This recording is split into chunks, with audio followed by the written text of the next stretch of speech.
Welcome one, welcome all. It is Friday, April 28th, 2023. It is 6 p.m. Central Standard Time on the dot, which means we are live on the Blog on the Boys YouTube channel, the Blog on the Boys Twitch channel, and the Blog on the Boys Facebook page for day 2 of the 2023 NFL Draft. The Dallas Cowboys on Thursday night with the 26th overall pick selected Michigan defensive tackle Mazi Smith, and tonight they have 2 picks to play with, 58 overall in the second round and 90 overall in the third round. We will be here for you throughout the entire thing. You can watch us live. You can watch us after the fact if you'd like to. You can listen after the fact on the Blog on the Boys podcast network, where we'll throw this up as well. I say we. Tonight I am joined by 3 fantastic horsemen. My name is RJ Ochoa. You see, you hear, you read all these gentlemen all throughout the Blog on the Boys universe. Returning from last night, he will be back tomorrow as well. The mighty, fighting Brandon Laurie. Brandon, happy Friday to you. It's fantastic. I mean, people might think that, with the shirt, the background, that I didn't get to sleep, and this is just, we're rolling ahead into today, and that's pretty much the case. But after an exciting night one, when you have 2 rounds of picks, 2 more selections for the Cowboys, maybe more, maybe less, it's an exciting time, so I'm happy to be here. Yeah, you do kind of have literally the same vibe going on. You mentioned the shirt. We're all wearing Homage t-shirts. Our friends at Homage, very kind enough to sponsor tonight's and tomorrow's and yesterday's draft coverage here on our channels. We do have some contests going. Congratulations to Kenny, who won on Thursday at 6:59 p.m. Central Standard Time. We'll have a tweet go out from the Blog on the Boys Twitter account. All you have to do is follow Homage, follow us on Twitter, and retweet that tweet to enter. We will select 1 random person to win, like Kenny on Thursday. And if you win, you get to choose any Dallas Cowboys Homage t-shirt. You see 3 here tonight, 3 different choices, because Brandon got to the one he's wearing first. And then Chris Halling, you liked it so much that you wanted to get in on the action, despite the fact you would share the stage with Brandon tonight. I did. I don't know. I think the color brings out my eyes. So I don't know. I'm a big fan of it. Well, welcome to the draft coverage, Chris. It's great to have you here. Everybody follow Chris on Instagram at Cowboys or not Cowboys. You're on Twitter at Cowboys_squad. You're on Instagram at Dallas Cowboys Squad. One of the more poppin' Dallas Cowboys Instagram accounts there is. So everybody go check him out. You said you turned off alerts tonight, so you're living in some uncharted territory. Wow. Yeah, no, I did. I'm just going to learn everything as I see it on the TV with you guys. I'm going to try and just be in the moment, because I always spoil it for myself and it's not fun. I don't enjoy it. Well, we're going to spoil some stuff. It's just kind of the way the internet works in 2023. I'll let you guys spoil us. The 4th horseman tonight, Tom Ryle, one of the OGs at BTB. Tom, we love you so much with all of our Corazones. We had to beg you to do this. Tom is a hot commodity, and so Tom's rate is the most expensive one. So to get him here for all of Friday night was a big time treat. Tom, how are you doing this evening? I'm ready to go, and I didn't feel bad last night, but the longer I think about it and the more I look at stuff, I feel better about what happened last night. That I think is the case for a lot of people. Well, we're obviously going to get into where the Dallas Cowboys stand after the first round. In fact, I guess there's no real need to wait, since we are technically waiting for the second round to begin. Let's get actually really quickly the second round board on the screen. In case anybody doesn't recall or didn't watch last night or is unaware, we have a lot going on, so sometimes that's a lot to get up on one single screen. So here we go.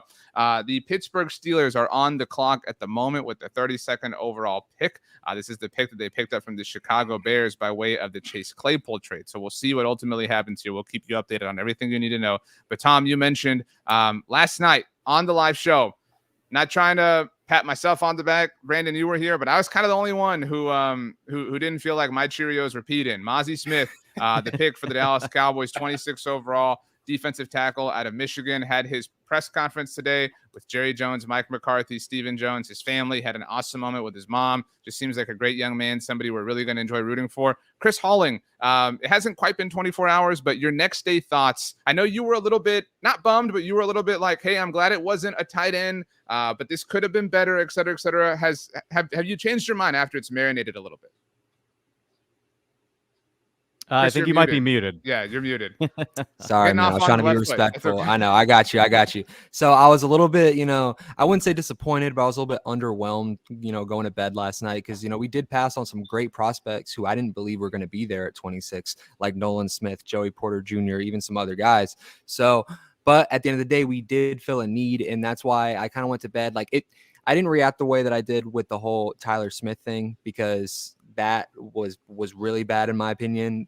And, I'm happy to be wrong on that. But overall, and then waking up this morning, I felt better about it. I really did. I had more time to think about it. At the end of the day, it feels a big need. The Cowboys gave up 129 rushing yards per game last season. And, to actually really prioritize that on the defensive line and to really get a big guy and put your early resources into it, I think it shows how the culture is changing, because it hasn't been done since 1991.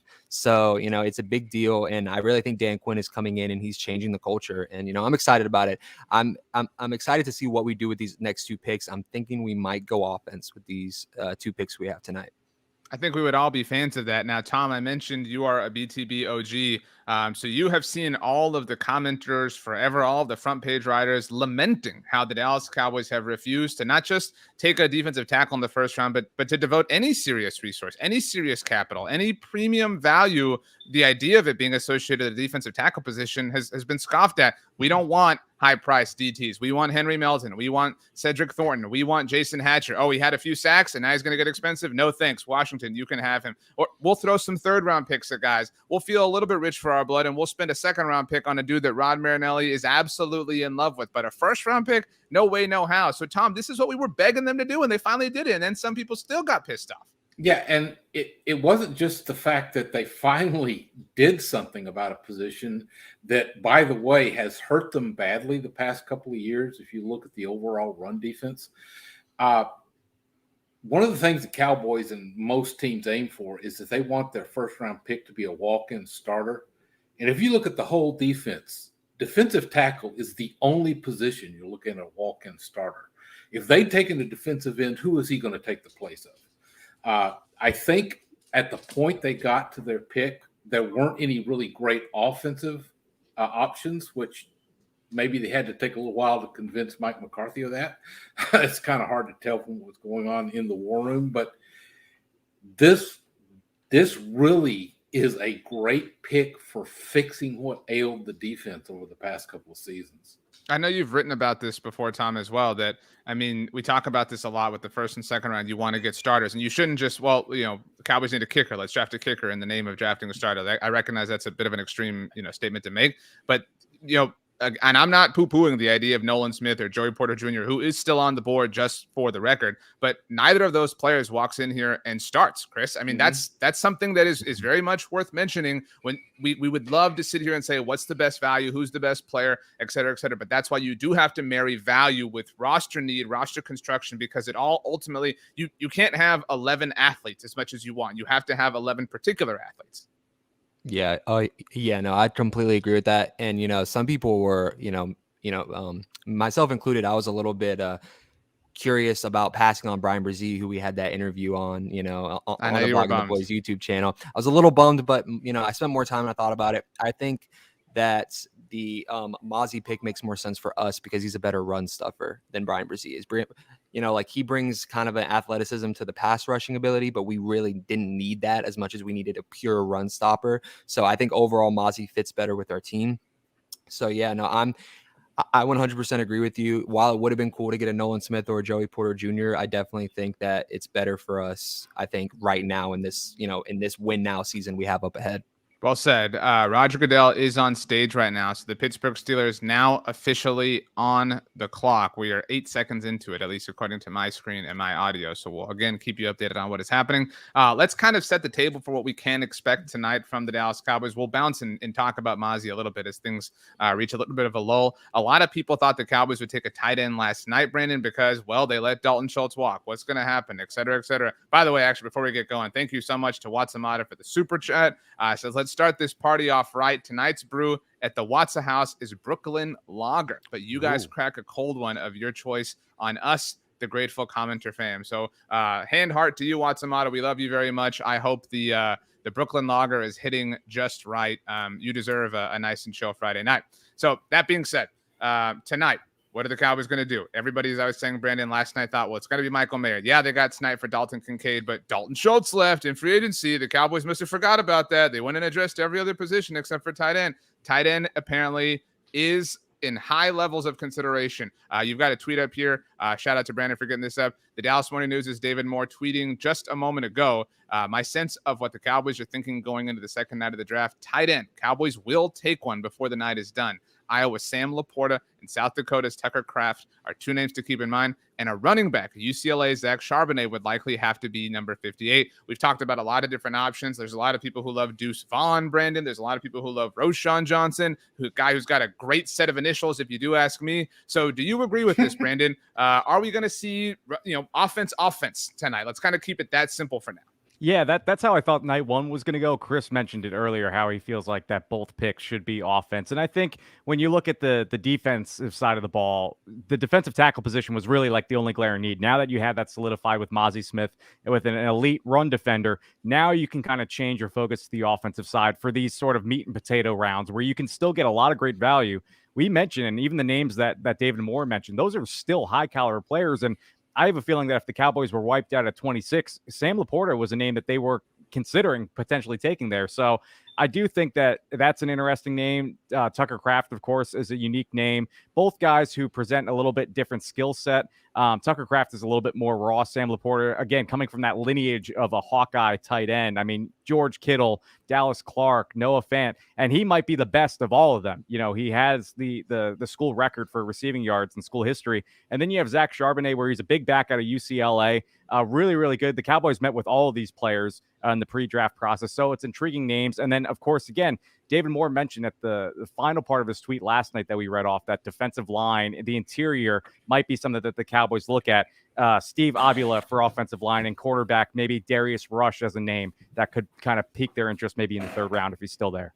Okay, I want to get to some of our comments, but I do want to see if, I guess, Brandon, you do think then it's going to be an offensive night, not a single defensive name tonight for the Cowboys. I'm in agreement with you.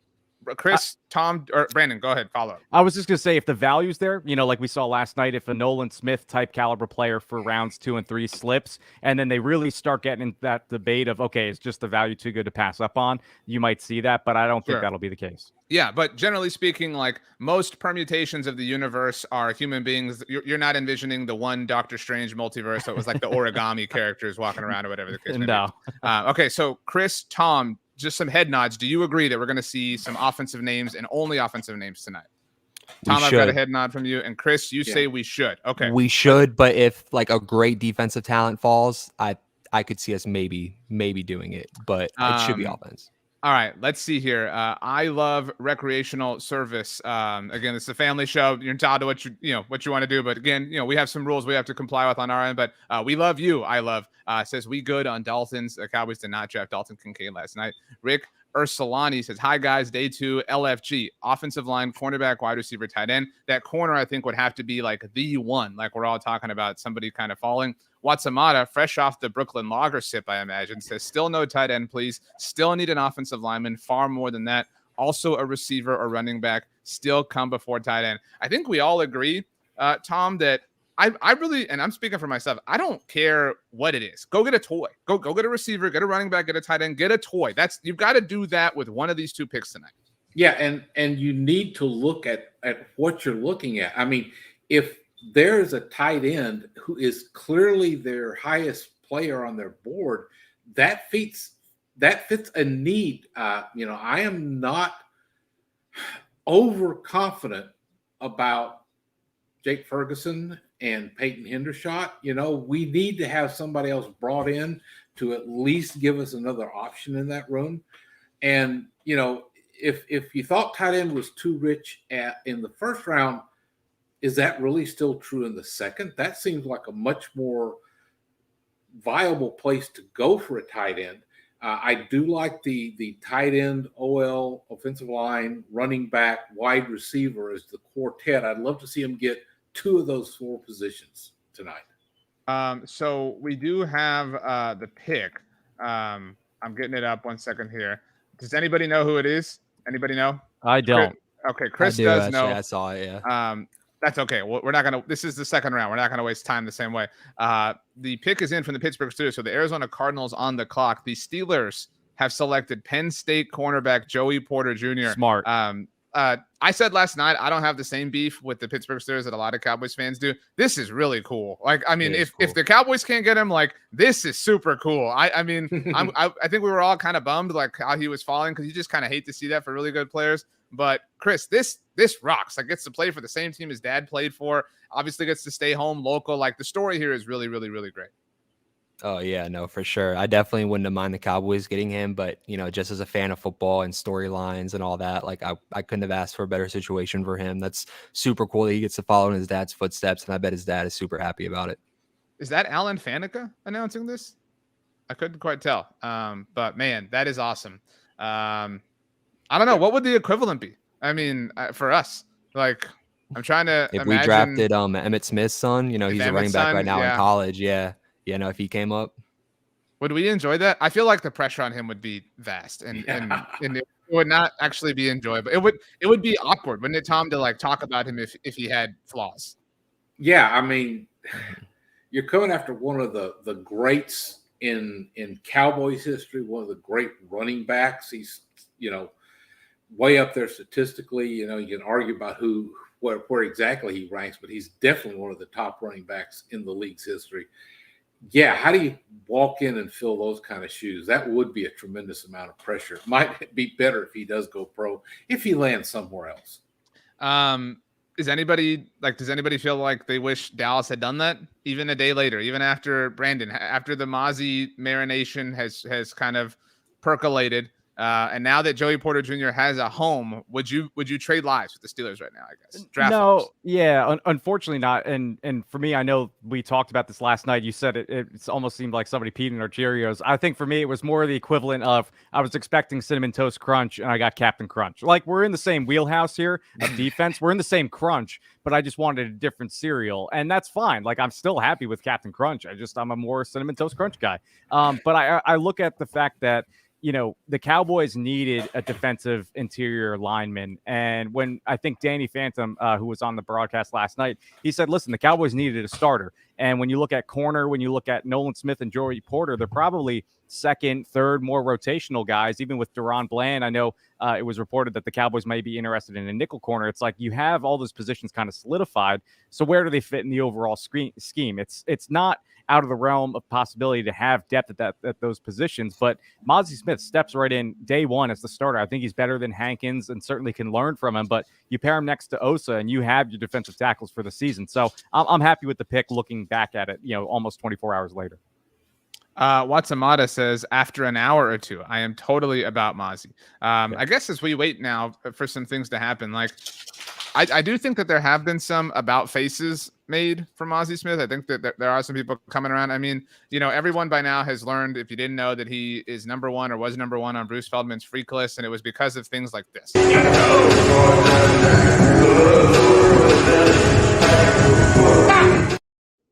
Tom, he is north of 320 pounds. Like, that is that's not a normal thing. Yeah, and when you look at the guy, you go like, 323 pounds? Really? He does, you know, he reminds me of another guy the Cowboys drafted that broke a chain of them not going to that position early, who also doesn't look like most of the people at his position, a fellow named Tyron Smith. And that's when I saw the pictures of him getting off the bus, just this, you know, this huge chest walking around. I'm like, whoa, that is not what I envision as a big run stuffing defensive tackle. I do want to get an analysis on Mazi up on the screen in just a moment, but Chris, I wanted to bring this point up to you. Joseph in the comments says, Cowboys drafting a run-stopping defensive tackle with the first pick seems like a culture change has definitely happened. Now, forgive me, whoever it was that had this tweet. I saw, obviously, there's a lot of content on the internet right now, but I saw some tweet that was some sort of something to the effect of like, Mazi could retire today and go become a beekeeper. And I would still be happy because it, like, the pick proves that the Cowboys have adjusted their philosophy, that they have changed. And like, Chris, I do think that is really a cause worth celebrating. Oh yeah, no, it is for sure. And I think we saw that culture change when they let go of Kellen Moore, when they made these big decisions in free agency leading up to the draft, going out and getting veterans, getting these players who the Cowboys do not do in past off seasons. So I think it's a big culture change. And, I really do love it. I'm so excited. I think Dan Quinn has a big role in that. I think that, the Cowboys trust him a lot and they really value his opinion. And I think Dan Quinn just, he views the defense a little bit differently than, Rod Marinelli did or past coordinators in the Dallas system. So yeah, I'm really excited about the culture change that's happening. I do want to play that analysis, but we have something to get to. Brandon, could we get the trade siren, please?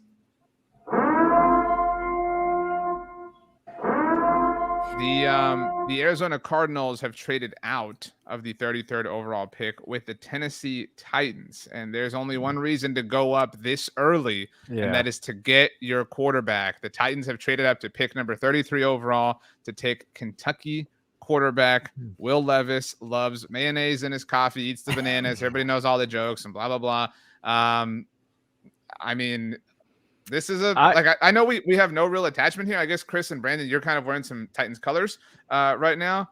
If I was a Titans fan, I'd be really kind of in a bad place right now. And this would not feel very good. Yeah, no, I definitely would too. In my opinion, if they were trading up for a quarterback, I would have looked at Hendon Hooker instead. He is a guy in Tennessee, and I think he was just a lot better in college. He made a lot of great reads. He only threw 2 interceptions. I'm not in on the Will Levis hype, and honestly, anyone who puts mayonnaise in their coffee, I can't trust you to run an organization and be the leader of my franchise. So, yeah, I would totally not. I wouldn't have drafted him, let alone traded up for him. Brandon.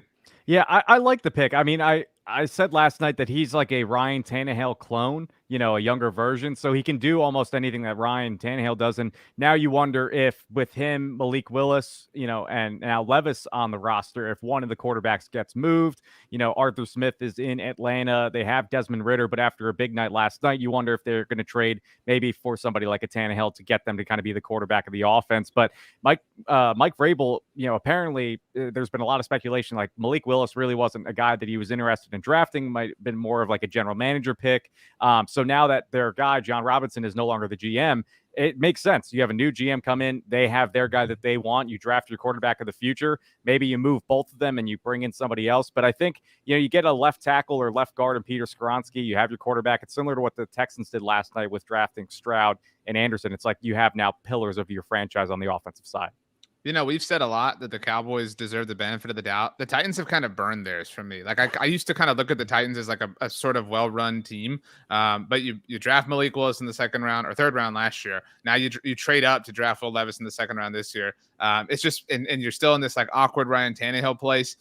Maybe Ryan Tannehill's on the move. Who knows? But this is really weird. I do like this comment from Larry. It says Arizona is trading this draft. Cowboys call Arizona. Let's move up and give up a seven round pick to get a player. The Cardinals have traded, I think, 3 times already. If you count their settlement over the tampering charge with the Philadelphia Eagles involving Jonathan Gannon. So the Cardinals definitely appear to be punting on the 2023 season at the very least. Tom, do you have a passionate take on Will Levis heading to Tennessee? I wouldn't say it's passionate, but yeah, I understand why the fans might be kind of going like, because if he wasn't good enough to be taken on day one, is he the guy you really want to be the face of your franchise and to lead your team? A lot of people had him ranked much higher on the boards that don't belong to NFL franchises. So, maybe they got a steal. Maybe it's going to be a bust. I can understand how they would certainly be ambivalent about this one. The Titans, thank you, Brandon, received this pick and the 81st overall pick in exchange for 41, 72, and a third round next year. So they pretty much gave up just the third rounder because you're just swapping spots, So Right. It's like position wise, you still get the value in this year's draft. But I mean, like the commenter mentioned, I mean, Arizona's in like a sell mode right now for their picks. Maybe not their players, but they clearly just want to collect as much capital as possible to really just rebrand next year's draft. I will say though, and I know there were all sorts of reports today that teams were trying to get back at the end of the first. If you were going to take Levis, and I hate that we only had 31 picks in the first round because it muddies the conversation that we're so used to. But if you're going to take, your franchise quarterback at the second pick of the second round, like you had to have gotten at the end of that. Like you've just really costed yourself now from a financial perspective, that 5th-year option. And like, who cares? At the end of the day, you got your guy. But I don't know. That's a really strange way to kind of go about this. Wow. Big pick just happened for us Cowboys fans. Okay. Yeah. I keep wanting to get to the Mazi Smith thing, but we've got the Lions pick. Here we go. Wow. Man. Oops. I'm working, guys. My bad. I don't want to. We're gonna beat Goodell. The Lions have taken Sam Laporta. That was David Howman's guy the entire time. I mean, he did mention he said if the Lions don't take a tight end in the first round, he's not getting past 34, I think, in the second round. So kudos to him for calling that one. Howman is a sort of big time Lions fan on the side. I don't know if Thursday night damaged that like it did for a lot of people. Howman, by the way, is literally on the other side of the world right now. So Howman, we hope you're enjoying your trip. Okay, this impacts the Cowboys, right? So Chris, Sam Laporta is the second tight end off the board. We know that Dalton Kincaid is gone, went one pick ahead of the Dallas Cowboys. Michael Mayer, everybody said Michael Mayer, he's the consensus tight end one. He's easy. He's going to go first, et cetera, et cetera, et cetera. Not happening. Michael Mayer now is not even the second tight end taken in the 2023 NFL draft. Yeah, no, that's crazy to me. I mean, I would have liked Sam Laporta in the second round value, but it's shocking to me that he got picked over both Michael Mayer and Darnell Washington even. So, it is what it is, but I think it's really their first good pick. I was very confused at a lot of the Lions selections in the first round, especially getting Jahmyr Gibbs at 12. That was a head scratch for me. Kind of something I wanted to bring up involving the Cowboys with that. I saw that DeAndre Swift is apparently maybe available for trade after that, which kind of makes sense with the Cowboys. Would you have any interest? No, Chris. No? You're all like DeAndre Hopkins is still. I guess I guess we mentioned the Cardinals and trades. You're probably all up in this. Let's see here. Brandon, you said you have the trade terms. Thank you very much. Oh wait, this is the Lions trade, right? Or no, the Colts. The Colts traded to the Raiders. A lot's happening, RJ. Okay, we're now at pick 35. The Raiders pick is in. Thank you, Isaac, for letting us know the Colts. Okay, so we're losing a little bit of organization here. So welcome to the way this is going to work tonight. The Raiders are now on the clock at pick 35. You have the trade terms, Brandon? For the Raiders one? Or whatever. I thought you had. It's fine. We're cool. Just read them out loud if you've got them. Well, no, I don't have that yet, but I was going to mention that the Titans were trying to get up last night, like you kind of mentioned, talking about why wouldn't they do it last night, get the 5th-year option. Albert Breer was reporting that the Titans and Bills discussed the deal at 27, but that was before Kincaid started to slip, and then they went up and got their guy. They also called it around the bottom of the first round, so you wonder if they were maybe talking to the Cowboys or other teams like the Chiefs or Eagles, but then that they clearly couldn't get something done, and they wanted to trade up the top two. The Raiders gave up 38 and 141. So they gave up basically pick 141 to move up 3 spots, which is fine. And the Raiders have selected Michael Mayer. That's who they went up for. So let's get that on the screen here. Goodness. How are we feeling, Tom? The tight ends are going. Let's talk guards. Wow. Are you sad, Tom? I guess that's the first question. Are you sad, or are we at the bargaining phase? Are we past that? Like, are we at anger, or I don't know what the I don't know what the 5 stages of grief are personally, but are we? Because Kevin's saying let the tight ends go, and D-Day 2 notes the Raiders traded because Seattle wants a tight end as well. Jess has come in. Hey, Jess, hope you're having a great night. She said, well. She says, I'm sad, but she says, just so you know is a great song by Jesse McCartney. I'm crying because losing Mayer was a big hit to the heart. Watsamata has given you 100 points, Tom. This is not a traditional roundtable, but you do have them nonetheless. Who's sad? And does anybody have sad. Brandon, you're sad. Yeah, I'm sad because I liked the concept of Laporta, and this maybe because Howman got to me very early on in the process. But I thought Laporta had the potential of being the best tight end out of this entire class. When you look at the lineage coming from Iowa, I saw him live against Rutgers. He's a dynamic playmaker, and I look at any type of player that is the focal point of the offense, and they're still able to be dominant on a really bad offense. The Hawkeyes offense was abysmal last year, and he was the only good part about it. The fact that they still went to him over and over and over again, and he produced very well. I think that you throw him into an NFL offense, and he's just going to explode. He has that run after catch ability. He can break a lot of tackles, very fluid in his movements, different from a Michael Mayer, where he's a little bit more stiff. Mayer's, more of your traditional tight end from what we saw in the early 2000s, very comparable to a Jason Witten, who Cowboys fans know. So that could be why he slipped. Not really the tight end of now, more so much like the tight end of yesteryear.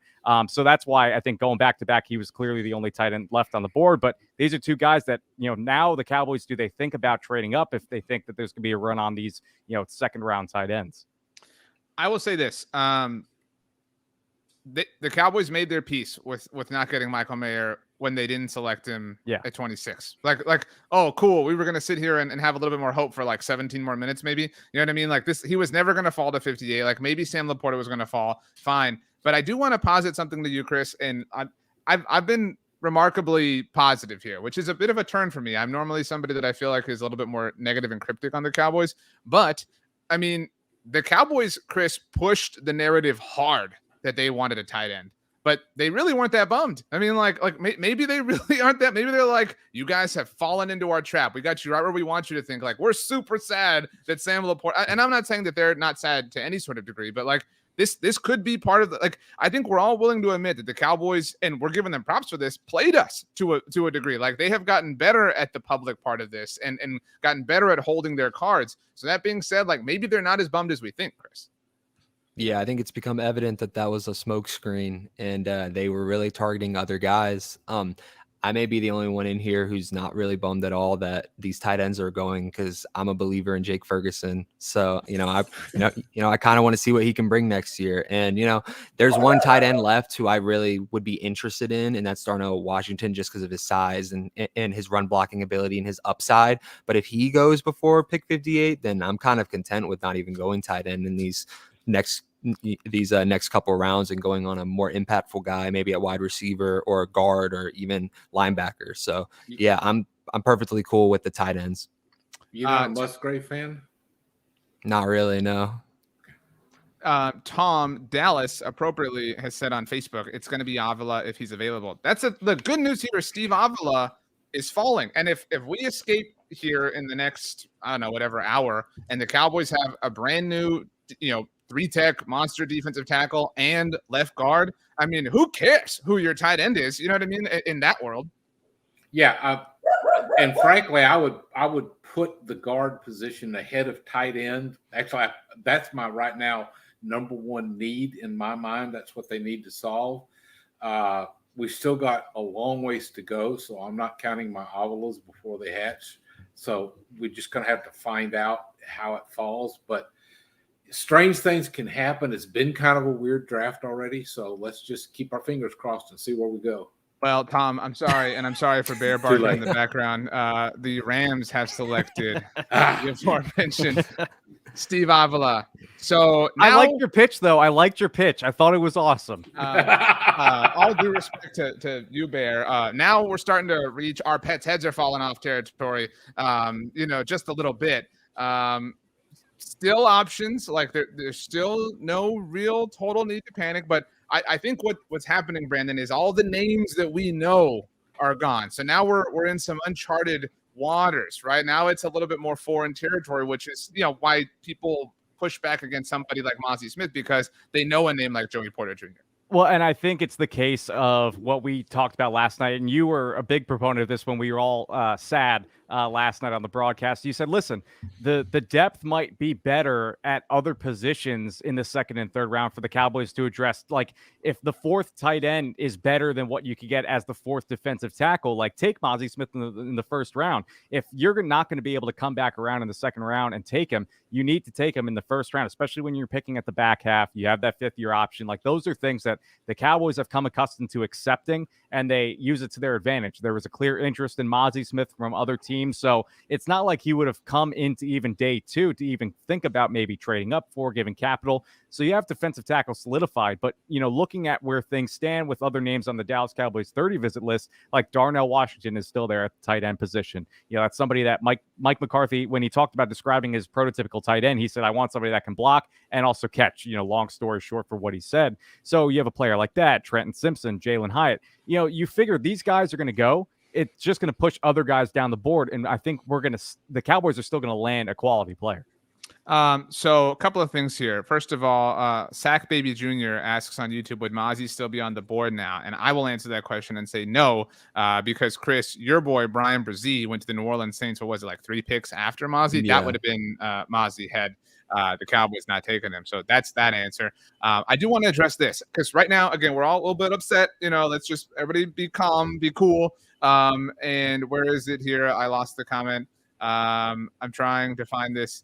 Here we go. Ryan has said, you guys really ought to have some faith in Will and his crew. The last few depths have been solid. I think you mean drafts have been solid, Ryan. This is the Cowboys' last decade in the second round, what we're looking at here. So we're going to go most recent to oldest. Sam Williams, Kelvin Joseph, Trayvon Diggs, Tristan Hill, Connor Williams, Chidobe Awuzie, Jalen Smith, Randy Gregory, DeMarcus Lawrence, and Gavin Escobar. So again, these are just the last 10 years worth of second round picks for the Cowboys. No fancy stuff happening here. Just one pick every year. They haven't traded up. Actually, they did trade up, in 2014 to go up and get DeMarcus Lawrence. That was about this point. Actually, it was earlier. I think it was like 34 that they took Lawrence at. But that being said, Tom, not the most robust list. This is not the area where the Cowboys are necessarily known to knock things out of the park. Yeah, but I think that is probably at or maybe a little better than the normal hit rate for second rounders. People forget that every pick in the draft, you're rolling the dice. It's just the odds are better for you the higher the round. When you get into the second round, you're probably going to hit every other year, every 2 out of every 3 years. And you look at it, there's a lot of starters that they got out of this. I think Sam Williams is going to be a starter. You got Trevon Diggs, Connor Williams held down left guard for a while for him. Chidobe, I think, got a little bit misused here or abused in the fact that they shipped him out so quickly. The Falcons are now on the clock, by the way, Tom. They've traded up. So we have another trade. So. Are you going to announce what the trade is? No, we don't know yet. I'm just letting you know that the Falcons are now the team on the clock. That's all. So how many hits are we willing to say are on this list? So we got 10 second round picks here. I think we're all willing to give Sam Williams the bump and mark him as a hit, right? Trayvon Diggs is definitely a hit. I would say Connor Williams was a hit. I know that's not a popular opinion, but he was a starter for 4 years and a very good one at that. Cheeto is an arguable and debatable thing. Randy Gregory as well. That was certainly a unique situation. DeMarcus Lawrence is a hit. The worst pick here is honestly Jalen, and that's not to take a shot, but that was such an irresponsible thing to do given the injury situation, even at the time. And I would say the second worst pick right now looks like Kelvin Joseph. So that being said, it's been a little bit, right? Trayvon Diggs, and that was the Joey Porter Jr. falling, right? That was he's still a first round grade that's hanging out there. As far as second round grades, they haven't really hit one of these things in a while, Chris. Yeah. I would give it a 5 out of 10 ratio there, hit to not hit. And I mean, to be fair, that's still pretty average, I feel like, in the NFL. I think Cowboys fans have such a high standard because the first round is so consistently hitting. If you looked at our last 10 first round picks, we're probably looking at 8 or 9 hits on that. So we've been killing it in the first round. I think the second round is when we kind of fall a little bit down to earth, but you're still looking at some all-pro caliber players here. I mean, Trayvon Diggs, I think, is the best corner in the NFL. He's undoubtedly top 5. And then DeMarcus Lawrence is an great impact player he has been for a long time now. So there's a lot of good picks in the second round. And, I do think that the Cowboys can very well come away with somebody, like maybe a Sam Williams, or maybe, like if we're lucky, get someone as dominant as a DeMarcus Lawrence on the offensive side of the ball in the second round. I was wrong, by the way. The Seahawks took Derek Hall out of Auburn. The Falcons traded up with the Colts. So they are on the clock now. The Atlanta Falcons are. Sorry, Tom. I know you were very upset that I am. No, I heard the alarm. It is an intimidating siren. I've never seen the Purge movies, Brandon, but I imagine that there's some sort of like effect like that. In the film. It's not. Listen, it's not quality cinema. It's just something that maybe you just watch the first one just to say you watched it, but it's the siren is really the only thing that I take away from it as being iconic. Right. Okay.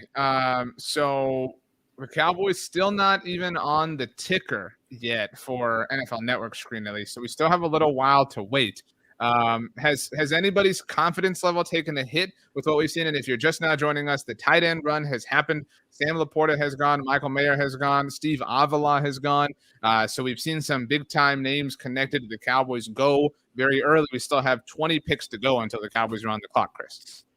Yeah, my confidence hasn't taken necessarily a hit, but I did want to point out that while it was exciting that so many players dropped to the second round, this is kind of what comes with that when you're picking at the end of the second round, is we're going to get a big run here of players who we would love to fall, and it just doesn't happen. I see Brandon wants to say something. Well, I was just going to say, is this where we see the wide receivers, that second tier start to run? Because, the Panthers were the pick that was going to be coming up afterwards, and the Falcons jumped ahead of them, division rival. You figure maybe is this like a Jalen Hyatt? I know the Panthers might have been connected to somebody like a Josh Downs, who the Cowboys met with. Josh Downs being a Carolina product as well, somebody that you can kind of get your never mind. But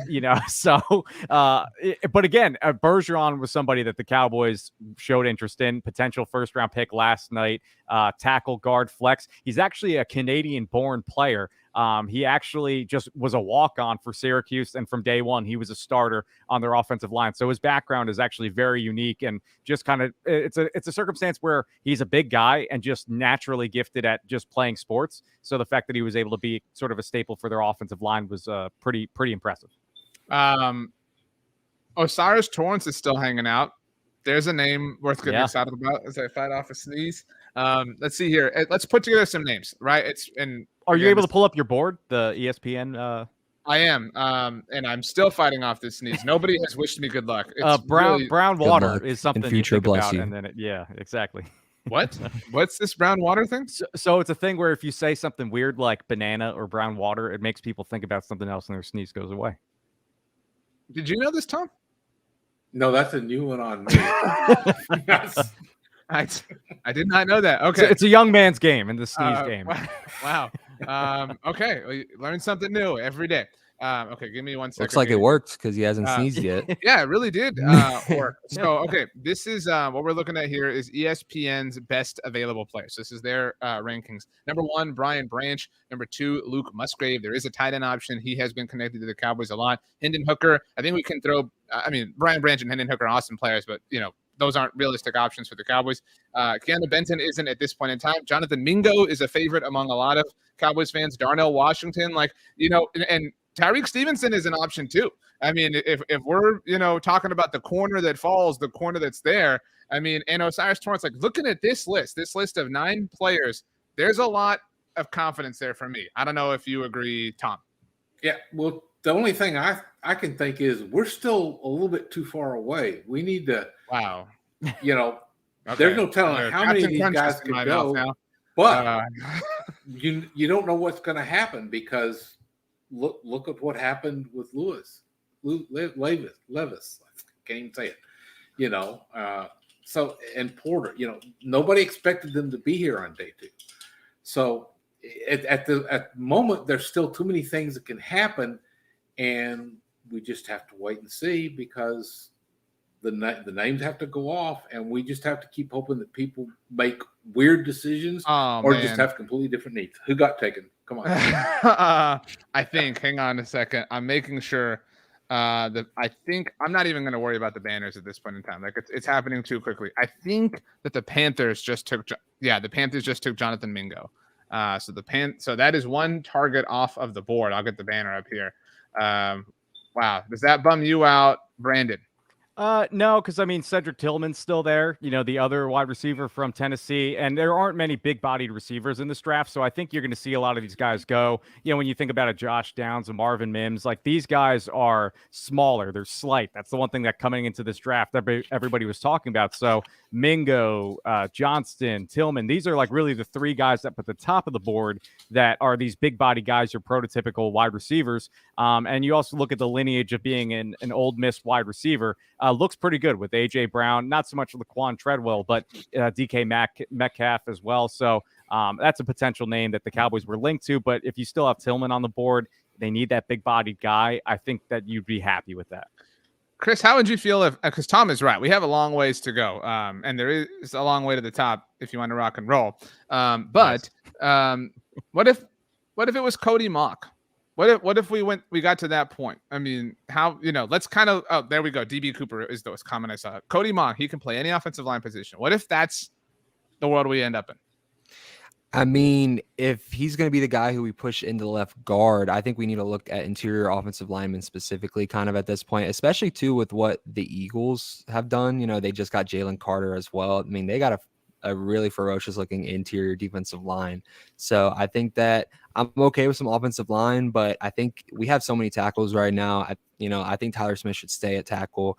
I think Tyron Smith belongs at a tackle position, and I think Terrence Steele also belongs at a tackle position. So I think we need to find guys who can play the guard position.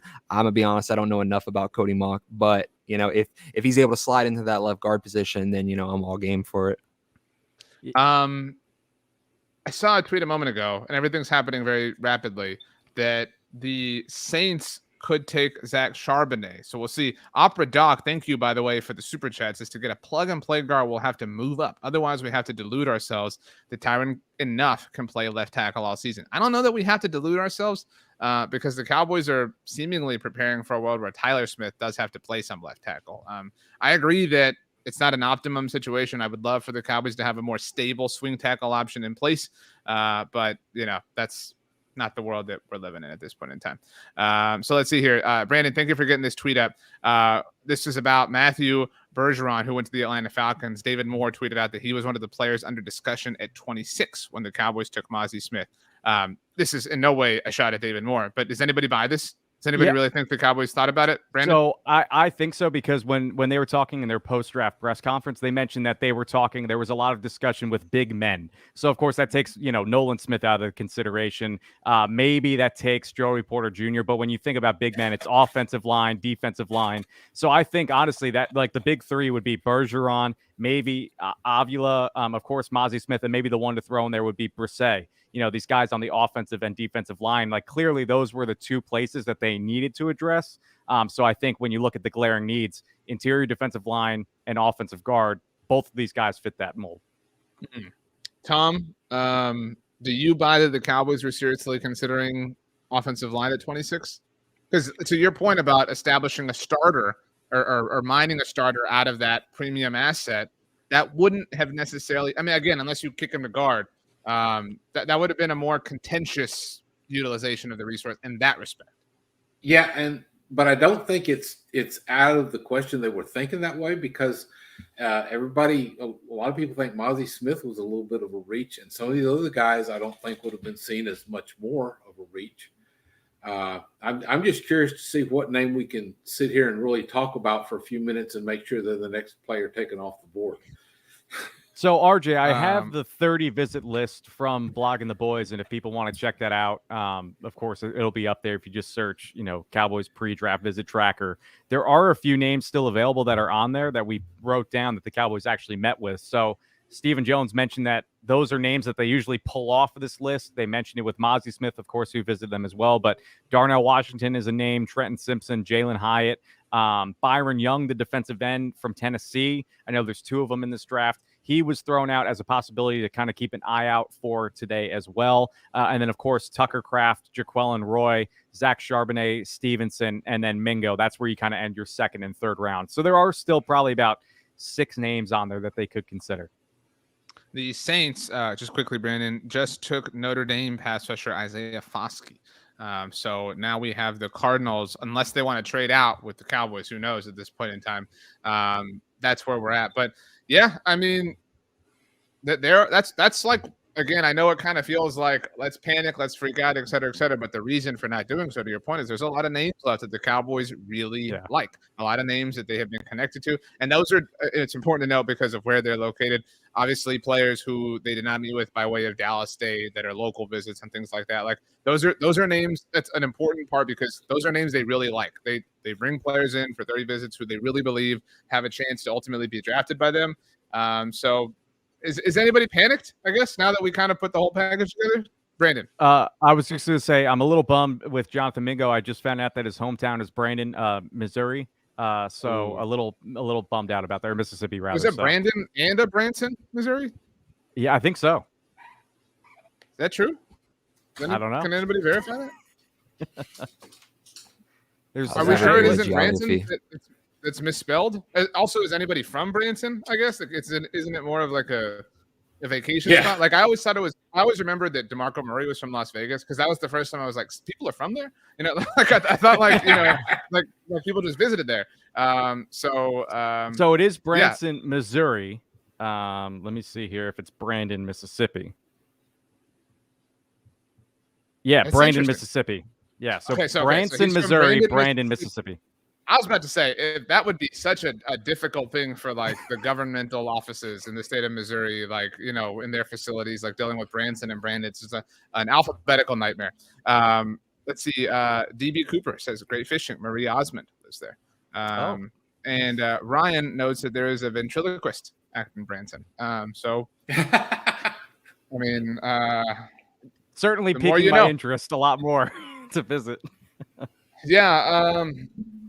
Let's see. The Arizona Cardinals are on the clock. And I should mention that I'm a Houston Astros fan, and tonight the Astros are hosting the Philadelphia Phillies in a World Series rematch. I know that none of you care about that, but it did bring great sadness to the sports metropolis of Philadelphia, which brings us joy residually. Like I've said this before, the Cowboys could never play the Eagles in the Super Bowl, obviously. So it is like a very sweet fruit I have that like I have a forever title against that fan base. You know what I'm saying? Like I wish that you guys understood that emotion. Just think about like the Christmas Eve win times a million. I cheer for any type of Philadelphia hate. So it doesn't matter what the sport is, what like what it is, what knowledge I have. As long as the city of Philadelphia is losing, then I'm happy. Yeah, because it's the same fan base. Yeah. Mm-hmm. It really is. They are an interesting group, to say the least. Wow. Okay. Let's see here. Isaac says, "Is it me or does this feed keep looping?" I don't know. We're not looping. So do you feel like you're looping, Dom? I feel busy, but interesting. Let's see here. There's no word on the Cardinals pick, so now we are kind of in our first floundering moment. Let's get the Mazi Smith breakdown. This is from our friends at Maize and Brew. They cover Michigan for SB Nation. This is 2 minutes long. I promise it is absolutely worth your time. Mazi Smith was a monster up front for the Michigan Wolverines. His 6'3", 323-pound frame made him one of the best run stuffers in college football in 2022. He started for the last 2 seasons in Ann Arbor, where the Wolverines' run defense finished top 20 in the country both years, including a top 5 performance in 2022 that pushed Michigan to their second consecutive college football playoff appearance. Accolades have been common for Smith. He was the #1 player on the Athletics freak list heading into 2022 because of his ridiculous strength and rare speed traits. He was also a consensus All-Big Ten selection last year and an honorable mention the year prior. Most of the time, Smith was lined up at nose tackle in the A-gap, but Michigan flexed in a lot of different players on their defensive line over the last couple seasons, so he took some snaps in the B-gap and even over the tackles on rare occasions. I suspect you won't see a lot of time out there at the next level, as he'll be focused on creating momentum up the middle and plugging up gaps against offensive lines in the run game. Smith is fantastically strong. 34 reps in the bench press at the NFL Combine, the most among any defensive lineman. This This allows him to be disruptive at the line of scrimmage by knocking offensive linemen back. Because of his physical presence, he was also often met with multiple blockers, freeing up holes for guys behind him to make a tackle. I can see why a team may only view him as an early down option though. He's got shorter arms, making it difficult for him to disconnect from offensive linemen in pass protection. It will be important for Smith to continue to improve off the snap as well, as he was sometimes a little bit slow to get going throughout the year. However, I'm not as concerned about him getting to the quarterback as some are, and the perfect game to show this was against Ohio State, where he put loads of pressure on potential number 1 overall pick CJ Stroud. He was known for moving quarterbacks out of the pocket with pressure from the inside and towards guys like Aiden Hutchinson, David Ojabo, Mike Morris, and others that would clean it up. He's going to make quarterbacks uncomfortable if he can continue to knock that center back off the snap and give some of those edge teammates of his more opportunities, just like he did at Michigan. I've seen some mock drafts where Mazi Smith goes as high as the teens or as low as the early 3rd round, but I think he's a top 5 defensive lineman in this draft in a really deep class. If a team passes on Jalen Carter for off-the-field issues, he could come in even higher than expected. He's got a chance to be a plus starter in this league. For Mason Brew, I'm Dan Plucker. Everybody make sure to check out Mazi Brew for all your needs when it comes to Michigan Wolverines athletics, not just football. Chris, do you feel better after watching that? Yeah, I mean, like everything he talked about was stuff that I was excited about.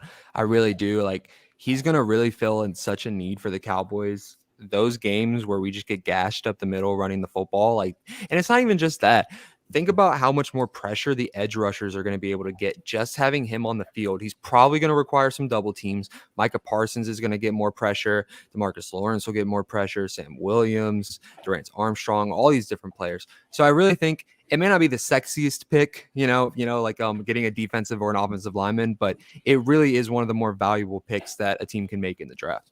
Yeah, I will also say that I was going to say he might also help Osa Odigizua a little bit, because Odigi can do a little penetrating, and if they're worried about Mazi, then let Osi run free back there. Osa.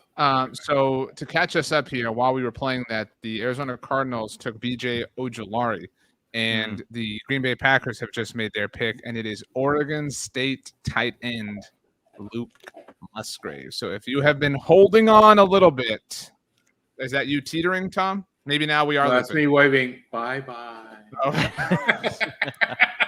Okay. Darnell Washington is it, right? If you want a tight end, that's kind of it at this point in time. Anybody disagree? Yeah, it's crazy to me that he's even fallen this far for like all these other tight ends going ahead of him. Because really, I know his volume wasn't there, but he was playing behind probably the best tight end prospect that we're ever going to see in football, behind Brock Bowers. Like, that man is a beast. He's unstoppable. So I don't think the volume necessarily should be as big of a concern as it is. And he has all the physical traits. He's 6'7". He's a great run blocker. He has a great catch radius. I mean, I really like Washington. I would have taken Washington over the last 2 tight ends who have been picked. So I think if the Cowboys can, if he somehow slips to 58, I think the Cowboys should be actually all in on Darnell Washington. Brandon, there were some mocks that had Darnell Washington going to the Cowboys at 26. And I think we all would have felt like that was a little rich. Kind of like Mazi Smith. That would have been a little bit about drafting for athleticism, drafting for traits, and hoping that it worked out. Because that's what everybody loves about it. That's what everyone's like conversation was like, as a kickback to the Michael Mayer stuff, whatever, was like, no, go get the monster. Go get the literal active monster who can run around in the middle of the open field. If you get him at 58, that's some pretty solid value. I know that, look, I see you chat that you don't want to talk about tight ends, but look, this team has been talking about tight ends forever, so we kind of have to treat it as like a real practical possible thing. I guess people are also wondering, where is Darnell Washington's best position for the future of his NFL career? Is it tackle? Like, is he going to be the next Jason Peters where he throws on, a few, 100 pounds or so and becomes that Jason Peters type as that offensive lineman, tight end convert? But to me, I mean, if you can nail, like what Danny talked about, he said this and it stuck with me in my dreams in the middle of the night. He said, if you can harness somebody's athleticism, like, you cannot teach that. You can teach technique, you can teach the fundamentals of football and improve their overall play, but if you have the athletic prowess to be a successful NFL player, why not draft those guys? And when you think about all the risks that the Cowboys have taken in the past, we brought up the list before, Darnell Washington is a risk in the fact that you're betting on his traits, but that doesn't mean he has character issues. That doesn't mean it's something that you can't coach into him. And I think that when you look at that value, like you talked about, you're getting an offensive lineman type-esque player that can stay in line and be a great blocker with the running back and the run game, but you also get that possibility of him being a red zone threat and developing into a quality pass catcher. I mean, Tom, that's exactly what we. Go ahead, Chris. Sorry. I was going to say that was exactly what we saw in Tyler Smith. I mean, Tyler Smith had all the athleticism, all the natural gifts, all the intent, all that kind of stuff. But his technique wasn't the best. He had holding penalties. He had all these things that could be taught, but he had that raw power and size. So that's just a clear example of how the Cowboys took a chance on a guy who has all those natural abilities, coached him, and made him one of the best tackles really in this game. So I think that's a prime example of what the Cowboys can do with Darnell Washington. Tom, I'm going to offer this question because I think that this is a potentially awkward conversation. DB Cooper says we've got two very serviceable tight ends. Obviously talking about Jake Ferguson and Peyton Hendershot. Fergushot, frickin' frack, whatever you want to call them.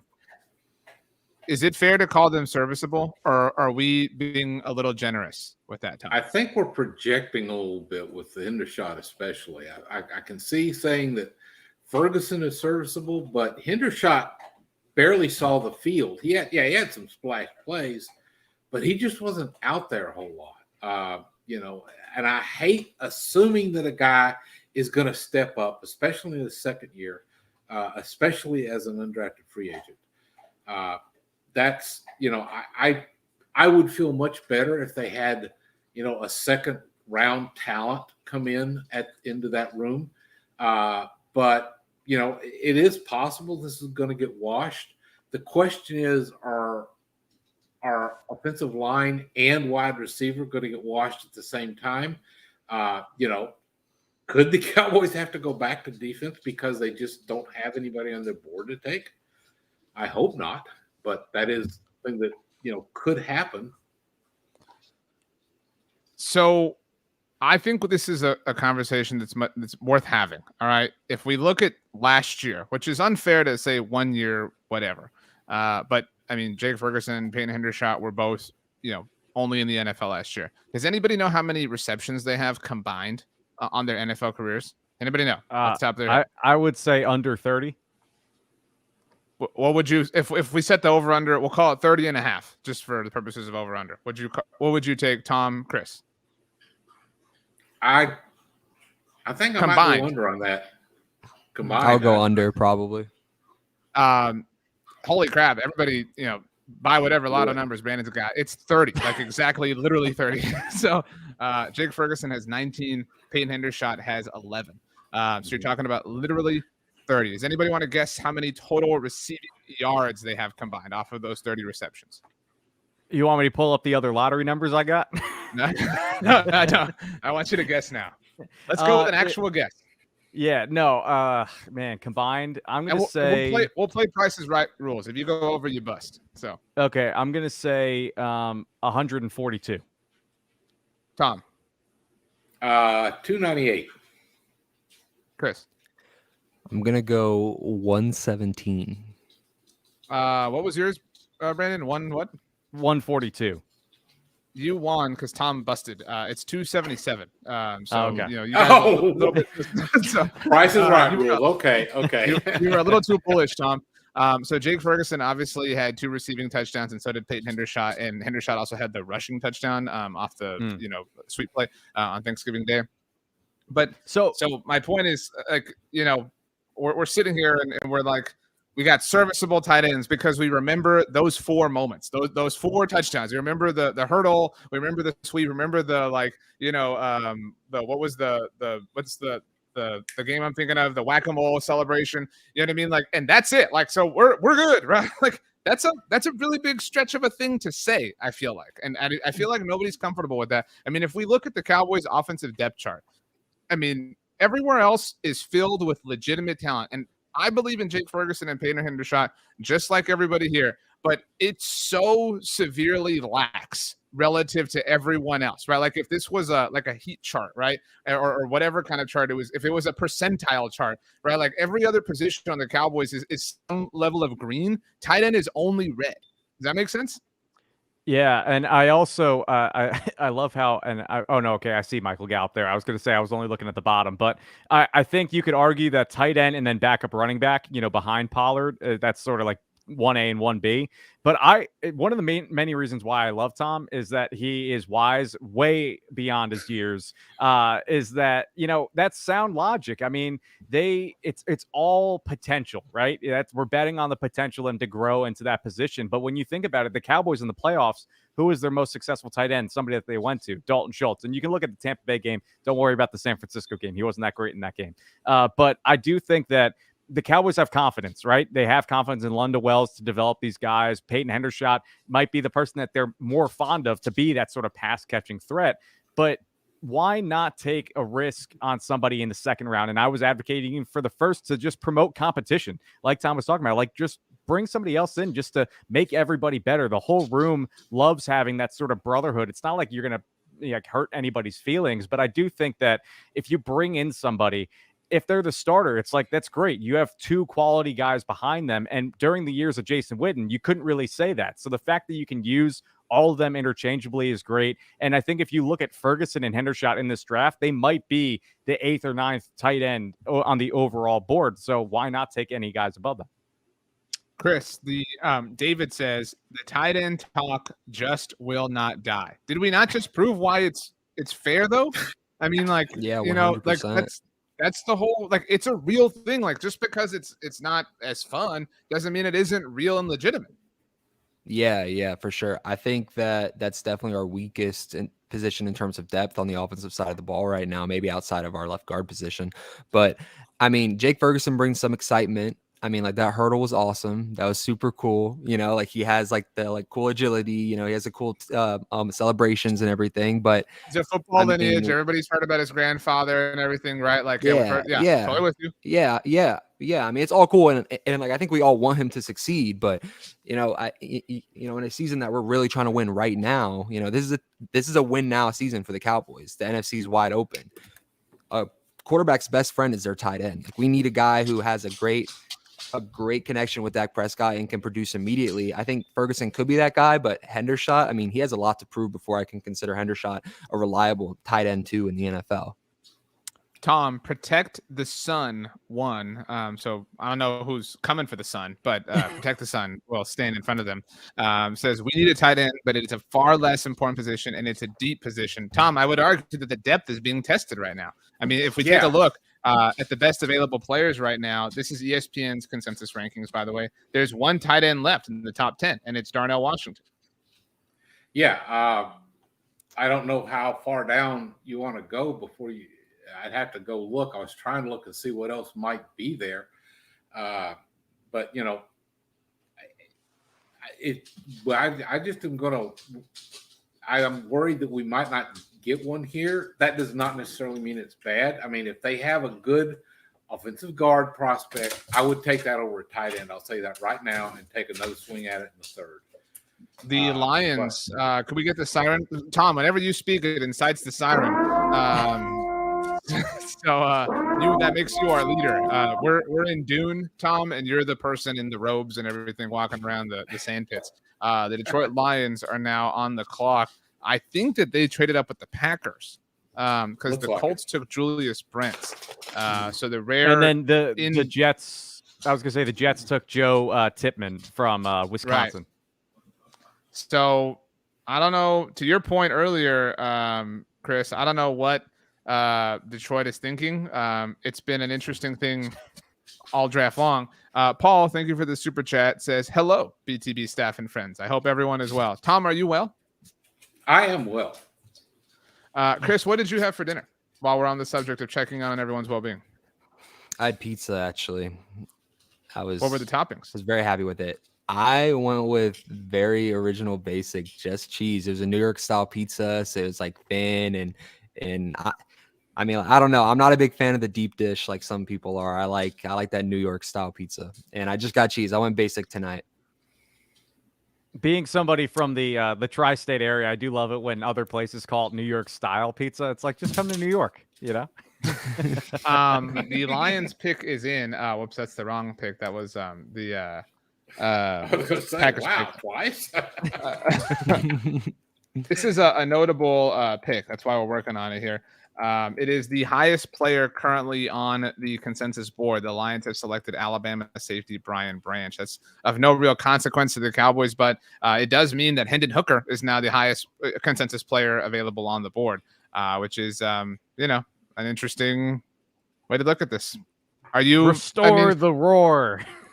Did you guys know this? I brought this up last night, Chris. Tom, did you know that that's like a phrase for Lions fans because they're like on the come up, they're trying to return to prominence. Restore the roar is their like catchphrase.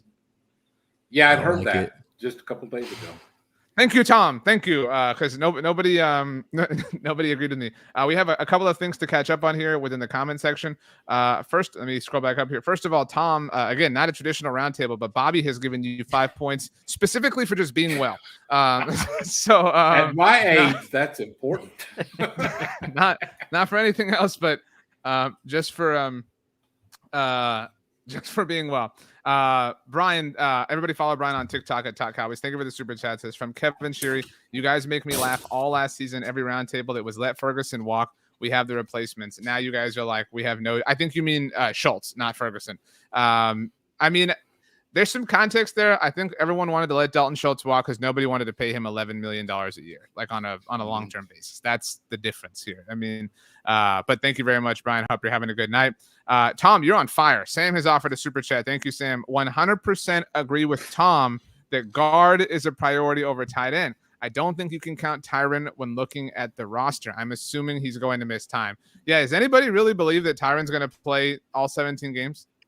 I want him to be the swing tackle, to be honest. This is why I love Tom. I've been saying the same thing. I agree Tom, with you, what a Tom. glow up you're having, dude. I think he would be the best swing tackle in the league if you had Tyler and Terrence as your starters. And then, get themselves an offensive guard and just roll with that. That's what I would love to see happen.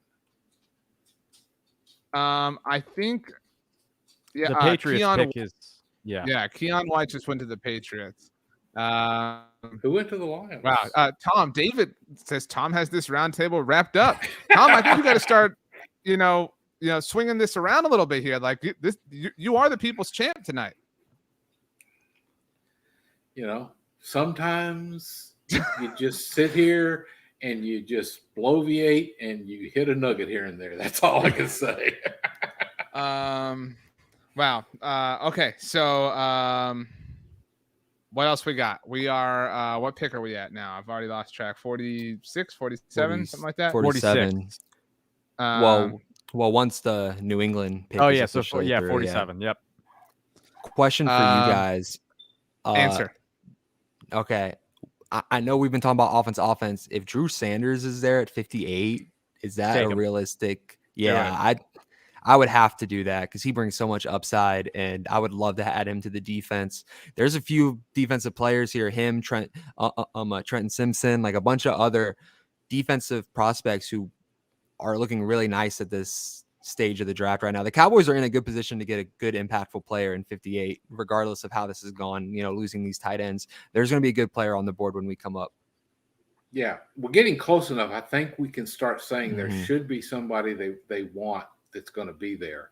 Well, let's do a recap because I know some people came in late, so let's recap the second round in case I saw somebody was walking the dog and doing something with a significant other. So Joey Porter Jr. kicked this round off, which was just super cool.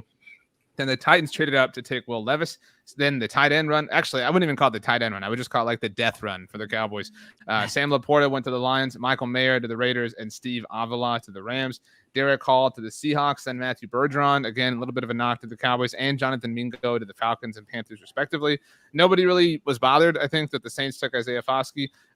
It'll be interesting to see B.J. Ojulari in Arizona. Luke Musgrave to the Packers. By the way, I saw Ian Rappaport note this. That was the pick that they got from the Jets in the Aaron Rodgers trade. So a little bit of irony that it is an offensive playmaker for the new quarterback. Speaking of the Jets, they took Joe Tippmann.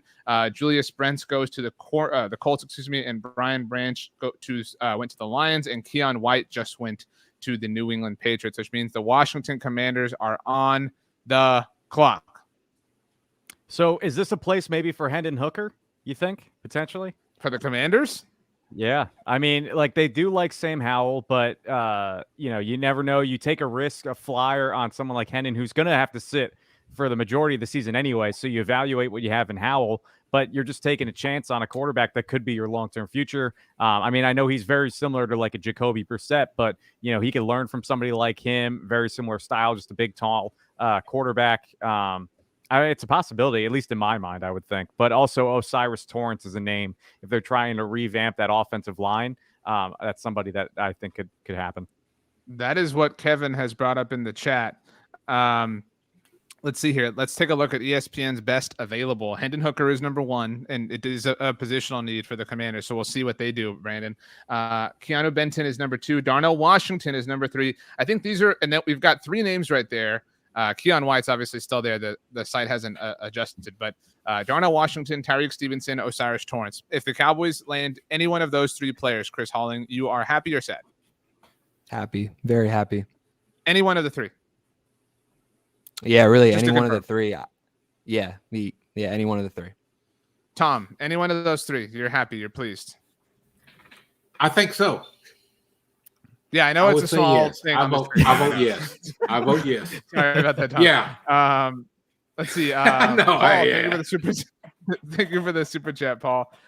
Says, who do you want Dallas to take if Osiris Torrance is gone when we are on the clock? Let's go round the bend. We'll start on the right side of the screen. That means Chris Halling, you're up. So let's presume the board looks similar to this. We do still have 13 picks, or about 12 picks. Oh, no, 11, I guess, to go, or 10, whatever. We have a long time to go still. But that being said, if it looks sort of ish like this, Chris Halling, who's your number 1 choice? I'm going Darnell Washington. Either him or Drew Sanders. That would be my 2. There has been a trade, by the way, Chris, Brandon, if you could get the siren. I think the Bucks have traded with Washington. That's the team that we haven't gotten a pick for. But the Bucks have come up. We know that Brian Branch has gone to Detroit, Keon White to New England. So it appears that is where the Bucks have moved up to. Don't know who they're going up for. Maybe the Bucks are going up for Hendon Hooker, right? I mean, like that's possible. I mean, they have no real long-term answer. That would be super interesting if that really happened.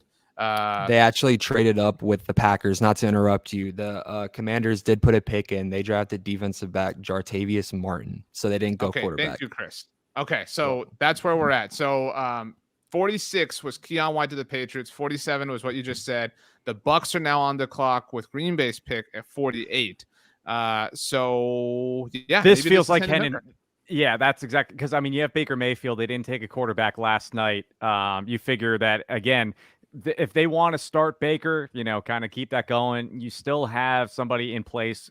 Maybe they have Kyle Trask, do something. But I do think that Hendon Hooker would make a lot of sense. He's the last sort of viable starter. I mean, if they go somebody else, I know Jaron Hall is somebody, the quarterback from BYU earlier in the day was talked about as don't be surprised if he's taken in the second round. He's an older quarterback, just like Hendon Hooker, a little bit more athletic. But kind of very similar to both guys. I mean, now you're kind of just starting to see maybe somebody wants to take a flyer on a potential starter.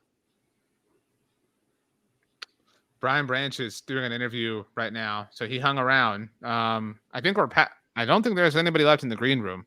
He might be the last one. I think Keon White was the he got a. Oh, so he was actually last, right?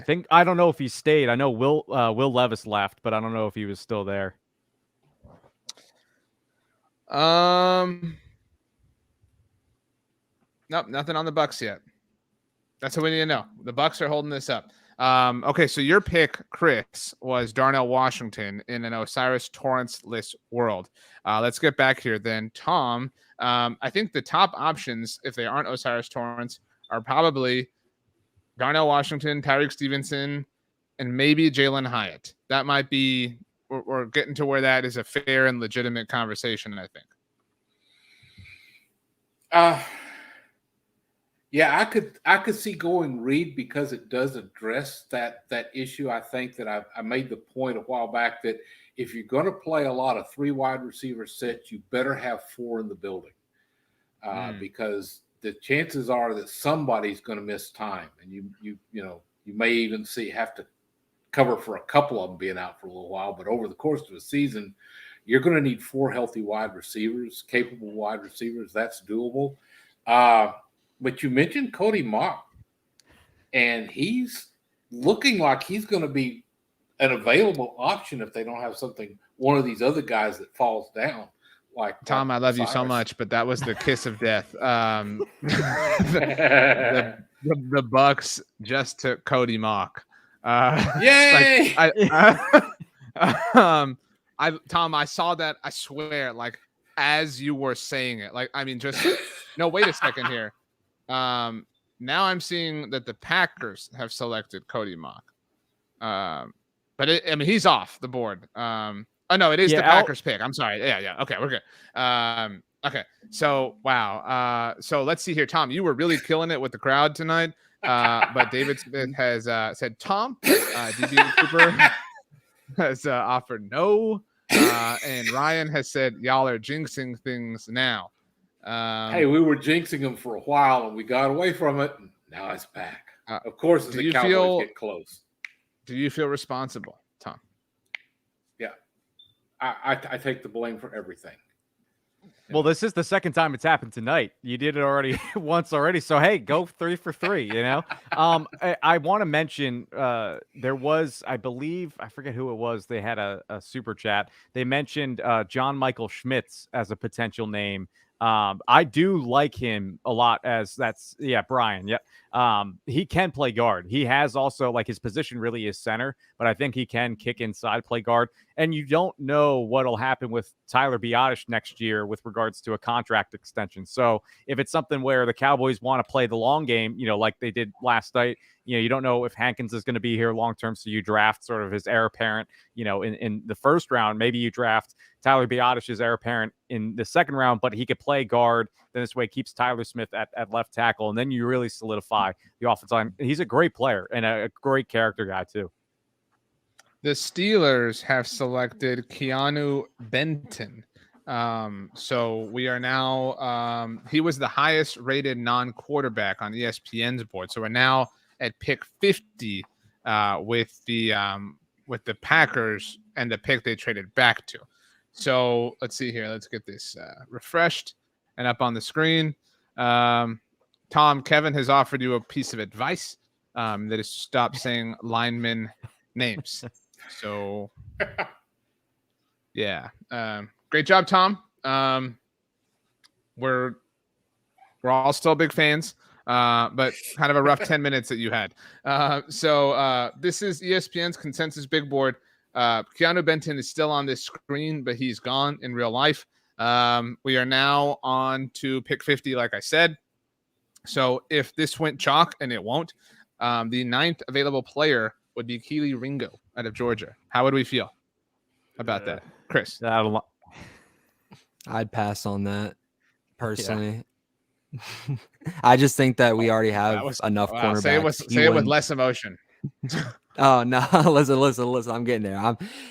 That's the emotion I would have if we picked him. I just wouldn't be that. I wouldn't be that pumped for it. I think that we already have better cornerbacks than him. I don't really see him fitting in the rotation right now. And also, I still don't see Drew Sanders on that list. And if we're just going the top 8 right there, then I'm assuming Drew Sanders is available, and I would go all in on that guy.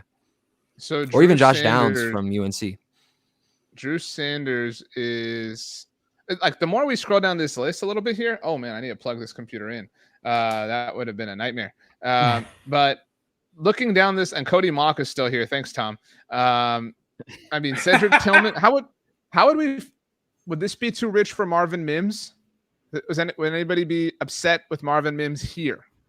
Like I mentioned, where the Cowboys are picking, you're picking basically already in the beginning of the next round. So you might have to draft around early. It's very similar, I think, what they did with Mazi Smith, similar what they did with Tyler Smith last year. You mentioned Tillman, Mims.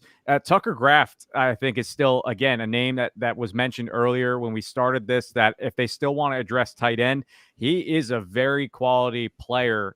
He, of course, comes from South Dakota State, so people might say, oh, small school. Well, Dallas Goedert is somebody who came from that exact same school, and he's turned out to be a quality tight end in the NFL. Remove the helmet, and he's just become a good tight end. And so I think that's still a great pick. But if they wanted to go offensive line, like I said, John Michael Schmitz is a name. DeJuan Jones, he's just that, behemoth offensive tackle. I kind of compared him to the Marvel character Goliath on Blogging the Boys. He's just like a big, big guy, so he can't really kick inside. But you mentioned Keely Ringo. If DJ Turner's on the board, I'd rather him over Keely Ringo. There's a little bit of a character concern with Keely Ringo. He has the physical tools, the athleticism to be a great corner, but you're just not sure about, similar with the Georgia defensive tackle Jalen Carter, how long he'll stick around in the NFL. Starting to get a little bit nervous. Does anybody feel scared? So if they went Tucker Kraft, RJ, would you be upset? No, I don't actually. I mean, I don't mean to like steal the question, but like, there's nothing they can really do at this point that would upset me. Like, what's the thing they do here that is like upsetting? Mm-hmm. Does anybody have an answer? Well, I was gonna say, I think this is the draft. Hendon Hooker.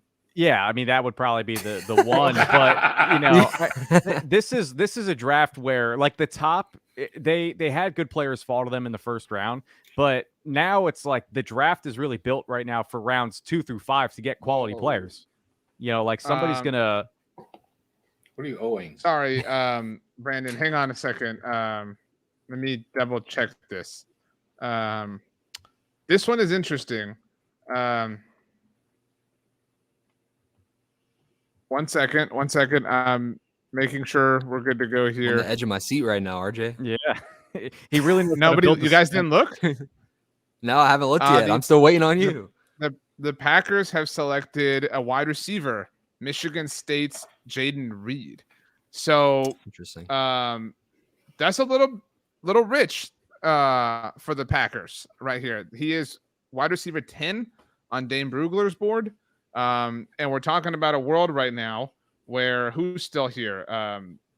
Technically Hyatt, he is Downs. He is ESPN's consensus highest rated receiver, but Jalen Hyatt's still here. Cedric Tillman. So you got both Tennessee guys. You got Marvin Mims. So it really is kind of a preference at this point in time. But do we see another little soft run on receivers? I guess not. Actually, just trying to... I'm going to ask a weird question. All right. It's a weird question. What if they went running back? What if they just do that now? What if they go Zach Charbonnet, they go Roshan Johnson? What if they're, they feel like, what? Let's get our preference here. Instead of like getting one last, let's do it. What if they did that? If they come up with one of the other offensive positions in the third, I'm not going to be crushed by it. Yeah. Go on, Chris. All right. I was just going to say, really, it depends how the third round plays out. Like, I wouldn't be crushed by it if we get one of those guys who I really like that's still available in the third round. But I think as of right now, there's too many good names that are surprising to me that they're still there. So I would lean one of those guys instead of just pushing for the running back position right now. Yeah, I think, Ryan brings up a good point where he says we need a legit backup for Pollard. It's something where Pollard is still recovering from the injury. By all accounts, it seems like he'll be ready for training camp to participate. Of course, him being the lead guy, you don't want him to probably take a lot of reps. We know what he has and what he can bring to the table, but you do want somebody to be here for the long term. In the pre-draft press conference, Stephen Jones mentioned that they have to make these quote-unquote difficult decisions. He mentioned that with Dalton Schultz leaving, and he did mention Tony Pollard's name, and I think he had to kind of spin it and correct himself a little bit. He said a difficult decision with contract negotiations, figuring out a timeline, and he mentioned the timeline of 3 to 4 years, and I thought that was a very interesting note because that's not a long-term deal like they gave to Zeke, but it's not necessarily something that keeps him around long-term, where it could just be the franchise tag this year, similar to Dalton Schultz last year, and he's gone. So you want to have a quality running back. Charbonnet gives you people, from what I heard on all these other platforms, they compared him to Zeke. Very similar skill set to Zeke, where he is a very ferocious runner of the football. He's great with pass catching. Not, this explosive runner where he'll break out a 60-yard run for a touchdown, but a very serviceable running back that would be a great compliment to somebody like a Tony Pollard. So I'd be for it. it's getting a little. This is how we felt last night, Brandon. Like starting to get a little uneasy. You know, like it's kind of it's hard to see the forest through the trees right now. You know what I mean? Like there are options, but there aren't options. It feels like we're wiped out, but we're not wiped out. Tom, where's your head at? I'm deliberately not saying a name right now. That's where my head's at. I meant where's your head at from a philosophical standpoint? A lot of the things that are happening are not crushing me when I see who they're taking. There's a lot of defensive players going. I'm just, let's get a little closer and see what we got. Then we, when they get to about 24, 25, we can start really talking about this. A big shout out to JJ Abraham, who's offered us a super chat. Says, "What's up, RJ? My wife and I are off celebrating our 20-year anniversary. So big happy anniversary to you, JJ, and the wife. Instead of going out to dinner, we have decided to stay put in the hotel and join you guys for this glorious day 2 of the draft. Anxious to see who we pick here in the second round." Tom, that is a lot of pressure on you to be anniversary entertainment. Yes. Gosh, I'm just going to leave that alone. Okay. Guys, I have a weird mind, so I'm going to leave it alone. Yeah, I think that's enough right there, Tom. Let's see here. The Dolphins with pick 51 have taken Cam Smith. So that is, maybe we start to see a little tiny bit of corners. I mean, maybe this puts Tyreek Stevenson in jeopardy, perhaps. But we are now 7 or 6 picks away, I guess, from the Cowboys being on the clock. Let's see here. Tom, Kevin notes that it's going to be a long night for JJ if you get this wrong. So you got a lot in your hands, Tom. Let's see here. Chris, you have a point. Yeah. I think this is really funny. So someone who's actually a part of the Blogging the Boys team, Defi Talks Cowboys, he just tweeted. He said Mike McCarthy and Dan Quinn are about to go to war in the war room if Darnell Washington and Drew Sanders both make it to 58. That'd be very interesting to pull up the war room and just see how hard both of those guys would be pushing for those two players if both of them fall, because they are both just ideal candidates for each of those coordinators for sure. I think that Dan Quinn needs to chill out a little bit if he's acting like, he needs something. I mean, Dan's gotten a lot of stuff. Like we can. Dan is not starving for talent on the side of the ball that he coaches. It's time to get Mike McCarthy a toy. I feel very, very strong about that myself, but I don't know if anybody else agrees. I agree. And shout out JJ. At first, my dyslexia kicked in, and I thought it was JJ Abrams. I was like, oh, wow. The director. That would be quite the anniversary. But I put you right up there with him, JJ. He needs offensive help. We talked about that at the very beginning. You need to address offense. And the one thing I also thought about when driving over to my draft bunker, I said, you also forget and have to kind of throw in the 5th round picks that they gave up for Stephon Gilmore and Brandon Cooks as their quote unquote draft picks this year. And it does make you feel better about whoever they take right now. I think it's awesome. Like, I know RJ, you said you're a little bit like uneasy on the edge, a little anxious. I think we're reversing roles here tonight, and I think it's just you let it fall the way it's supposed to on the board. If they take guard, great. If they take tight end, great. Wide receiver, great. Like there's still quality names on the board outside of if they take like a Hendon Hooker, which would throw everything for a loop. And I think we'd all have to just create content in while we're doing this. But it's an interesting board right now, and I think they're still going to land somebody that they like. So super chat from Jared says draft hockey and baseball tonight. Cheers, boys. I do have the Astros game on my second TV. Is anybody watching any hockey in the background? Any playoff hockey? Chris, you're a Hurricanes fan, right? I know they're not in it, but like, isn't that your NHL team? I'm relatively a Hurricanes fan. Yeah, kind of. I don't know. Brandon, are you like a Devils guy or Rangers? Yeah, I've started getting into hockey now that the Devils are relevant again, other than when I was a child. Now I can kind of get back into it and kind of harness my childhood a little bit more, but not really right now. Okay, well, I don't have a good segue, but the Seahawks have taken a potential target. They have taken UCLA running back Zach Charbonnet. He is gone to Seattle at 52. if you are a ball carrier in the Seahawks offense and you are kind of good at your job, watch out because they're going to replace you. Kenneth Walker challenged for Offensive Rookie of the Year like just a year ago. I mean, it's been Rashad Penny, it's been Kenneth Walker. I mean, it's been. I mean, I'm just like that's the lowest of low hanging fruit. Like they have had a number of players. Chris Carson. I mean, like it's just like if you play fantasy football, there's such a nightmare of a backfield to figure out because they go through so many different players. But nevertheless, Zach is off the board. I mean, are we like actually bummed about this? You know, like it would have been fun, but I don't think that any of us really like were dying for the Cowboys to take Zach here at 58. Yeah, I thought it was probably a little rich to go for him at 58. I agree. So. Okay, let's say something positive. All right, because Tom has refused to do that. Casey offers here in the chat. It feels like a fever dream to say that Torrance. So we're talking Osiris Torrance, Darnell Washington, Josh Downs, and Drew Sanders could all be there for the taking at 58. Now, two things. One, I think that this is very possible. But two, we were sitting here last night saying, oh, man, they're going to be on the clock, and Nolan Smith and Joey Porter Jr. are going to be there, and Michael Mayer, and they're going to have their pick. And then they surprised us. So let's, in the spirit of what we just saw, because we're kind of trying to figure this out, what are we not considering? Like, what is the direction we're not looking? What is the Mazi Smith moment that's about to happen potentially? Tucker Kraft. That would be pretty obvious. Like they've been pretty forward about that. Maybe. I guess, I mean, you're hitting all, I mean, Casey did a great job of literally not leaving us any wiggle room here. Because I agree with all the names that are there. Now, the one thing I'll kind of throw the wrench into it is, you know, the Giants, like I mentioned last night, they always pick in front of you in this draft if they decide not to trade or trade.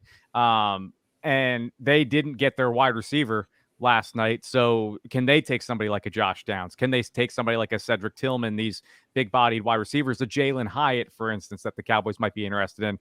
I think, I mean, are you able to go back to the big board there, RJ? Because I was going to say maybe I will if you say please. Please. Like defensive tackle, you don't need, you know, because you already have addressed it. You have guys on the depth chart. But outside of that, I mean, I don't know. Tom, you have any names or ideas position-wise? I can't say names anymore. They'll get taken off. So who do you want? Who do you not want the Cowboys to get? I'll name them. Here's ESPN's consensus big board. I mean, those are all the names, right? I mean, I guess Tyreek Stevenson would be the name that we haven't mentioned in this moment. Casey says that he'll concede that I'm correct. No big deal. Feels like deja vu from last night. A handful of can't miss guys available, and we take someone not on that list. Haha.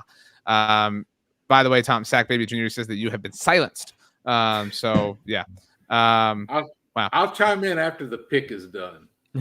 I do want to shout out JJ, not Abrams, Brandon, but JJ Abraham once again. Thank you again, JJ, for the super chats. Has been hearing you say thanks for the super chat forever. JJ's a big podcast listener, so if you're listening, you don't always see this, but I'm a podcaster, so good to finally know what it is and finally be able to give versus take all these years. JJ, no more giving here. Go enjoy your anniversary. We love you. We'll do our best to make sure that the Cowboys do what we want them to do. All right. Anybody have anything they want to say? Gervin Dexter to the Bears, by the way. The surprise pick to me out of that list that you just said would be Adetomiwa Adebawore, who, for anybody who doesn't know how to pronounce the name, would be, he likes to be called Tommy. So Tommy Adebawore out of Northwestern. He's listed at defensive end, but he's probably better suited as a defensive tackle. He, another athletic freak at the combine, blew up with all the numbers. People were wondering, him compared to like a Kalijah Kancey. Most people assume that Adebawore would be the better prospect because he has the size to be a 3 technique in the NFL. So you figure they address the nose tackle position. If they take another defensive lineman and can kind of use him as like a rotational guy inside out, that would be the only one that I think we're not really taking a look at if they wanted to take maybe a defensive end that has some flexibility. He's a name that would just feel a little redundant. Still an explosive player, great athlete, great guy. But that would, I think, be that sort of Mazi Smith right now. Yeah, but Tom Watsamata.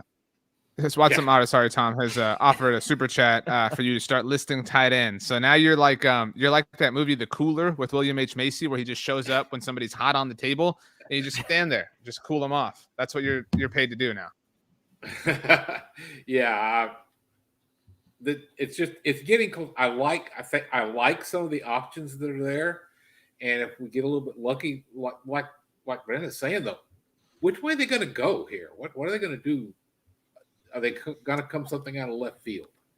NFL Network has a Daniel Jeremiah's best available board on the TV right now. Darnell Washington, Osiris Torrance, Jalen Hyatt, Trenton Simpson, Hendon Hooker, Keely Ringo are the top. Was that 5 names I said? So look, Steve Avila is gone, right? Our sweet prince. We've more than made our peace with that. You walk away with Osiris Torrance right now.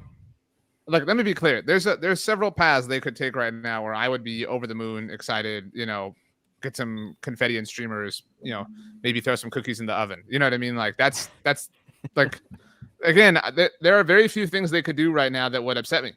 I mean, does anyone have like a real thing they could do? I know, Chris, you jokingly mentioned Hendon Hooker, but there's not a path. Like that's kind of a cool thing that there's nothing they can do that would really bother us right now. And what was it? 4 picks ago, we were worried about there not being anything. Well, RJ was. I think the Chiefs have come up or traded out. I don't know if the Chargers made their pick. That's what we're kind of waiting to see. We know what the Bears picked.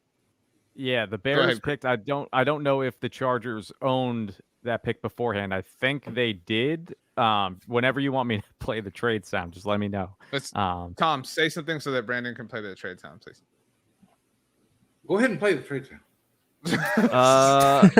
Okay, so the Chargers are making the pick. They are taking Tuli Tuipulotu, pass rusher out of USC. Good pronunciation. Job well done. So that's a pass. So we've got now the Chiefs, Jaguars, and Giants. We're close. You can reach out and touch it. And look at who's still on the board. Man, you know what is going to stink is if the Chiefs just take Darnell Washington here, right? Like, I know they don't have a needed tight end by any stretch, but like they just add another offensive weapon. That would, and they get the like super freak, monster, Megazord, and we're just sitting here upset. There was a lot of interest in Zay Flowers from the Chiefs, like heading into that first round. So I could actually see them going a wide receiver. I'm about to say maybe this is a speedy wide receiver. Hyatt would make a lot of sense for them. Mm-hmm. Yeah, just break the huddle and run and let Mahomes find you. Yeah, just run. That's all we need. Yeah, just do what Tyreek Hill did. If that's the plan, like that's the dude, right? Like that's the guy to get. Like how long do the Chiefs have you stay in your route? Like 0.8 seconds, and then just go out there and improvise and let Mahomes do the rest. Kevin has started to take, maybe not walk back, but take a step back, Kevin. I say that with love. Kevin has said, I know I have said let the tight ends go, but Washington is one big dude at tight end. The Chiefs have selected a wide receiver. It is Rashee Rice out of SMU. So it wasn't Jalen Hyatt, but it was, to the point you were getting at, Chris, for a wideout. So the Chiefs now are done. We have 2 picks to go before the Dallas Cowboys are on the clock. And again, we're sitting here. So let's get the consensus big board up. Here we go. Cowboys aren't taking Hendon Hooker. Darnell Washington is the consensus best player. I don't know. Maybe Brandon, can you make sure who the highest rated player left is on Dane's board? I think it is Darnell Washington, or Drew Sanders is still here. So that's technically, I guess, the direction you could go. But still, Darnell Washington kind of feels like the marriage of all ideas right now. I think it just makes the most sense too, because I mean, he's like it at the tight end position right now. Like you can maybe get a wide receiver in that 3rd round. You can maybe get a linebacker at this rate in the 3rd round. You can get a corner, running back. Once Darnell Washington's off the board for me, I'm at the point where I'm kind of good on tight end in this draft, like at least anytime soon. So I think if you really, really want someone who can be impactful at that tight end position, it's got to be now. Let's pick who we want. And we'll do the chat too. Who was the name you want? We have 2 picks to go. So let's do it. Tom, don't be afraid. I'm going to say Darnell Washington. That's my name. Chris, is that your name too? Chris? Yes. Yeah. Yeah. That's okay, mine. so that's we're making a priority list, a power ranking. That's our number one. You're telling us who you want right now. We're 2 picks away. So Chris and I are Team Darnell Washington. I want Osiris. I'm sorry, Tom. Okay, you want Osiris Torrance. Jackson's G Pop says Ringo. Du Bois says Marvin Mims. Dallas Martin says Josh Downs. Watsamata says, okay, I finally have to do that. Boston Lager is swirling throughout Watsamata. Says Osiris Torrance. Opera Doc asks if Zavala can be a plug and start guard. I don't know if you're, asking about Steve Zavala. Speedy T says Torrance. DB Cooper says Tom. Shh. Let's see here. Brandon, I think the War Room is up on the draft show, by the way. If you can get that going. Back to it. Let's see here. Brian says Torrance, Schmitz, Washington, Hyatt in that order. Brian, you cheated. Patrick says Hyatt. Kevin says Osiris is my pick. And if you say it, Tom, we've got problems. Alex says Trent Simpson. Go ahead, Brandon. Dan Quinn is back in the War Room. All right, so we've got the War Room now on screen. This is the draft show. Everybody go support the draft show and listen on 105.3 The Fan. Watch on DallasCowboys.com. Dan Quinn looks like he's making a case. I don't know if y'all agree with me. Yeah. I told you this is what's happening right now. He's making a case for one of those defensive players. I would bet on either Drew Sanders or Trenton Simpson because I know Trenton Simpson was a top 30 visit as well. I think he wants one of those guys. I like what Joseph said, by the way, Ochoa at 58. So, just, What position? If the Cowboys corner, I don't want to tackle anybody. I'm not just be our tight end. Yeah. No, thanks. I'm good. I'm thinking it might be maybe. Oh, so Dan Quinn has the phone in his hand. Yeah. That looks like a personal phone. That's Dan. Look, I'm taking matters into my own hand, or maybe that's the call to say, "Sorry, Dan, look stressed. I made the case and I lost." So there was a lot of debate that was going on last night when Danny put up his video and we were kind of going back and forth.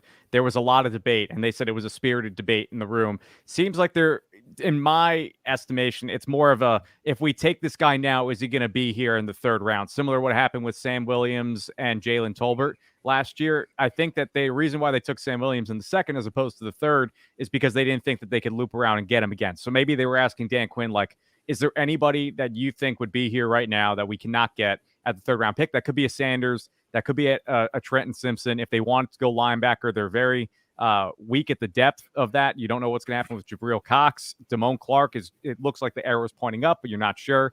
The Joneses are Arkansas guys, but if you want to address an offensive weapon, I think you have Darnell Washington, you have Tucker Kraft, and that could be the discussion of who might be there in the third round. Okay, hold up. 2 things here. One, I think you said this, Brandon, but the Bears traded up for this Jaguars pick. So we have the Bears and then the Giants, and then the Cowboys are on the clock. Thank you, Brandon. That siren, I think, is going to maybe feel chill when I tell you this. So we're not listening to the draft show right now, obviously, but everybody should obviously check them out. But apparently Brian Broaddus has said on the draft show that it might be Hendon Hooker. Now, I don't know if that's a real thing. The Bears, by the way, just took Tyreek Stevenson, the corner out of Miami. So that is one name off the board. I don't know I have no idea how we would That would survive. Be insanity. Twitter would lose their mind. The I don't know that we I don't know that we could survive. That would be insane.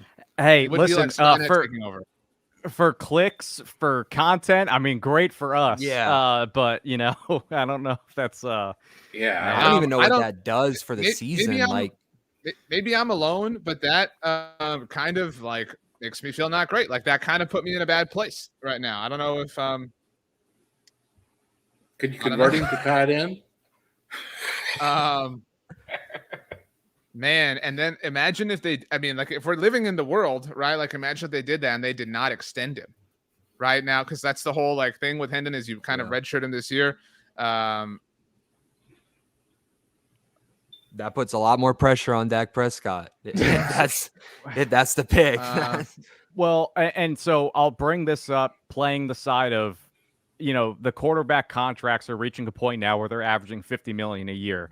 We've talked about where if you're allocating a lot of resources to a quarterback on the roster, statistically, Super Bowl, quarterback winners, they've only taken up less than 13% of the salary cap. So if you don't want to extend. Now, unfortunately, the way Dak set it up, I mean, great for him. I'm all for players getting their money, but he has the no trade clause. He has a no franchise tag clause. So he can, of course, waive that and go to a different team if the Cowboys want to trade him. But you're really over a barrel when it comes to Dak and what you want to do with him next year. Hooker would be somebody following that Jalen Hurts route where Dak's health has been in question the past few years. He's missing games. It doesn't make any sense because they just re-signed Cooper Rush, who's a proven backup. So this is the scenario we were talking about earlier where it would just be Mazi Smith, but I think worse than that. And listen, I love Hendon. He seems like he would be great in the locker room. He was all for learning from Dak. I'm sure Dak would use this as motivation, but does this create a rift in the locker room between the guys who are pro Dak? RJ's stunned.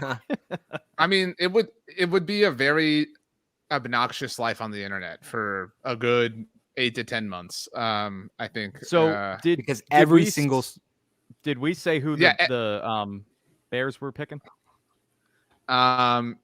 It was Tyreek Stevenson, the corner out of Miami. So we're just waiting on the Giants pick, and then the Cowboys are on the clock. The Giants have selected John Michael Schmidt. So sorry, Brian, in the chat. So if you're watching the television broadcast, they still have the Chiefs pick on the screen. They haven't even gotten to the Bears yet. But in a literal, real world, the Dallas Cowboys are on the clock. Let's get this off, and let's get us big screen again. So okay. I was just going to say really quickly, if Hendon Hooker is... Cowboys are on the clock.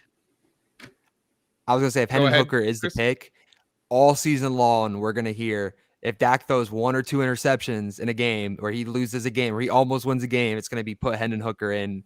That would be just such a crazy storyline. The War Room is back. Thank you, Brandon, for letting us know. So this will be good to check out. So, okay. Let's kind of take stock of the moment. Now, that was the Hendon Hooker thing came from Brian Broaddus saying it on the draft show. Clarence Hill Jr. has just thrown some cold water on that on Twitter for what it's worth. But that being said, Hendon Hooker technically is the number 1 player available on the ESPN consensus board. We don't have that up because we have the War Room on. But players in consideration, I think right here, and like the Cowboys can, they're literally on the clock. Their choices are of Darnell Washington, Osiris Torrance, Jalen Hyatt, Keely Ringo, Trenton Simpson, Drew Sanders. Anybody have a thought? A couple of people seem to think they know the answer here. I think that they're saying who they want it to be, Tom. They're trying to manifest. I'm seeing if we go ahead, Brandon. I was going to say, okay, so Dan Quinn was in there.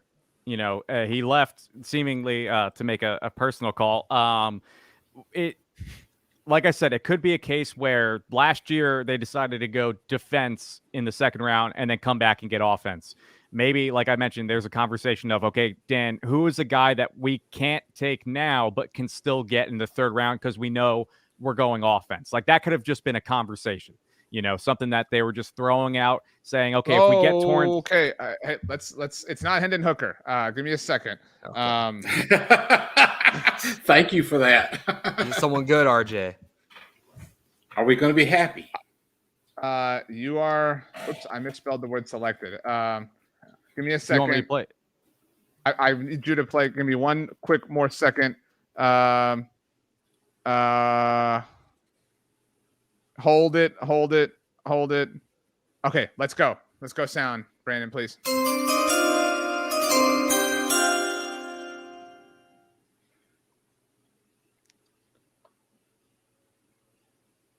The Dallas Cowboys have selected their tight end, and it is Michigan's Luke Schoonmaker. Back-to-back Wolverines for the Dallas Cowboys. How are we feeling? Chris, you made a animated expression. Let's start with you. Oh my goodness.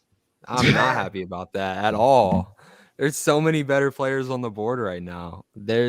He's not the best tight end available on the board, first of all. And I think that's a player you could have gotten maybe even in the third round. You pass on these great defensive options like Drew Sanders, Trenton Simpson. That's I don't like that pick at all. I'm sorry. So why would they take him over Darnell Washington? That's a great question. maybe they don't believe in the They view it traits. differently than me. I was about to say maybe they don't believe in the traits, but I would have taken Darnell in a heartbeat over Schoonmaker. Tom, how are you feeling on a superficial surface level? Not a superficial, but a superficial surface level. Well, it's real mixed bag because I'm glad they've addressed tight end, but he wasn't even on the radar here, and I'm really wondering what the logic is, why, or I mean, was he a visit or anything? I haven't heard his name.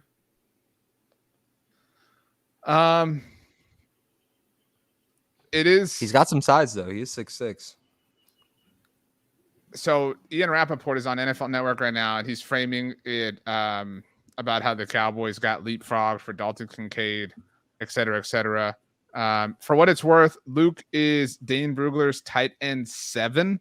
Sam Laporta was number 6, and Tucker Kraft, who we heard the Cowboys be connected to, was number 5. Darnell Washington is Dane's tight end 4. So the Cowboys, at the very least, taking the 3rd best available tight end as far as how Dane Brugler views this situation, and we all obviously trust Dane a lot. I mean, I don't know.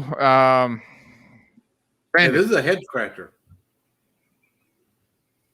I was going to say it's something like I mentioned earlier, where if they have to take somebody that they didn't think would be in the 3rd round, similar to what we saw with Sam Williams and Jalen Tolbert, like just picture this. This time last year, we were looking at the Cowboys taking Sam Williams, then getting Jalen Tolbert in the 3rd. It's like, oh, if they reversed that, we'd probably be happier because the Cowboys taking Jalen Tolbert would be an exciting thing to think about in the 2nd round.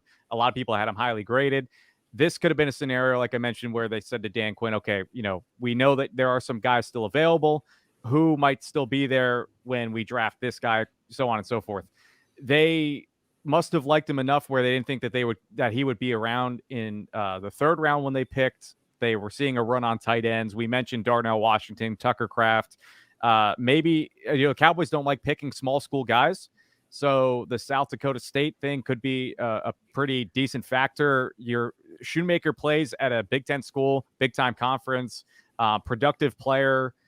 He's great with run blocking. Like he's a quality run blocker, and he also provides being a plus pass catcher. Maybe not the best. I think so if I had to compare where the Cowboys would be tight end wise on the roster, he's like the mix of what you would get with Jake Ferguson and Peyton Hendershot combined. So if you take those 2 guys, put them together, you get Luke Schoonmaker. So I like the pick. I had Tucker Kraft a little bit higher. I thought his upside was a little bit higher. Osiris Torrance being on the board, maybe they just didn't like him playing guard as opposed to tackle, or tackle as opposed to guard. Maybe they just didn't like the player, but it definitely the helmet thing. It's like 2 nights in a row picking Michigan players that we probably don't feel the most confident about in the moment, but maybe as the night goes on, we'll feel a little bit better if there's an explanation. It's difficult to understand this. It feels like they are in love and they're drafting the player that they love, and there's no concerns, I would say, about Luke Schoonmaker, but this does feel like them playing with their 2nd round pick the way they have done in the past. I mean, what is he? I guess my qualm is, what is he offered that's different from Jake Ferguson or from Peyton Hendershot at this point in time? Like the reason we would have liked Darnell Washington would have been because he offers some sort of crazy, freakish athletic prowess that would be worth gambling on. Yeah, this seems kind of like the inverse of what they did with Mazi. They went away from the freak and went with something more pedestrian. It's interesting. So let's see here. Let's catch up on some comments. Bobby says best available on the board. Watson Mata says Torrance. This was before the pick was made. Let's see here. There was a lot of chatter for Torrance. David said, what? DJ2 said, I thought they'd take him in the 3rd. Ryan says that's a hand F. Loco says no. Joseph says major reach. Frank says who. Bobby says why. Larry says no. Let's see. Brian says at the end of yesterday, I graded them a C+. They just dropped to a D. I think that's a little harsh. Speedy Double TS says this is insane. Opera Dog says obviously they don't think Washington is as good as we think. I would say that the entire NFL probably agrees with that at this point. Let's see here. Chris says horrible. Isaac says disappointing. I don't know if it's obvious, but every comment is along these lines. Do you want me, RJ, to read the last line of Dane's report on Schoonmaker? Let's do that. So you go to the Beast, read about Schoonmaker. We might pull a little bit throughout the night. But he says, this is his last sentence about the newest Cowboy. He said, overall, Schoonmaker is only average in most areas, but he has the size, speed, and strength to be a solid possession receiver and positional blocker. His well-rounded game will help him become a steady number 2, and then in parentheses, a potential number 1 tight end for an NFL team. So he's, like I said, sort of a mix of a Ferguson and Hendershot, but could be now 2 years from now better than both of those players. Chris.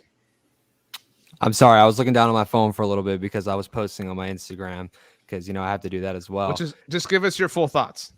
I mean, it's been 5 minutes. Yeah, I'm not a fan. I'm still not a fan 5 minutes later.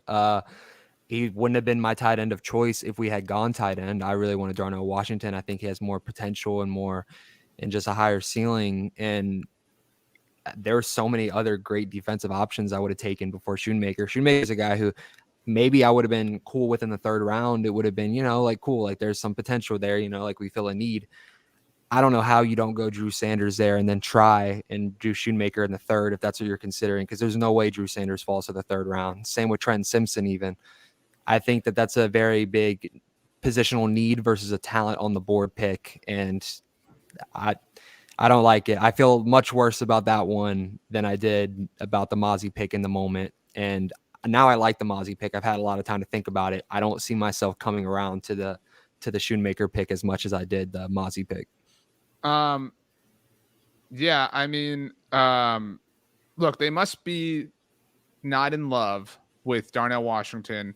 Bob Sturm just quoted medicals are likely a reason for that. So they're all about high floors, right? They don't want to chance things. And that's understandable to a degree. But Tom, we can sit here and we can talk ourselves into the athletic prowess that Mazi Smith offers. That's why the pick makes sense, et cetera, et cetera. It's hard to see at least what separates Luke Schoonmaker. And this, we're not talking like when the Cowboys took Jake Ferguson a year ago, it was like, okay, that's your 4th round pick. You're getting day 3 started. This is a good way to kind of do this, but this is the 2nd round. I mean, this is, you have to be very, very, very, very careful at this point in time. And they haven't necessarily done that throughout history. Tom. Yeah. Oh. Yeah. It's, the medicals thing, if that's true, then I can kind of see why they didn't go with Washington over him, which says to me that this was the round they were really looking to get a tight end. I have to see how this plays out. I don't think I'm ever going to be really sold on this unless the kid comes in and really does something.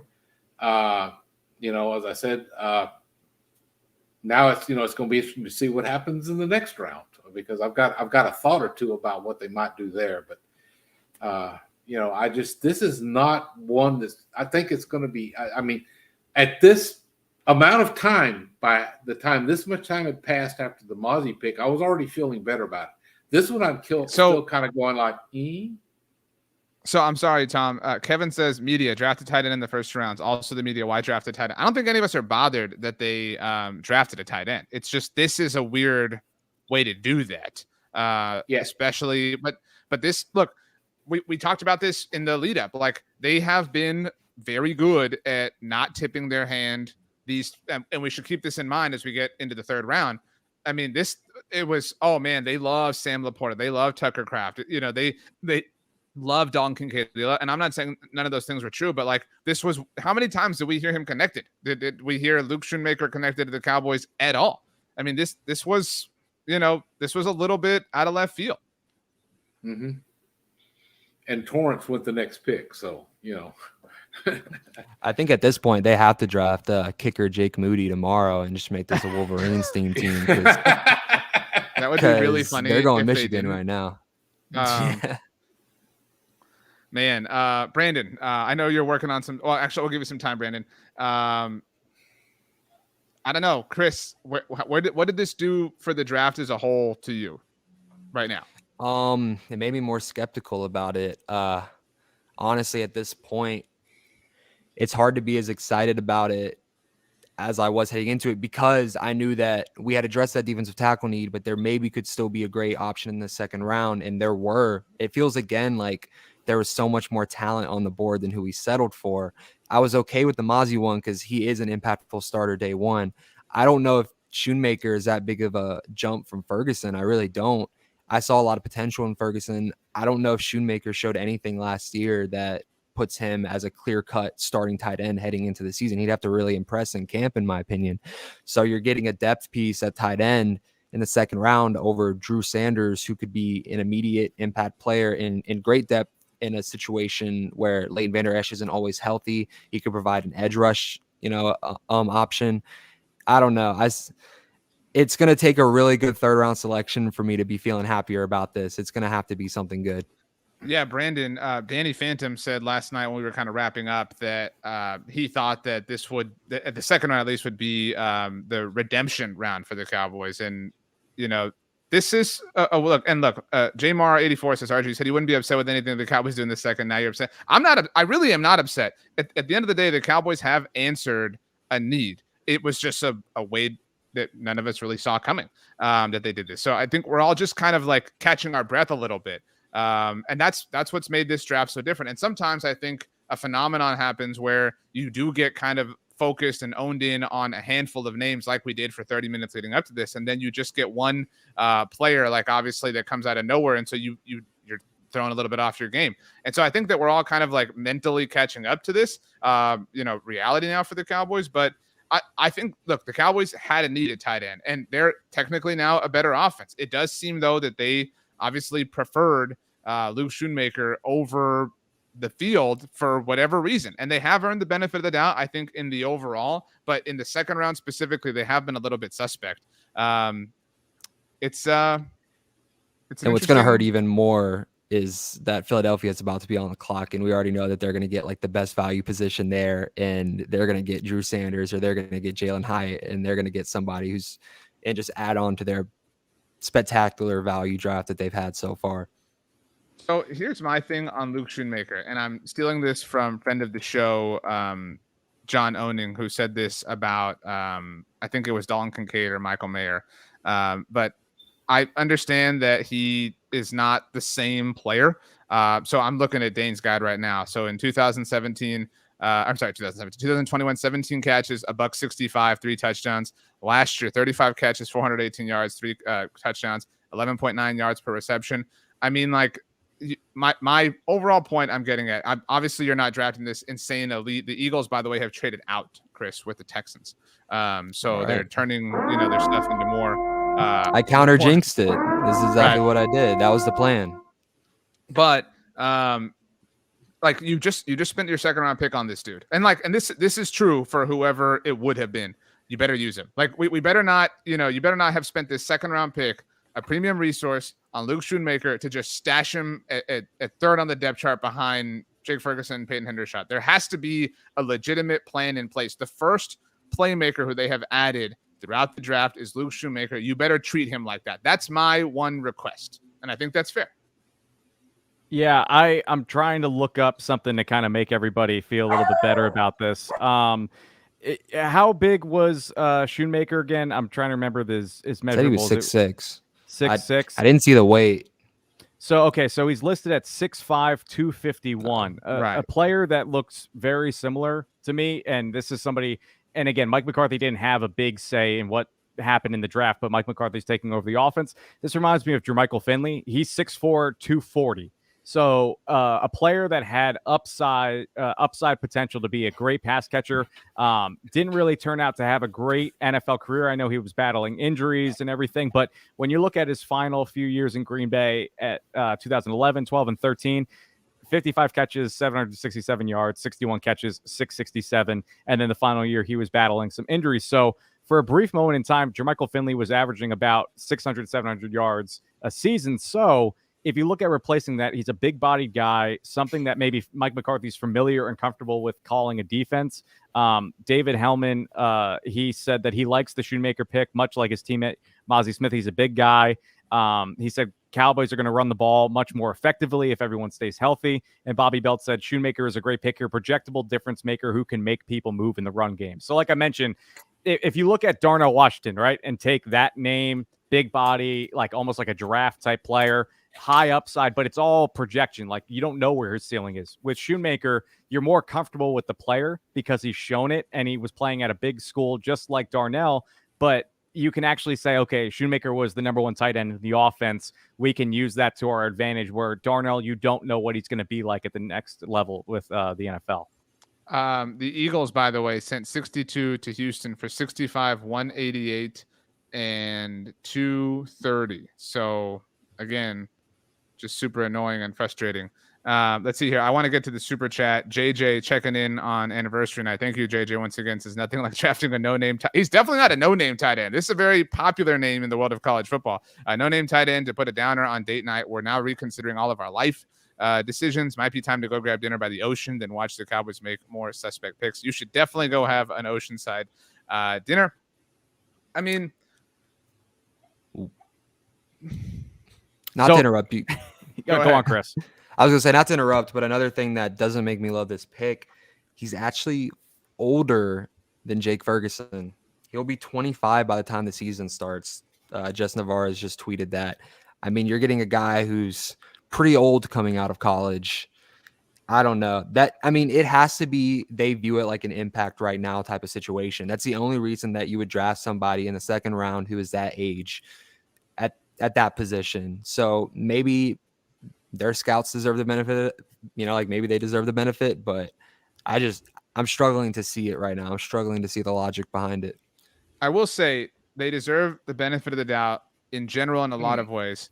But the second round is a little bit suspect, but I will say also that they have kind of earned the benefit of the doubt when it comes to evaluating tight ends in a post Jason Witten world, right? Like think about, Jason Witten retired, so to speak, for the first time in 2018. They drafted Dalton Schultz, and I recognize they didn't totally identify what Dalton Schultz was until the situation was kind of forced for them with Blake Jarwin's injury. But they identified Blake Jarwin as a talent, and he was talented. He just unfortunately got injured.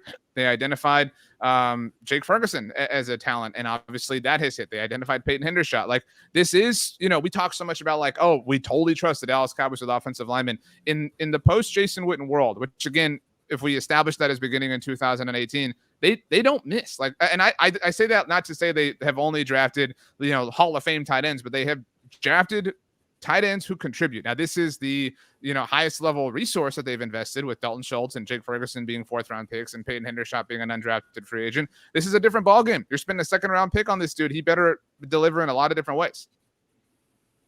Yeah. To me, he's going to have to come in, and it's going to at least have to be a neck-and-neck competition between him and Ferguson for me to believe in this pick. Agreed. By the way, I'm reading a conversation that he had with a friend of the show, Justin Mello, over at the Draft Network. And one of the questions that Justin asked him, this interview is a little bit older, but was who were some of the veterans that helped show him the ropes, obviously in Ann Arbor.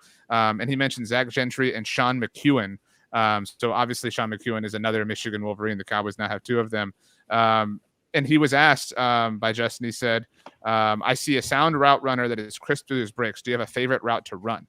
So this is important because this is obviously who the Cowboys are drafting. I have a lot of those crossing routes. Being fast to get across the field allows me to create available throwing lanes for my quarterback. It helps me as a playmaker. I really enjoy running those routes. I was able to do a ton of that this year at Michigan. Those are some fun type routes to run, in my opinion. The Broncos have traded up to draft Marvin Mims Jr., by the way. Which was just announced by DeMarcus Ware. Oh wow! I don't love that. Yeah. If you want to do to get you those dirty 4 to 6 yards a pop, I mean that's what they need, right? That's what Dalton Schultz was. Jeff Davis, think of it. The super chat says he's 6'5" and 250 and runs a 4.6. He is a big body and isn't scared to block. And the best thing on film, he catches with his hands. I like it. Be positive. I don't think anybody's not being positive, to be fair here, Jeff. I think we're just examining all the tentacles associated with this. Not every pick is a home run. Not every pick is a foul ball either. I think this is a solid single, like a single over the first baseman. You can't get extra bases out of this. and you're just sitting here. You just hope for more than that with your second round pick, even if it is at the back end of things, or the position the Cowboys were drafting in, obviously. Yeah, we wanted a solid double here, and now we got a single. Wow. So okay. The other point that I was going to bring up really quickly is when it comes to the run game. Again, I watched a lot of Big Ten football last year, covering Rutgers, unfortunately. Blake Corum, the running back for Michigan, he rushed for over 1,400 yards, and he's still a talented running back, but that doesn't just happen, because it's only the offensive line. Like, you still need a quality tight end. It's a pro-style system, with Jim Harbaugh up in Michigan. So he provided a lot of blocking security to be sort of an extra offensive lineman, and having him rush for over 1,400 yards, that's at least a good indicator that he can be serviceable in the run game and be a plus blocker. He plays to his size, which is really helpful and useful. And even with Darnell Washington, David Moore said that, like we mentioned before, there might have been a medical concern. So if that was like who they envisioned to be the pick, maybe if there wasn't a medical concern, they would have picked him there. And you could kind of, like I said, take the players out of this. They have very comparable styles and play styles, positives, negatives. So I just think that it's a safe pick for them, where at the end of the day, they needed a big body wide receiver. Maybe he fills that role to be a flex out, maybe red zone threat for somebody, like a Dak Prescott to throw to. I'm going to step away for a few moments, and I'm going to leave you all in the very capable hands of Brandon Laurie, Tom Ryle, and Chris Halling. If everything goes well, Chris, you get the credit. If everything falls apart, Tom, you get the blame. So I'll see you all shortly. Okay. Well, let's see. Let me just adjust here the look of this, because I know RJ said he doesn't I don't really love like this. Yeah. Let me see here. Tom, any other thoughts? You're kind of still, it looks like, collecting, analyzing, assessing. I'm going to take a look and see what players have been off the board, but the Cowboys still have a third round pick that they're going to need to address maybe offensive line with. Yeah, and I was I'd had a thought about Juice Scruggs, but he went at the end of the second round. According to a couple of boards I saw, he was more like late third round. So he apparently received a higher evaluation, which just goes to show that it's not just the Cowboys that are doing some things that some people might be a little bit puzzled by. And we don't know what the scouting staff was coming up with. So right now we're going to have to hope they get this right and see how it plays out. I think part of it was just that nobody was talking about this guy around Dallas, around our little Twitter sphere. We weren't talking about him. And I think it kind of caught us off guard, just like Mazi, only with Schoonmaker, he doesn't have that freak aspect that Mazi came in that kind of, I think, helped sell us on that pick. But it's going to be interesting. Like I said, if he's not pushing Jake in camp, then I think we're going to have a lot of questions. They want to know what's going on. Yeah. Chris, what do you think? I think now at this point, I agree with everything that Tom said, but what I want to see the Cowboys do at this point, I want to see us be a little bit aggressive and trade up in the third round, because there's still a lot of great names on the board. I'll feel better about this pick if we can move up and still get one of those guys who I wanted. Obviously, Darnell is probably off the table now that you took Schoonmaker, but Trenton Simpson, Drew Sanders, even some of these wide receivers, Jalen Hyatt, I believe, still available, correct? Josh Downs is still available. Yeah, I know. Marvin Mims got selected. Yeah, he's gone now. There's a lot of quality players who I believe who could still make an impact that I don't think will drop another. What is it? 26 picks, right? I believe. Yeah, I think so. Yeah, and on top of that, you have. I'm kind of looking. We have a few comments here. D-Day was wondering, Schoonmaker was one of the four tight ends that they met with. Somebody asked too, where did RJ go? He's just off doing something. He will be back, of course. One thing to kind of give you guys a little bit of hope, I'm just looking, John Owning, friend of the show, he's putting up a stat from PFF of what Luke Schoonmaker does well, and we talked about the route running and everything. When it comes to separation percentage, he's in the 97th percentile for tight ends, and separation percentage versus single coverage, he's in the 96th percentile. So a pretty good route runner for somebody his size, somebody that can get open. And we talked about that, where the Cowboys needed to get some help on the separation scale with regards to wide receivers, tight ends, just something. They weren't getting any separation from any of their pass catchers. So if he ranks that high in the metrics, that would say that, okay, like at least you have somebody that is shown to be a quality separator, could be a reliable pass catcher for Dak Prescott, big target, like I said, red zone and everything. So from that standpoint, it looks good. But again, I know people have the love for Ferguson and Hendershot, but if the Cowboys feel that Schoonmaker is a better player than those two, you have to at least trust their evaluation. Yeah, no, I agree. I don't know. I need to see how it pans out. I need to see what happens in this third round, and I need to see what happens. I think that's a pick that I don't know if I'll feel great about until training camp comes around and we're really seeing how he is competing with Ferguson and competing with Hendershot. That's going to be a pick that I'm going to be like, okay, well, I mean, prove me wrong. Like it's a pick that I'm going to need to see that he can really compete to be that tight end one. Because if he's not competing to be the tight end one, then picking him in the second round feels like unnecessary to me. Yeah, and I'm looking just who's been gone. The Jaguars took Penn State Bretton Strange, so maybe they felt like that there was a run on tight ends. I'm going just seeing for round 3. Tom, the one thing that we've been talking about with regards to the Cowboys and how they draft, Zach Pickens was the pick for the Bears, defensive tackle out of South Carolina. We talked about the Cowboys and how they draft. They draft really well.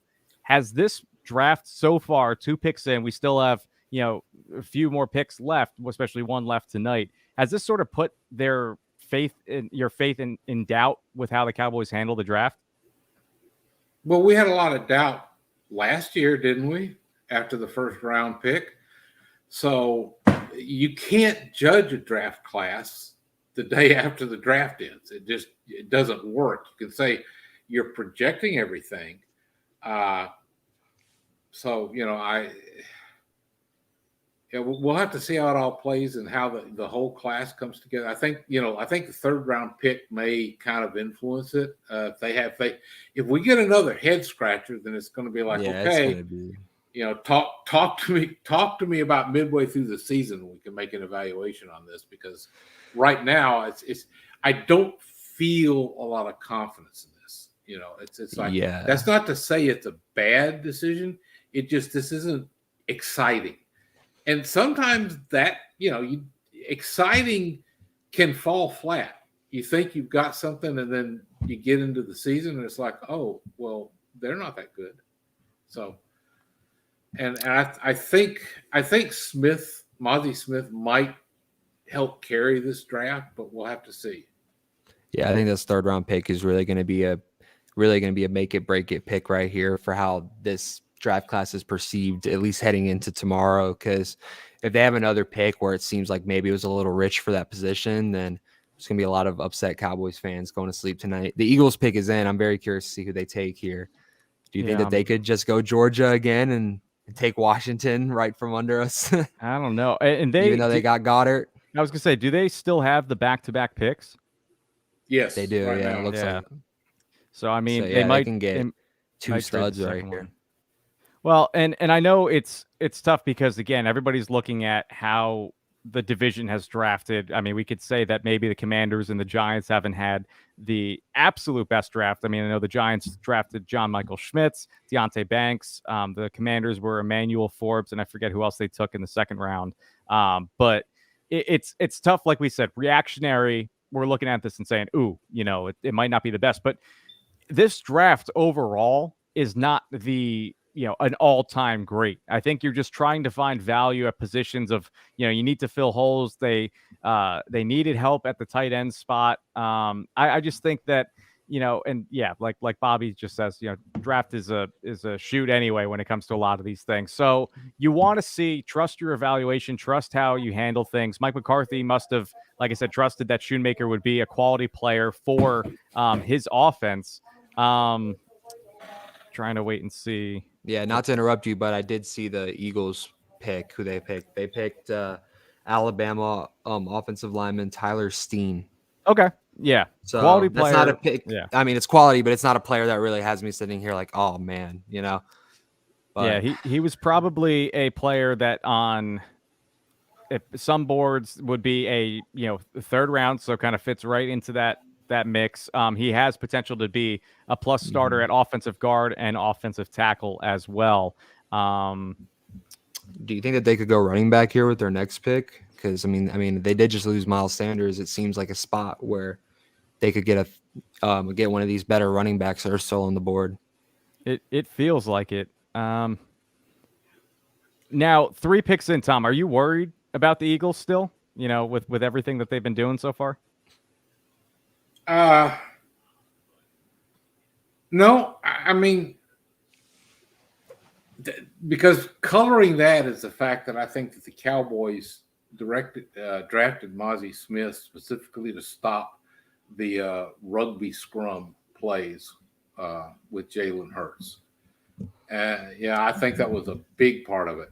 Go ahead. Were you going to say something, Chris? Yeah. I'm sorry to interrupt you, but they did just pick they picked Illinois safety Sidney Brown at pick 66. So okay. They didn't take one of those guys that I was really scared that they were going to take. Now you got to start asking yourself, wait a minute. Darnell's still there. Why is he still there?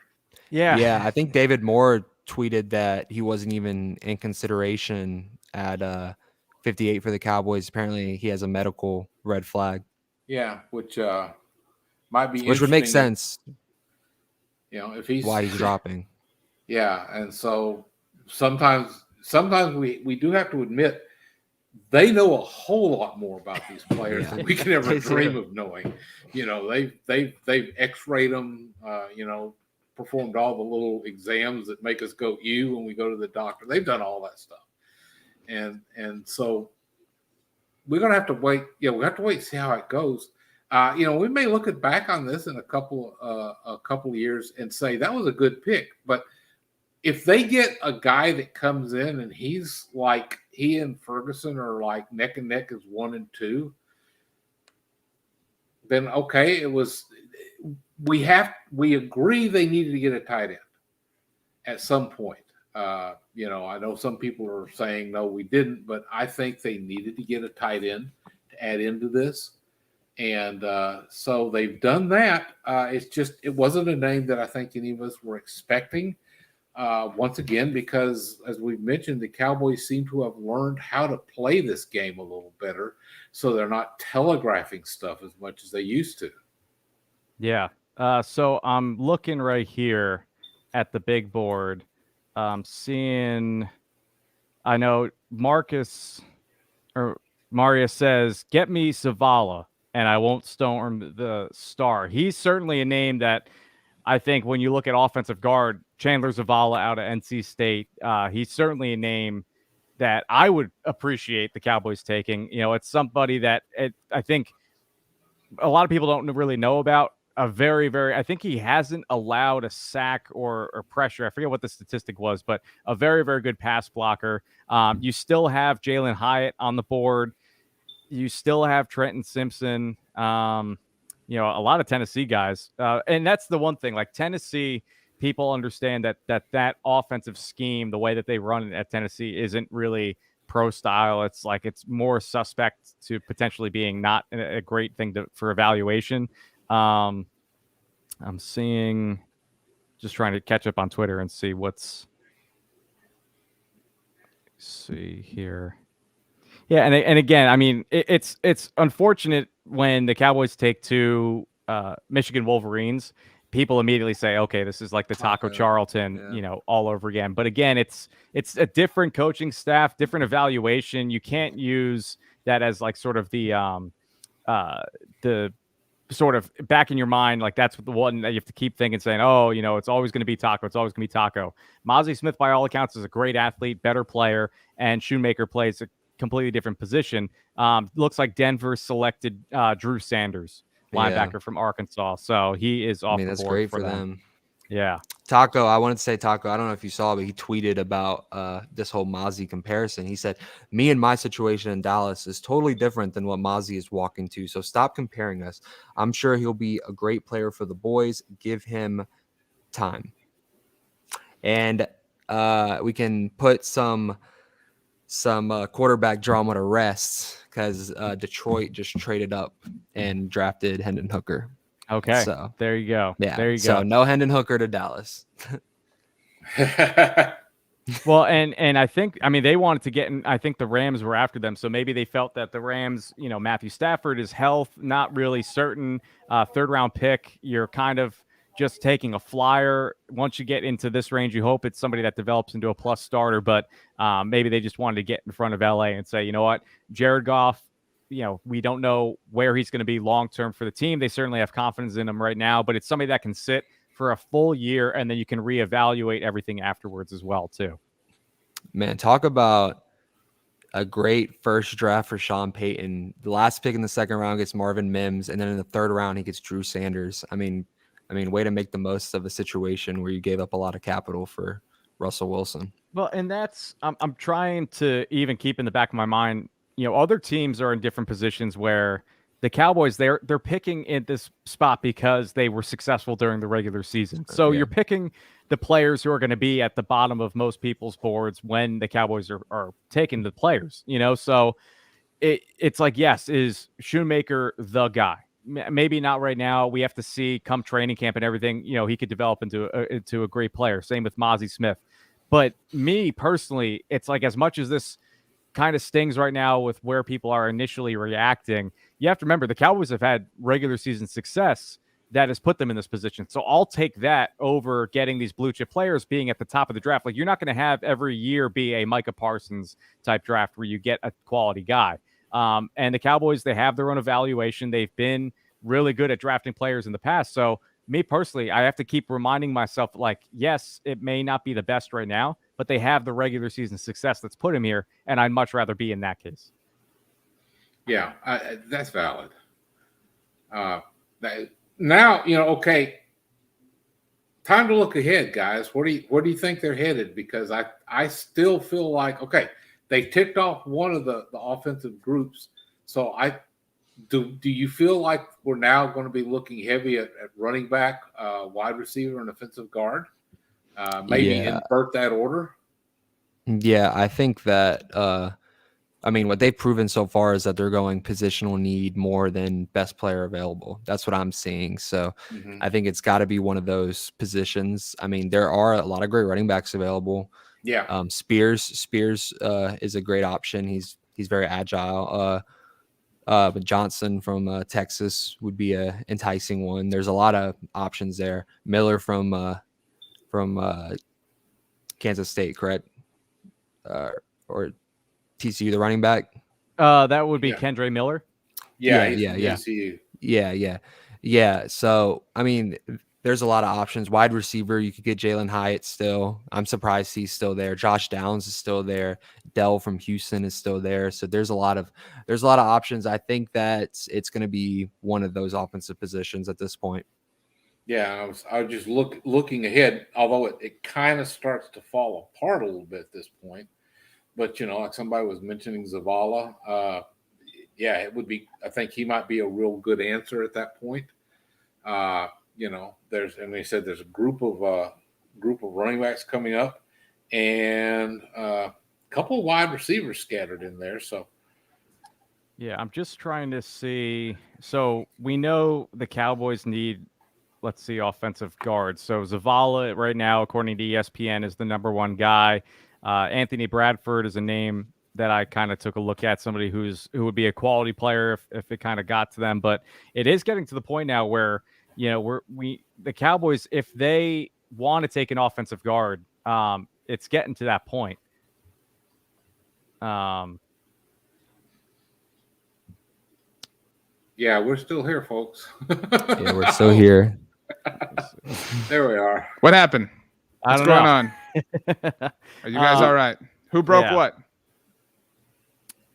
It was going really well up until you joined, and then everything just kind of went. Why did haywire. this? So what happened? Why did the thanks for joining card go up? That's what we were wondering. It just happened. We were just sitting here going when like, you came back. Yeah.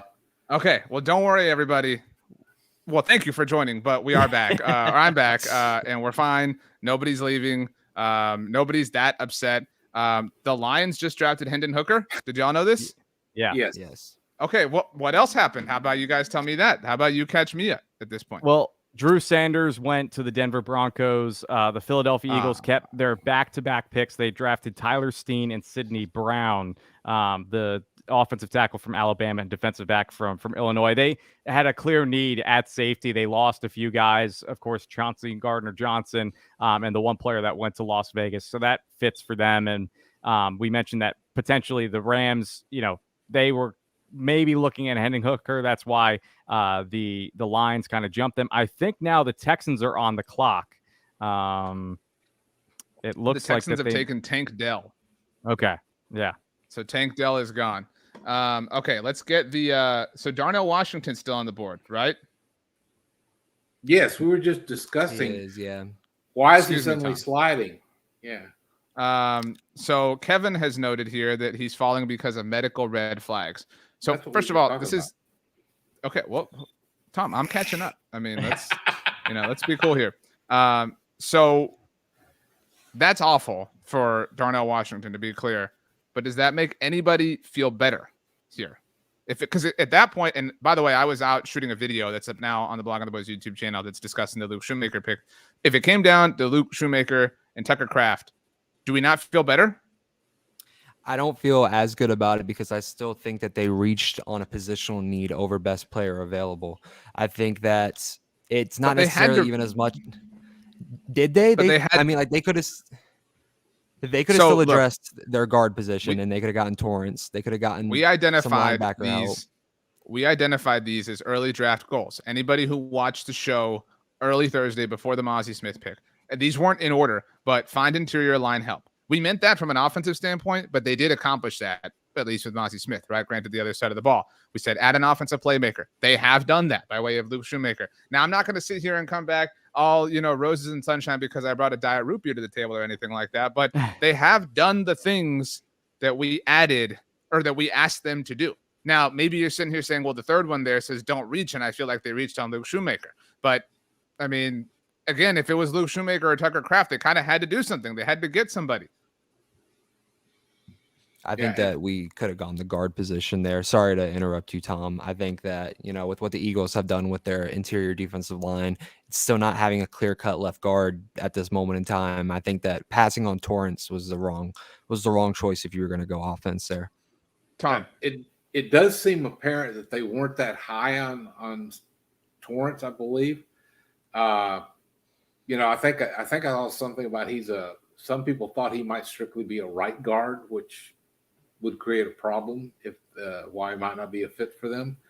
And I'm not an analyst on that kind of stuff, but he is the only player I think that I would have been happier. Apparently the team wasn't. Now that we're kind of seeing that something is going on with Washington. I'm like I said, this is going to be one that I kind of want to keep the mind open for what happens in camp. In camp, is that what you said, Tom? Yeah, in camp for finding out whether Schoonmaker was a good call or not. Look, I'm not going to sit here and tell you guys it was the best call that they could have made. But again, when we take a look at what they're working with from an offensive perspective, at their offensive depth chart, and this obviously doesn't include Luke Schoonmaker yet, but we can sit here and we can talk about how they obviously have a need at left guard now. But they have told us that they're considering Terrence Steele and or Josh Ball at left guard. And they still actually technically have Tyler Smith as an option at left guard. So if we assume that Tyler Smith is a left guard, and Tom, I know what you said earlier about Tyron Smith. He's he should be the swing tack, whatever the case may be, blah, blah, blah. But if the left guard position is solved in some sort of capacity, it makes it end what they had to do. And Chris, I get your point. Like, you shouldn't reach based off of a need or anything like that, blah, blah, blah. But I think Bobby has a great point here. Bobby Ellis says the tight end was a DAC pick. They had to help the quarterback. They did. I mean, they need somebody to pick up these short, dirty yards. Now, Chris, Brandon, you've got this tweet here from Clarence Hill. Luke Schoonmaker told him he talked to the Cowboys at the Combine. He had a little contact after that. Said he's a versatile tight end who can do a little bit of everything. Excited to join Jake Ferguson and Peyton Hendershot. Didn't mention Sean McEwen, fellow Michigan man. Tough scene. Wow. Well, and I was, go ahead, Brandon. When you were off, RJ, I mentioned that people have to remember that the Cowboys are picking at the back end of these rounds because they've been highly successful during the regular season. So maybe the players that are falling to them aren't necessarily the sexiest players, the players that they want. But that's because the trade-off is they're having regular season success. They're in the playoffs. So I would much rather have that, and you just keep adding on depth. I mean, we remember the Cowboys have an elite defense right now. As it stands, they have an elite defense. They need to address offense, but you have confidence that Dak can get it done. You want to give him a little bit more help, a year removed from Michael Gallup's injury. This offense could be very good if it turns out to be, if they maybe add another running back, another wide receiver, and then that's it. And then offensive guard, like you mentioned, they could have confidence in Josh Ball to get it done. Chuma Adoga, Tyler Smith could be the left guard, and Tyron Smith could be healthy for the entire season at left tackle, and then we're not talking about it. So I'm just saying you have to give them just a little bit more confidence in what they're doing right now. Schoonmaker, if he's catching, I don't know, like 600 yards and 5 touchdowns, would we say that that's a successful regular season for a second round pick? I would think so. Yeah. I mean, here's the thing. I think a lot of people fell in love with the idea of Michael Mayer is your new Travis Kelce. Dalton Kincaid comes in. He's really not even a tight end. He's just an elite pass catcher, blah, blah, blah. That's not the offense they want to play. Look, they do need a pass catcher. They do need help. They need a wide receiver. I would love it if they came away with one in the next, 45 minutes or whatever it's going to be. It's going to be longer than that. But you get my point. But this is, he helps in the run game. He adds another playmaker, dynamic offensive, weapon, whatever you want to call him. I mean, again, I can understand being upset about Osiris Torrance. I can understand being upset about Drew Sanders. But at a certain point, we can't just take all of the badass defensive prospects, right? At a certain point, we have to, we've done that so many times that the defense has lapped the offense, right? It was actually kind of long ago now that the offense carried this team. The offense has fallen behind. And so we have to invest some resources on that side of the ball. I know that's not fun to hear, Chris. I know we want all the fun dudes for Dan Quinn to work with. Well, I mean, it's not even just about that. I think that there are better options on the offensive side of the ball if you were going to go offense. But, we're just going to have to agree to disagree on that. But the Saints just took Kendry Miller, by the way, from TCU, so that takes away a running back option. Did I mispronounce it horribly? Or imagine if you're no. It was just funny how you're so detached from the Luke Schoonmaker pick that you just want to talk about. I am. I'm sorry. Yeah. No, I'm not a fan. I'm sorry. I think it is funny. Or it would be funny for a Cowboys fan who's an Ohio State alum. It's a tough offseason for you. The Cowboys cut Zeke, and now you got to root for 2 Wolverines. Just tough times. Well, and one other thing about Schoonmaker from Dane's draft guide, and I saw a few more things pop up. He's only had 3 career drops with him being at Michigan, so he's a sure-handed pass catcher. Somebody that, again, it could be a reliable target. And if they needed the big body wide receiver, I've mentioned this before, he kind of fills that role just at the tight end position, and being versatile can kind of be moved all over the offensive side of the ball. Torrance was an offensive option, as Brian notes in the super chat. Thank you, Brian. Yeah. I mean, I said this, I know what we all did, and we talked about it in many different ways. We were going to find out how seriously the Cowboys felt their hole at left guard was through the draft, right? They passed on, and Brandon, you've said this the entire time that we've been, through the draft, that the Cowboys kind of have to draft a bit of a round ahead, maybe like a half round ahead, given their position and where they are in the order. So they did not draft Steve Avila, right? They did not draft Osiris Torrance. They had not. If you had asked any one of us to name the top 2 options at interior offensive line, top 2 practical options, right, in terms of players they could conceivably come away from this thing with, we would have said Steve Avila and Osiris Torrance. They passed on both of them. And so while we can sit here and say, well, you have a weird situation going on at left guard, they seem to feel like they have the answer, on the roster to some degree. Yeah. And I think that we could be sitting here and round 3, has started and it gets to the Cowboys at 90. and they could draft an offensive lineman, and we feel great about who it is. And then we're saying, okay, this is a great draft. And like I mentioned, it's the same thing with the Sam Williams, Jalen Tolbert pick last year, where everybody was upset that they passed on Jalen Tolbert, but then they got him in the 3rd round, and because they wanted to take Sam Williams early. So let's wait and see. It's an entire day evaluation. The Cowboys still have another pick. If they take somebody, Roschon Johnson, the running back out of Texas, considered to be very, very good, could be a NFL starter, low mileage because he was in the backfield with Bijan Robinson. So I think that would be a good pick if they wanted to go running back. I mean, there are a few other players that are still on the board, like even getting like a Jalen Hyatt. I believe he's still there as well. Trenton Simpson.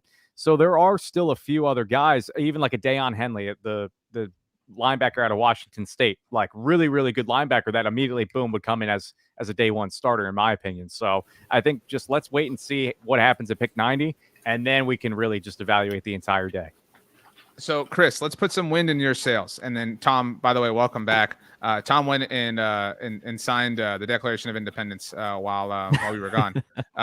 But anyway, so, Chris, if the Cowboys come out of this 3rd round with any one of Jalen Hyatt, Josh Downs, Roschon Johnson, Deuce Vaughn, what's the class look like for you? How do you feel about that as a whole? I'd feel better about it as opposed to not one of those guys. I mean, I did say I didn't love the Schoonmaker pick, but they could make it better in my eyes if they get a really good pick that I like a lot in the 3rd round. I want to take a look while we're kind of having this conversation here, Chris. These are the top tight ends available based on ESPN's consensus board at this moment in time, and I think that they're accurate. Again, we're trying to refresh everything. Now we're moving a lot faster. Darnell Washington's still there. Tucker Kraft. Do any one of you want any tight end here below Tucker Kraft? Is there? And I'll read them to you. Will Mallory, Josh Wiley, Zach Kuntz, Davis Allen. Payne. I know that Payne Durham has a lot of fans, but like, does anybody feel comfortable with any one of those tight ends being the Indiana Jones idol swap for Dalton Schultz? No, I mean, Cameron Latu, somebody that they met with, he scored high on the S2 test for whatever that's worth. I think he got a 98. Precious S2.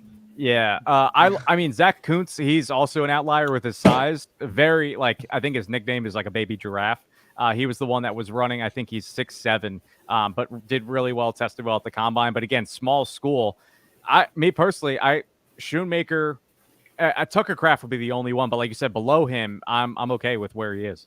I think 6 through 8 would have been pretty good options. But my thing too, it's not necessarily about the idea of having Schoonmaker. It's just about where we took him. I think it was a little bit of a reach. I'm not hating necessarily adding a tight end and adding help for Dak Prescott, but I think that there were better options on the offensive side of the ball who you could have added. Like I feel like I'm just I'm beating the same drum, but all I'll say to that, to an extent, that's how I feel. I'm not trying to carry any water here or say like this is the perfect formula. Just trying to look at, and I agree, by the way. Yeah, let's see here.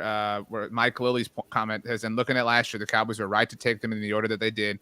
Odd how we can't seem to trust the scouting staff of a team that has gone 12-5 over the last 2 years. Now, I know that Luke Schoonmaker was player number, correct me if I'm wrong, Brandon, 90 on Dane's overall board. So it would stand to reason that the Cowboys would have a shot at him, obviously, with that 90th overall pick. If things went chalk, but things don't always go chalk in the NFL. And so, again, I understand what you're saying, Chris, that you'd be comfortable. What did you say, with 6 to 10 or whatever? That's a whole different variety of tight end that you're talking about there. Now you're talking about some project players, what Jake Ferguson and Peyton Hendershot wound up becoming for the Cowboys last year. So if your goal was, and we said this, a few hours ago at this point in time, if your goal was get a tight end option who you can work into this offense, who you can make a part of everything you have going on, you were really down near the bottom of the barrel. And Luke Schoonmaker was one of those final names. I'm with you. We can quibble about where he was picked, et cetera, et cetera. But like we talked about Mazi Smith, there was no way that Mazi was going to make it to 58. I think we can make a fair argument that Luke Schoonmaker may not have been there at 90. And so they are having to adjust and maybe draft a round and a half ahead, so to speak. Yeah, that's fair. Tom, you have come back to quite the dissension. The Cardinals, by the way, just took Garrett Williams. So have you calmed down, Tom? Is that actually where you were buying a Luke Schoonmaker jersey? Yeah, I was getting one. Got to have that. I decided I would assign the number myself.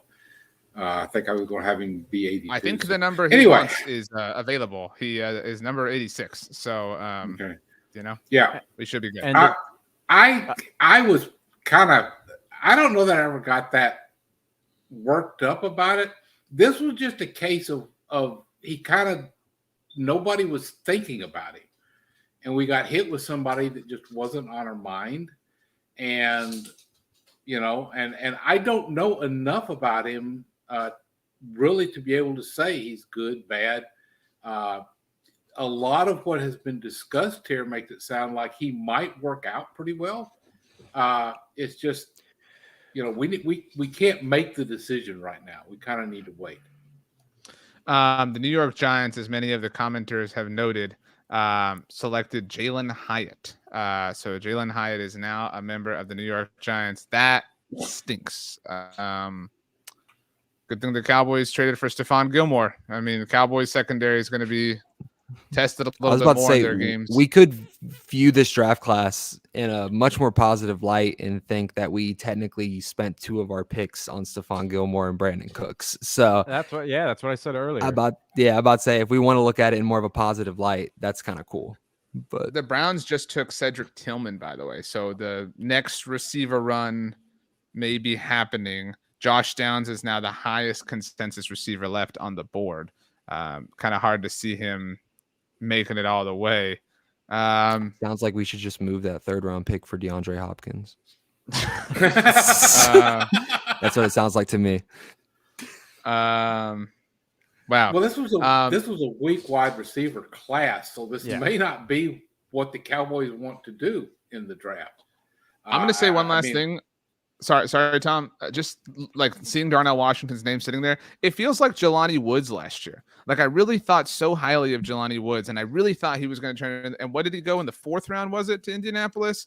So 3rd, actually. Again, I'm not saying like their careers are going to be the same thing by any stretch, and Jelani's career could still be something interesting. But he felt like an athletic marvel, not in the same way, but you know, people were scared. Different reasons.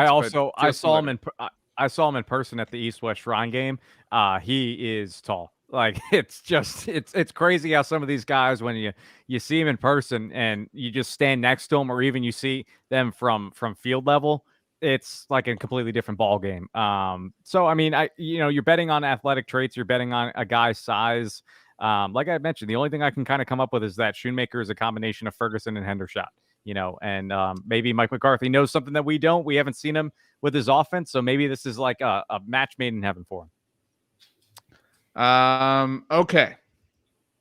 Let's all calm down. Maurice Jeffrey says, getting Cooks and Gilmore was our free agency. Since we don't spend any real money in free agency, we're not counting those as draft picks. I think you can totally count them as draft picks. They spent draft capital on them, but I mean, I don't think we should count them as draft picks. Like, you know, just kind of is what it is. But I understand the point you were trying to make, Chris, a little while ago. Trying to see, no, nothing new yet. Byron Young went to the Raiders. Did we say that at pick 70? So Alabama Byron Young, not Tennessee. Right. Sorry. Thank you. The Patriots are taking Marty Mapu. So Patriots get a safety. Wow. Okay. Kevin says we use draft picks. They counted draft picks. We counted Cooper after we made that trade. That's a good point. When the Cowboys were on the clock in the 1st round of the 2019 NFL draft, we said we're just going to watch Amari Cooper highlights, and that's what we did. So okay. Let's do right now. Let's get this prompt on the screen. Give me 1 second, everybody. Let's go grade the Dallas Cowboys draft class so far. You can grade this however you want. I'll take any answers. We can go letters. We can go numbers. We can go 1 to 10. I would like everybody, Chris, I'll get this off your face in a moment. Actually, let me fix this right here. Grade the Dallas Cowboys draft class so far. You can take this however you want.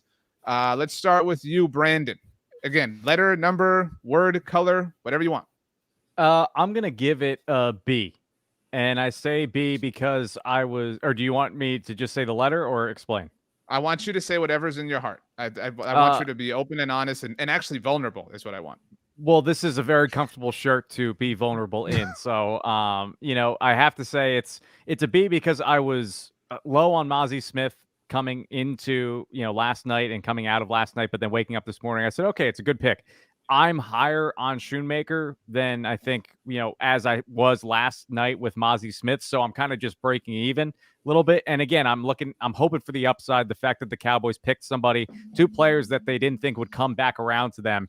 You're already picking at the bottom of the draft. So if they're players that they didn't think they can get in the second and third rounds, then you have to take them in rounds 1 and 2. Tom. I'm going with a B-. I felt pretty good about the Mazi pick after I thought about it.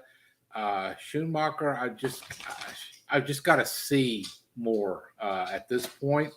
I just don't have a good, solid feeling about it yet. Okay, so we've got B and B- are our 2 picks, so nobody went with a number. It's interesting. Chris Holling. I'll give you a number if you want. I would go. You don't have to. It's not pressure. I would give it like a 72, a C. I give it a C. Honestly, that's probably a C-. I don't know. I think B+ for Mazi, but until I see otherwise, I'm giving Schoonmaker a D. I don't love it. I don't love the pick. I'm very down on it. But okay, overall, that's a C. So let's flow through some comments. Nicholas Potter says C. Bobby says B. DB Cooper, super optimistic, A-. Raul says C-. Seriously, Jason, not seriously, Jason says C. Watsamata, B. I don't know how many Boston Loggers have been cycled through at this point. Jerry says C. Rick says B. TMT Loss says C+. Brian with a D. Alex Storm C-. Loco C. I would like to hear why these are C's. Like the class as a whole. Like what, because they didn't get better value out of the picks? Is that like what we're leaning on? By the way, Brandon Watsamata says you copied him. So well, listen, B, Brandon, maybe that's why it's just floating around in my head. So what would have turned it? What would have made the grade better? That was practical, that was possible, that would have made sense. Anybody want to offer their answer, their hindsight 2020? By the way, Watsamata has let us know the score for Boston Loggers in. Yeah. I just want to know what's your grade, RJ? Just, get Thank into you so this much, thing. Tom, look at you. I'm going to say 50 points for Tom. Yeah. I'm going to say B-. I graded the Mazi Smith pick a B+ in and of itself. I'm fine if you want to grade the Luke Schoonmaker pick a hard B. If you want to go C+, if you want to be that way.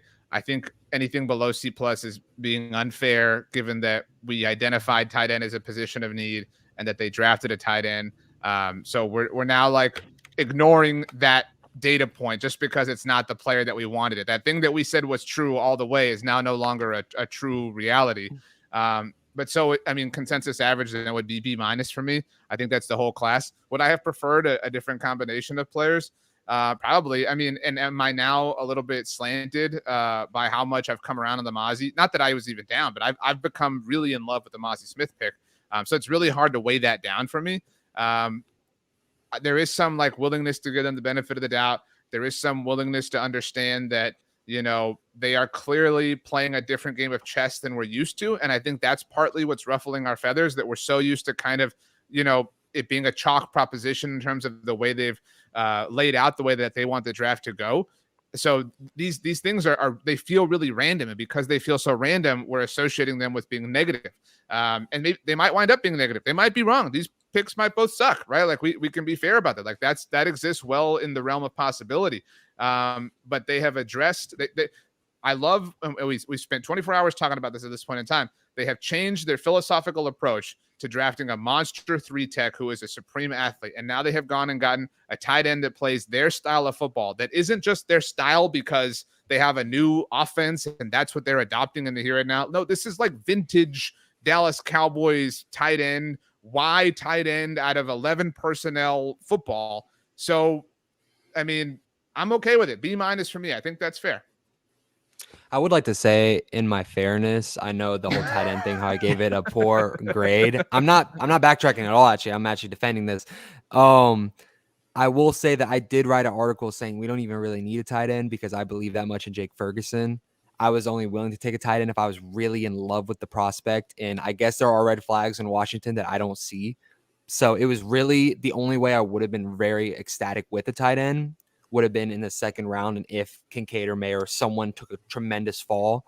So it's not necessarily like to me, I'm not hating on it just because of who it is. I just think that there were other more valuable options for us to go at that position. I believe in Jake Ferguson. I don't know if Schoonmaker is going to be an immediate huge upgrade over him. Somebody remind me, who was the tight end that Green Bay took to start the night? Did they take Michael Mayer? No. Luke Musgrave. Well, they just added Tucker Kraft. So they have now taken 2 tight ends. The Green Bay Packers have. And so he's gone at pick 78. So you're talking about 20 picks later. That would have been an even larger reach to a greater degree if you feel that way, et cetera, et cetera. Didn't they take a wide receiver too? Yeah, they did. So they get rid of. They took Lucas Van Ness in the first round. Well, they took Lucas Van Ness in the first round, and today has been all about like the middle fingers to Aaron Rodgers. Like now we're going to give Jordan Love all. Yeah, now he's gone, and they're getting all these receiving targets for Jordan Love. I love it. And the Rams selected the other Byron Young out of Tennessee before the Packers. And he's actually, I mean, if anybody wants to read up on his story, a very interesting guy. He actually spent time being a general manager of a Dollar General and also worked, I believe, at Raceway gas station or Circle K potentially. And he was going in and out of the JUCO college or military Virginia like football academy and just happened to take a flyer going to Tennessee. They wanted to bring him on and just as a walk-on, player and developed into a leader. But it was funny how, his manager is the one that pushed him to go follow his dream to be a college athlete and potentially get in the NFL as he was a general manager of a dollar store, or Dollar General. So that's quite the story, Brandon. Yeah. So, okay. Josh Downs is off the board, by the way. He has gone to the Indianapolis Colts. So if you were holding out hope, Tom, you can let go. Yeah. Okay. Colby says it's really hard to say they pick bad when they frequently prove us wrong. As long as it's not Jerry's red flag riddled second rounder. That's the thing. Like, this was not a red flag second rounder. This was not a player who dropped for character concerns. Darnell Washington, you could argue, would have been the medical concerns, right? Like, hey, that would have been the, like, we're going to take the chance. We're actually going to get a second first rounder. He would, like, how many times have we heard that or even said that ourselves? Like, he totally would have gone in the first round if he didn't have this medical situation, if he didn't have this off the field situation. They didn't do that. In fact, they did the super boring thing. They said, okay, what is the super safe thing? What is the highest floor possible? Let's go with Luke Schoonmaker. And again, I'm not sitting here saying, like, how are y'all not pumped? How are y'all not joining Tom in the virtual line to buy jerseys? But, like, to act like it's this, abomination of a pick, I think is a little bit too harsh. Nobody agrees. Wow. Hey, you just basically bought my theory. So what do you want me to do? I want you to say something interesting, Tom. That's what I want you to do. I think we're getting a little bit too caught up in the moment here. Sorry, I just realized I got a wire caught there. And, I want to come back and maybe revisit this later. But, I do kind of go with what Brandon's been saying, that and you too, RJ, they have addressed some positions we knew they needed to address. They're getting that done. We're just questioning, is this particular tight end the quality tight end we wanted to see them get? And it sounds like he may be a good fit for the system. So let's play this game. I'm sorry, Tom. I'm going to pull up the selections so far. Let's say the Cowboys had taken Michael Mayer 24 hours ago, right? We all would have been satisfied on some level. Chris, I know that you hated the idea of a tight end, but like we all would have lived with that, right? We all would have said there's logic behind drafting Michael Mayer in the first round. Okay, so let's pretend that that's what the Cowboys had going on. Let me move back to the second round. Give me a second here on our magic board. Shout out to ESPN and their draft tracker. Tom, I'm with you. I hate how it automatically does the collapse thing. Okay, so say the Cowboys began this night with Michael Mayer on their team, not Mazi Smith. And we're presuming that Mazi Smith is unavailable at this point in time. And we see who everybody else picked, right? We see everybody else who's gone. Who would you have wanted then at 58?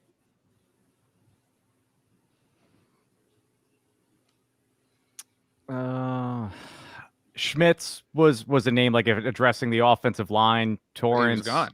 Yeah. Oh, so okay, you're saying okay after. Yeah, I'm saying like play the game that Mayer's the pick. Mazi is unavailable to you. So who are you pairing with Michael Mayer to make a part of this draft class? Tom brought him up earlier. Juice Scruggs. That's a name that I liked. When I was doing a lot of mock drafts, somebody came out and said that he potentially could be the best center in this draft, but I know the Cowboys were looking at him reportedly at guard, and high character guy, very intelligent. There was a breakdown that he was breaking down his own film at the NFL Combine, and he said, "This is what I did wrong. This is where I need to improve." And while it's like that's football player stuff, it's football player speak. Like you want to be able to see a player translate that and say, "Okay, here's where I can improve. I don't think I'm the absolute best. I can improve." So.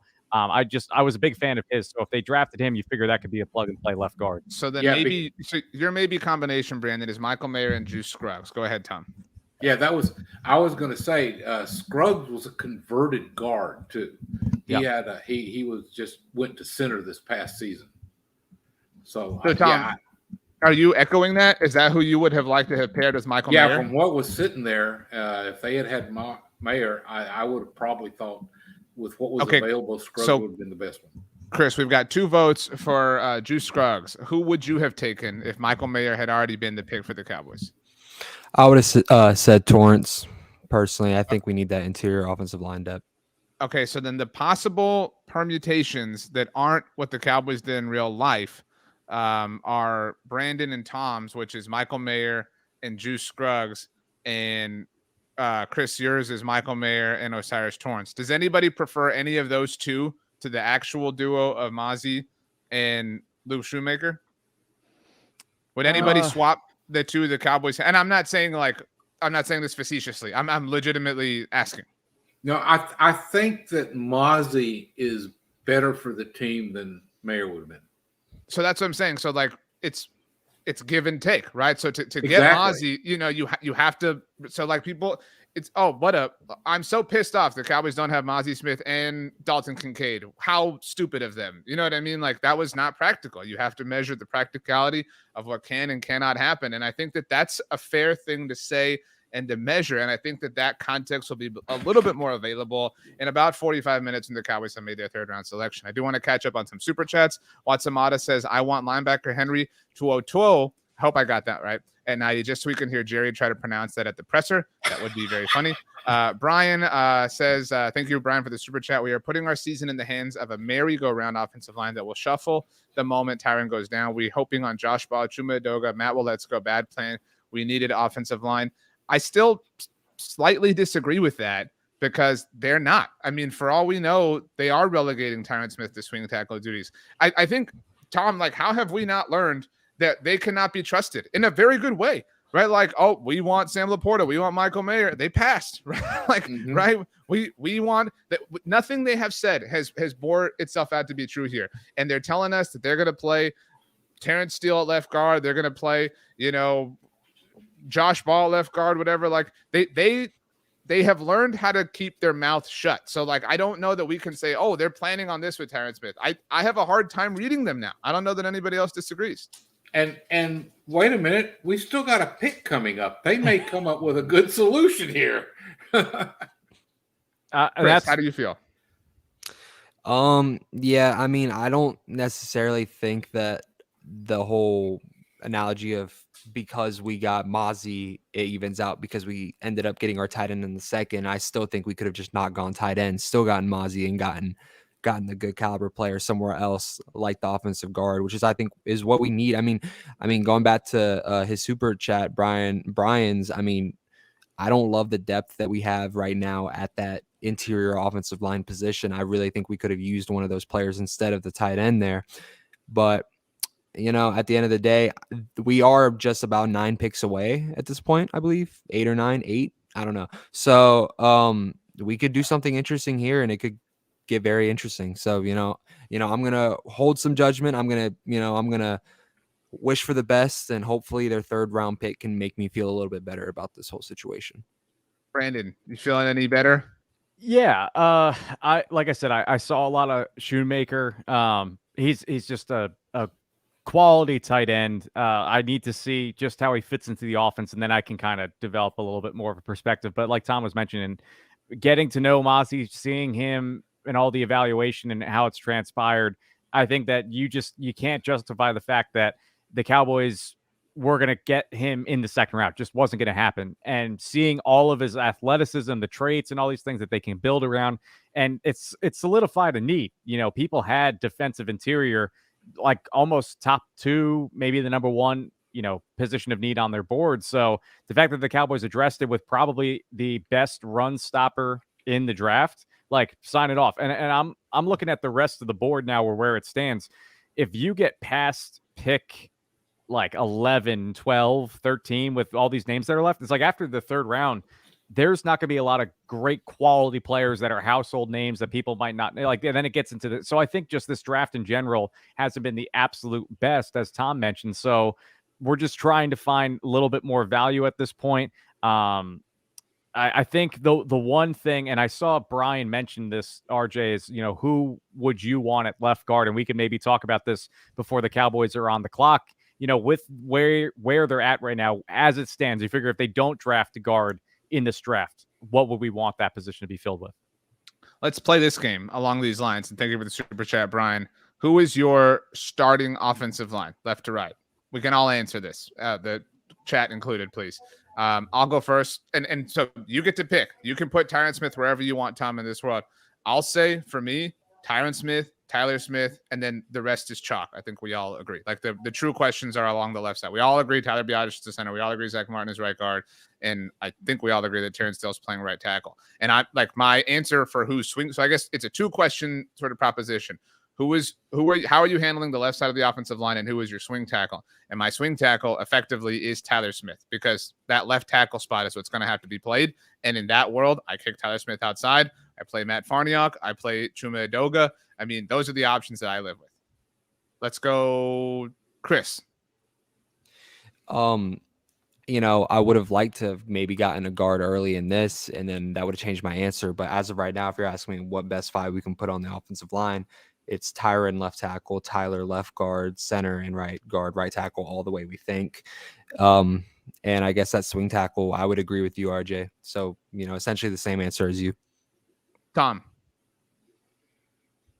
I don't know why, but I think that if they don't get another guard to throw into the mix, I would not be surprised if they don't go in with Tyler Smith starting at left tackle and Edoga starting at left guard.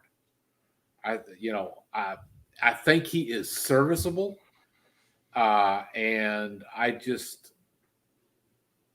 to me, if you've got a pretty dang good idea that Tyron Smith is not going to hold up, don't go in and start your season knowing that you've got a guaranteed big reshuffle coming down the line.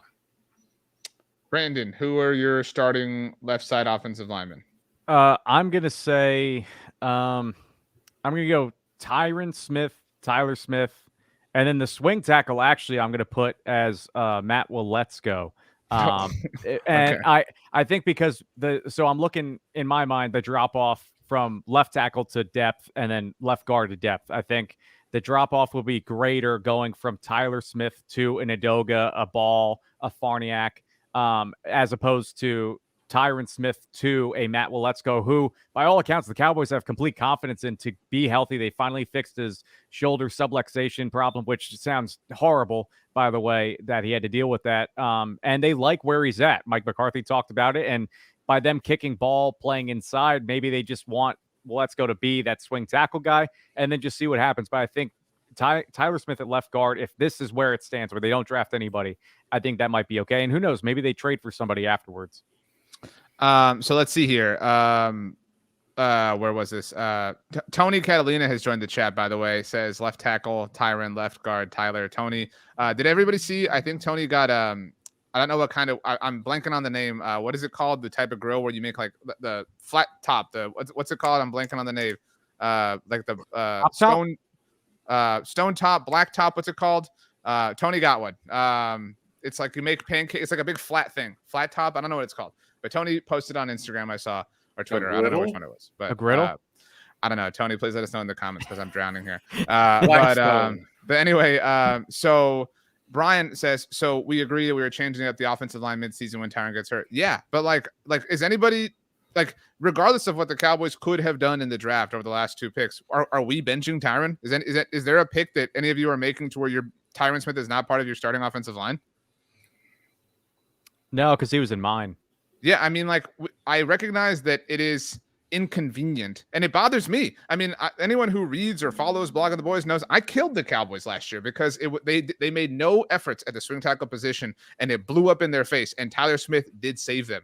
But you cannot just say like, well, Tyron's going to get hurt, so we can't have him be a part of things. Like, you have to try, you know what I mean? Like, so Brian has offered, thank you for the super chat, that we essentially don't care about consistency. Like, it's the NFL. Like, you're gonna have to shuffle. Like, the days of Tyron at left tackle and Lyle at left guard and Travis Frederick at center and Zach Martin at right guard and Doug Free or whoever you want at right tackle, and that being your offensive line for 16 games in a row. That's the exception. You know, we were so spoiled, and I think that created this false sense of reality for us. What the Cowboys went through last year was pretty normal. A Blackstone. Thank you, Blake. That's what it's called. That's what Tony got. That's my bad. I can't believe that. But, you know, like, I recognize it's frustrating to say, well, we got to play Tyron because, you know, he's good, but what if he gets hurt? Like, should we not play him? Does anybody think we should just not play Tyron Smith because he's going to get hurt? I mean, yeah, for me, I think that originally I wanted, I know Tom and I talked about this, that we thought that Tyron Smith would be a great swing tackle. You know, it's in his contract where the playing time, it's like, it's subject to how much time he plays and how much money he gets. So they set it up perfectly for it to be a great, you know, high reward, low risk for them. So I do think that it would be a great option to have him healthy. And you can't bet on it, but it's better than an alternative. Like, it's the offensive line is better with him in it, regardless if he's healthy or not. So if they had gotten Steve Avila, what would your answer be? So Tyron would be a swing tackle at that point. Yeah, that's what I'm saying. It's just, if you have a better left guard to plug in there, I think you have to bump Tyron to your swing tackle. So would you prefer, Tom? And to be clear, we all understand that Steve Avila. So, like, there's several ifs and components to this hypothetical. But to have drafted Steve Avila, Mazi Smith would not be a Cowboy, right? We now know you would have had to have spent pick number 26 on him. Let's say they traded up to get Avila. But that isn't reality. Like, you know what I mean? Because then you're losing. Neither is, you know. Well, none of this is reality. Welcome to, you know. And we're talking about that before we know what happens in the third round. So that's true too. But okay, so whatever, Mazi Smith, independent of that or not, if Steve Avila is on this team, is anybody comfortable then saying, okay, I'm going to go Tyler at left tackle, Steve Avila at left guard, and I'm playing week 1 with Tyron Smith on the bench? Does anybody feel like that's a smart idea? I do. Yeah, I probably would do that too.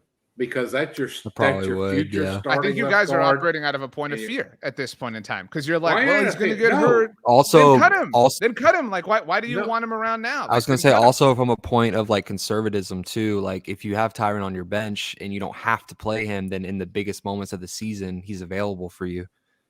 Which I agree with Anthony Catalina, who says, if Tyron is healthy, I'm starting him. Prepare for the injury, but if he's on the roster, he's a starter. IMO.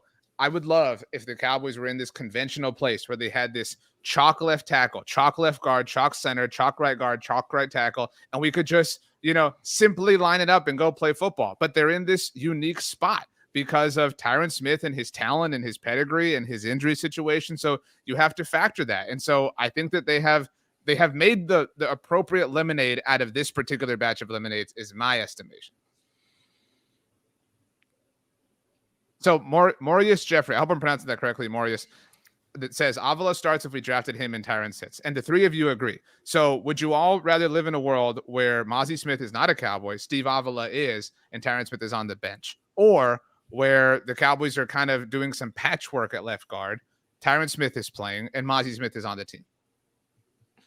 I'd rather have Mazi. but I was just answering, in the perspective. I was just answering in the perspective that we had Avila. Like, I'm not saying it would change things. I was just given the question you gave me. That was my answer. And that's why I hate getting into the weeds on these hypotheticals, because let's get the draft done. Let's get into camp and see what they can work out. Well, okay. You're saying let's get the draft done, Tom. The Cowboys are 7 picks away at this moment in time. 6 picks away. Yeah. So let's take a look at the consensus board. Give me a second to And I was going to say the Titans selected Tajay Spears, Tampa Bay, Yaya Diaby, and then the Denver Broncos just took Riley Moss, cornerback from Iowa, but they listed him as a safety, so he has a little bit of versatility, but he's a good player too.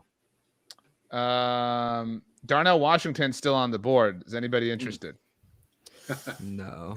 I think that might be I mean, if he's in the 7th round, potentially, but I just think but like, this is my thing now. Like, if it had played out this way, then I would have rather just waited and gotten Darnell in the 3rd round and then use that 2nd round pick on something else. Best available players. We've got and just literally speaking, we have Darnell Washington, Keely Ringo, Tommy Adebawari, Trenton Simpson, Dawan Jones, Jair Brown. I'm sorry, Jair Brown. Thank you, Brandon. I mean, where do you want to go? Where does anybody want to go? Trenton. I think Trenton was a 1st round caliber talent, and he was being talked about in that 26 area. I think he's fallen very far. I think he's a player who gives depth behind Leighton Vander Esch. He's a guy who you can move around a lot. He adds to the depth at the linebacker position. I think that's a good fail-proof pick right now. A-Chain just went off the board too. Okay, I thought you were going to talk about him as like, oh, the Cowboys should like him. I was going to say, Tom, you're 3 for 3, man. Yeah. He's gone to the Miami Dolphins. So is this where you want to get your running back now? You know what I mean? Do you not want to get wiped out? Do you not want to wait till tomorrow? You got to wait a long time till tomorrow, because the Cowboys about to pick, obviously, at 90. Their next pick is at 129 overall. So Roschon Johnson is number 1. It looks like, according to ESPN's board, as the number 1 back. Right. And then Tank Bigsby is a good name too. Zach Evans, they did a lot of work on. He's number 7. The one name that sticks out on here, like, I know like I mentioned, it's not really a position of need, but Tommy Adebaware is such an intriguing name to just, again, keep loading. I mean, if the Eagles are going to do it, like, they keep loading up on defensive line, offensive line. And I know it's not a position of need, but it is an intriguing name in the 3rd round where you can get a little bit more value. The one position that I'm going to throw out that would actually kind of ruin this night for me would be, we talked about in the 2nd round, potentially Hendon Hooker being an option. Supposedly, the Cowboys have been doing a lot of homework on a lot of backup quarterbacks, Aiden O'Connell, Clayton Tune specifically. Aiden O'Connell is a name where I heard from Dane Brugler that you might not be able to get him in the 4th round, that you might have to take him in the 3rd. If he's the selection, I think I'm out on a lot of things, but that would be the only one where it would be an absolute kind of shock bombshell to me. I've tried very hard to defend what the Cowboys have done because I believe it, but if they take a quarterback here, I mean, that's a point of no return. That's a very difficult spot. So then what do we want? What do we want? I'm scared to say the name now. Tom, you know what, Tom? We're here, there's no curses. All right. That's what Billy Bob Thornton said in Friday Night Lights, the movie, not the book or the TV show. So there's no such thing as curses. So who is it going to be, Tom? Call your shot. How about Zavala, rather. Chandler Zavala. You want your interior offensive lineman? Yeah. I still think they need to address it. I mean, well, you're not wrong. I have 3 names. I have 3 names that I would all 3 be happy with, and that's okay. Let's hear Roschon Johnson. Are you ranking them, or just listing them? I'm not ranking them. I'm just listing them. Okay. I'd have Roschon. I'd have Zavala, and then I'd have Trenton Simpson. That would be my 3 that I would be happy with. I'm fine sacrificing the running back here. I know that there's a lot of people who want Roschon Johnson.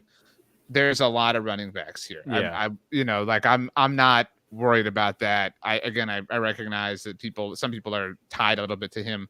If you want to go Trenton Simpson, I'm super fine with that. If you want to go Zavala and get yourself those are the goals, right? If you walk away from tonight with interior help on both the offensive and we just had a 30-minute argument about, ifs, ands, buts, coconuts, horseshoes, hand grenades, whatever it is. And so if you come away with an option at guard, we can put all this stuff about Terrence Steele and Josh.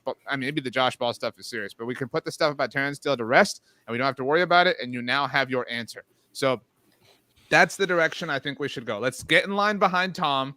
Tom has declared it. He sent us a private chat that said he's willing to get Zavala's name tattooed on his forehead if that's the pick in a moment. Oh, man. And it looks like I was gonna say the action in the war room is starting to see.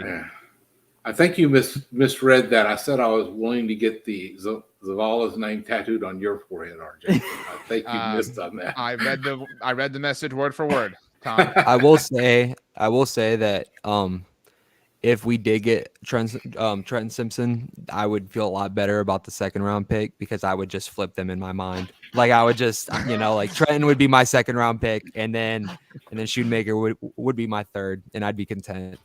So that's how I would view that. What do we want to see? Go ahead, Brandon. Go ahead. I was gonna say I also love, when everybody's thinking when the majority of the table has glasses, they got the spectacles. Mike McCarthy broke them out. It's like they're really focusing in on something. So it's my dream just died. Yeah, so, Tom. I don't know if you're familiar with the episode of How I Met Your Mother, The Blitz. But you have just passed the curse over to Chris because the Baltimore Ravens have selected Trenton Simpson with the 86th overall selection. Are you familiar with that episode, Tom? The Blitz, How I Met Your Mother. I think it's like season 7. No. I'm familiar with that. I love How I Met Your Mother. Great show, awful ending, but you're the Blitz now. Horrible ending. I am the Blitz now. Let's see here. I think now I feel like if we went with Zavala, it would be legend. Wait for it, Dairy. That's how I would view that pick, RJ. We're on the How I Met Your Mother puns. I'm really bummed now. That was okay. Back to what Brandon said. Yeah, if the spectacles coming out, that's what I think. Mike's holding up something. No, those were his glasses. Those are the specs. See, like, why not just leave him on? You know what I mean? Like, why are we doing this number? You know what I'm saying? Like, why not just? I feel like that's tedious. So. Well, I mean, I don't know if he was wearing a tie before, but he's got, the open collar going. Like everybody's starting to get in that relaxed mode. Once it hits day 3, you're going to see everybody's a little bit more relaxed. But I think if the Cowboys went defense here, Deion Henley went to the Chargers. We said Trenton Simpson, so maybe they feel like that they need to get a linebacker. We were talking about that with potentially Drew Sanders in the second round, where the Cowboys don't really have depth at linebacker. I mean, Leighton Vander Esch is here for 2 years, but outside of that, it's just projection with whoever else they have on the roster. I don't know who would be available, but they're showing Trenton Simpson on the NFL Network broadcast, and behind him is a table with all the hats. What do you think they do with the ones that they don't draft them? They send them back?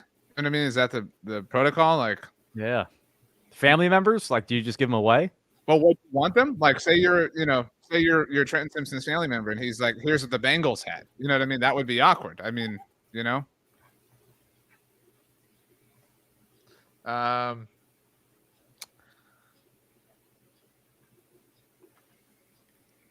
getting close.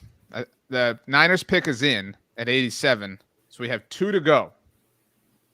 And was that a trade that I didn't catch? I think you're right, Tom. Yeah. See, Tom, you're heating up.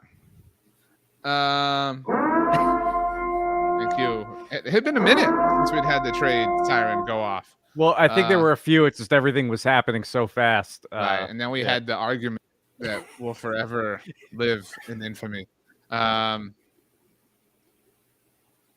Let's see here. I'm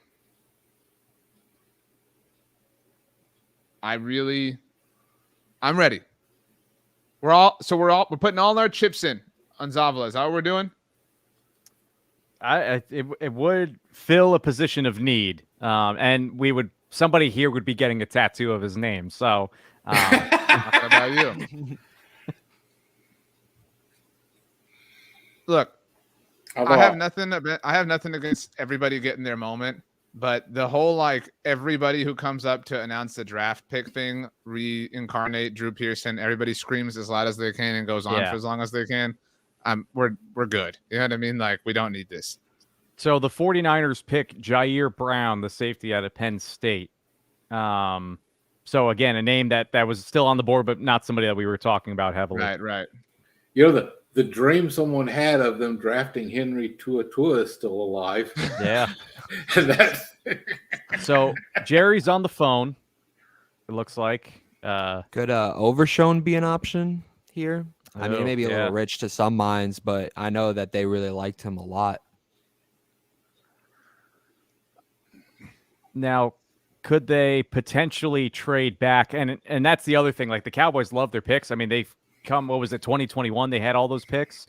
Right. It was like 11 picks because they even picked up the extra third rounder in the Micah trade. Right. Yeah. So it's maybe they want to trade back and just acquire a little. I know the 49ers, like, let's just say, for instance, they have 2 comp picks at the end of the round. So maybe it's a case where if they want to come back up, you could talk to them and say, hey, we'll take one of your comp picks at the end of the round and maybe a 6th, something like that. Still no war room action. This looks like a pretty bored group. Well, let's see. They've got the pick is in for the Jags according to the tracker. The Rams are on the clock, so maybe they've just got their decision made. And because sometimes they know who's going to pick who ahead of them. Jerry's on the phone. Is your phone ringing, Tom? No, I said somebody was on the phone. No, I know. I was asking if you were on the phone with him. No. No, ever since I told him to trust Rod Marinelli, he hadn't talked to me anymore. I think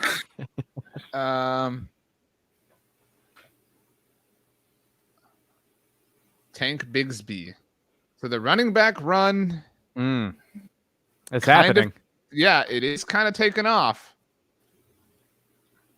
So we've got 1 pick to go before the Cowboys. On the phones now. So do we, if the Cowboys went into the season with Tony Pollard, Malik Davis, Ronald Jones, are we okay with that? Like, similarly with the left guard argument. The Rico Dowdle disrespect. Wow. I mean, look, I feel very confident they're going to draft one, but I thought they'd draft one a year ago, and they didn't. And granted, that situation was a little bit different, but I think that if they don't go running back here, I think you're looking at a possible Ezekiel Elliott reunion. It's still possible. Yeah. I mean, I know that everybody has their take on that, and that will be a thing until it's not. But you're right, Chris. If they draft a running back here, that kind of puts an end to that conversation definitively. The Rams need to hurry up. The same Rams who took Steve Avila, by the way. So the Rams. Tell us something interesting, Tom, about life. Gosh, we got some clapping. Okay, it's over. We've got some celebrating going on. No Dan Quinn. Well, so what's the hand motion? What is that wax on, wax off from Karate Kid? Is that what they're doing? That's Jerry Jr., isn't it? The Jones family's own Mr. Irrelevancy.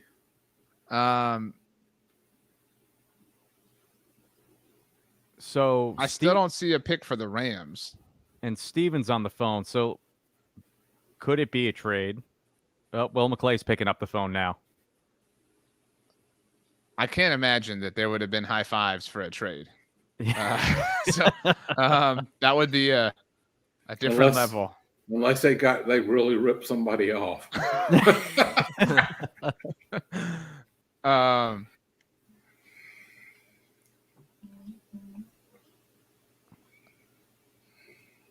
I still don't see what the Rams have done.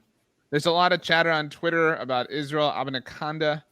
I still don't know what the Rams did. Okay, handing the phone off to Jerry.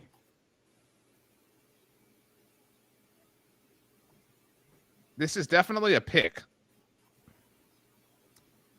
Mike looks a little happy, so take that for what you will. Mike is sitting there saying they're on Twitter clowning us for Luke. They are pissed. I'm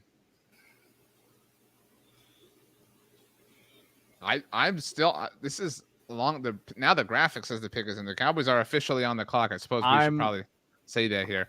I'm with Brian where he says don't take Ringo. I'm not a big fan. That is a party. This is the portion of the class met the minimum requirement. The teacher is making next Tuesday a pizza party. That's the vibe that's happening right here in this room. So who does Mike hand the phone off to? That's the question next. I don't see Dan Quinn, so. Dan Quinn has gone yeah, out. It is Dan Quinn. Oh, it is Dan Quinn. No, that's defense. Wow, that's defense. Are they going? Wow, I'm shocked they go Overshown. Again. Oh man, I feel like it could be Tommy? Ringo or Overshown right now. Tommy Adebaware, I would love that pick. That would make me like really happy.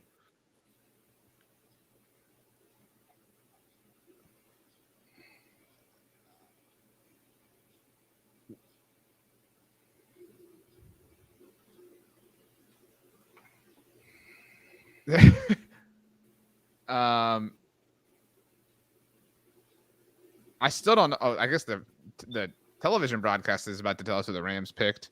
It's Kobe Turner.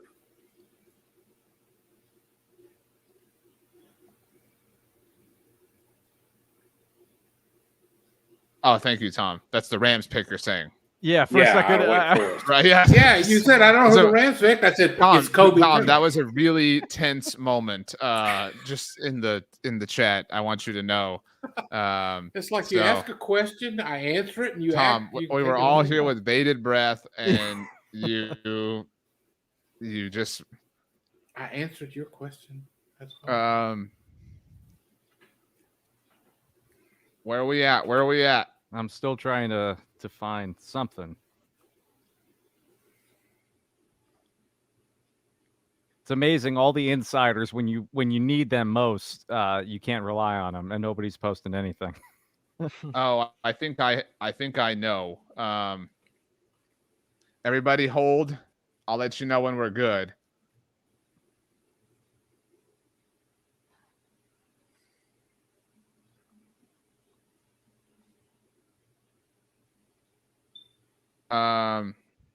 We're holding, but I think we're good, but we are holding for now. Oh, I know who it is. All right, we're good. The Dallas Cowboys have selected Texas linebacker DeMarvion Overshown. Chris Halling, you were the one calling for this. How do you feel? I'll let you have the floor. I like it. I don't hate it. He was a guy who was talked about a lot around the organization leading up to this. And I know a lot of my followers on Instagram were really pushing for it. I understand that, he plays at Texas, so a lot of my followers have watched him, but I don't hate the linebacker position pick at all. I was saying that I wouldn't have minded Trenton Simpson. I still think that linebacker is something that the Cowboys could use some more depth at. So I really don't hate the pick. It just kind of upsets me because I think Trenton Simpson's a lot better of a prospect, and it sucks that he went a few picks beforehand. But I don't hate this pick at all. This isn't a pick that I'm not nearly as disappointed about this as I was about the tight end pick in the second round.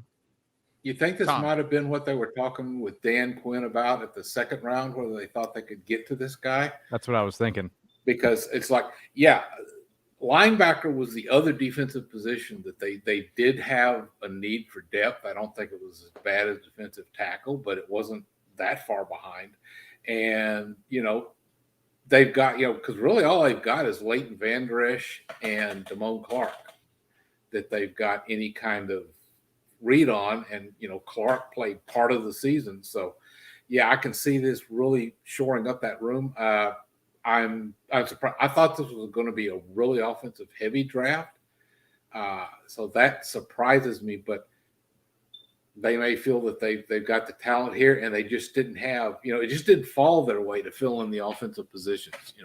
I think we saw they kind of kept getting washed on guard and stuff. He is an elite athlete. He had an 8.18 RAS score. I mean, this is, and I'm taking this from Kent Lee's tweet. Everybody follow Kent on Twitter at MathBomb. He ranked 484th out of 2,600 linebackers between 1987 and now.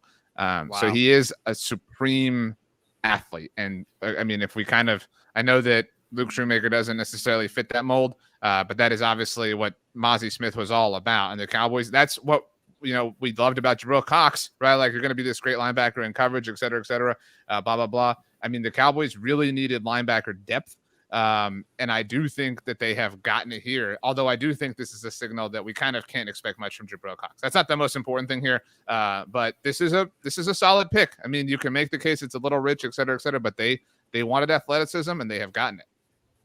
And he provides pass rush too. Like, it's sort of like he's a little out of position. I mean, maybe they want to use him a little bit more as an edge player. But he's sort of like, he's a raw prospect that, again, when you draft a guy like this, you're happy that Dan Quinn's your defensive coordinator, right? Like, if there's a plan that he has in place for somebody like him, the traits, the explosiveness, if he plays linebacker, great. If he plays edge and has that pass rush capability, like him and then Leighton Vander Esch and then maybe even a Damone Clark you throw in there, I feel a lot better about the linebacking core for Dallas than where it stood currently. And like, that's what we were talking about. Like, they need linebacker. It's somebody that they've done a lot of homework on.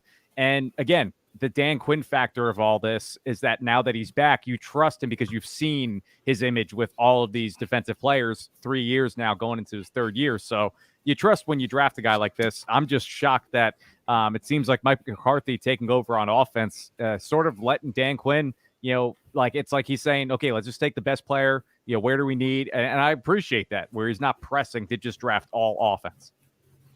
I saw something I was trying to check out there. No, this is, if they weren't going to go offense, this is, I think, is a good pick. It's a good position. I think it's a good player. I was just wondering, since you said that he might be looked at more as an edge rusher, are they looking at him as the Micah Parsons fallback plan for if Micah has to miss a game, he takes Micah's role?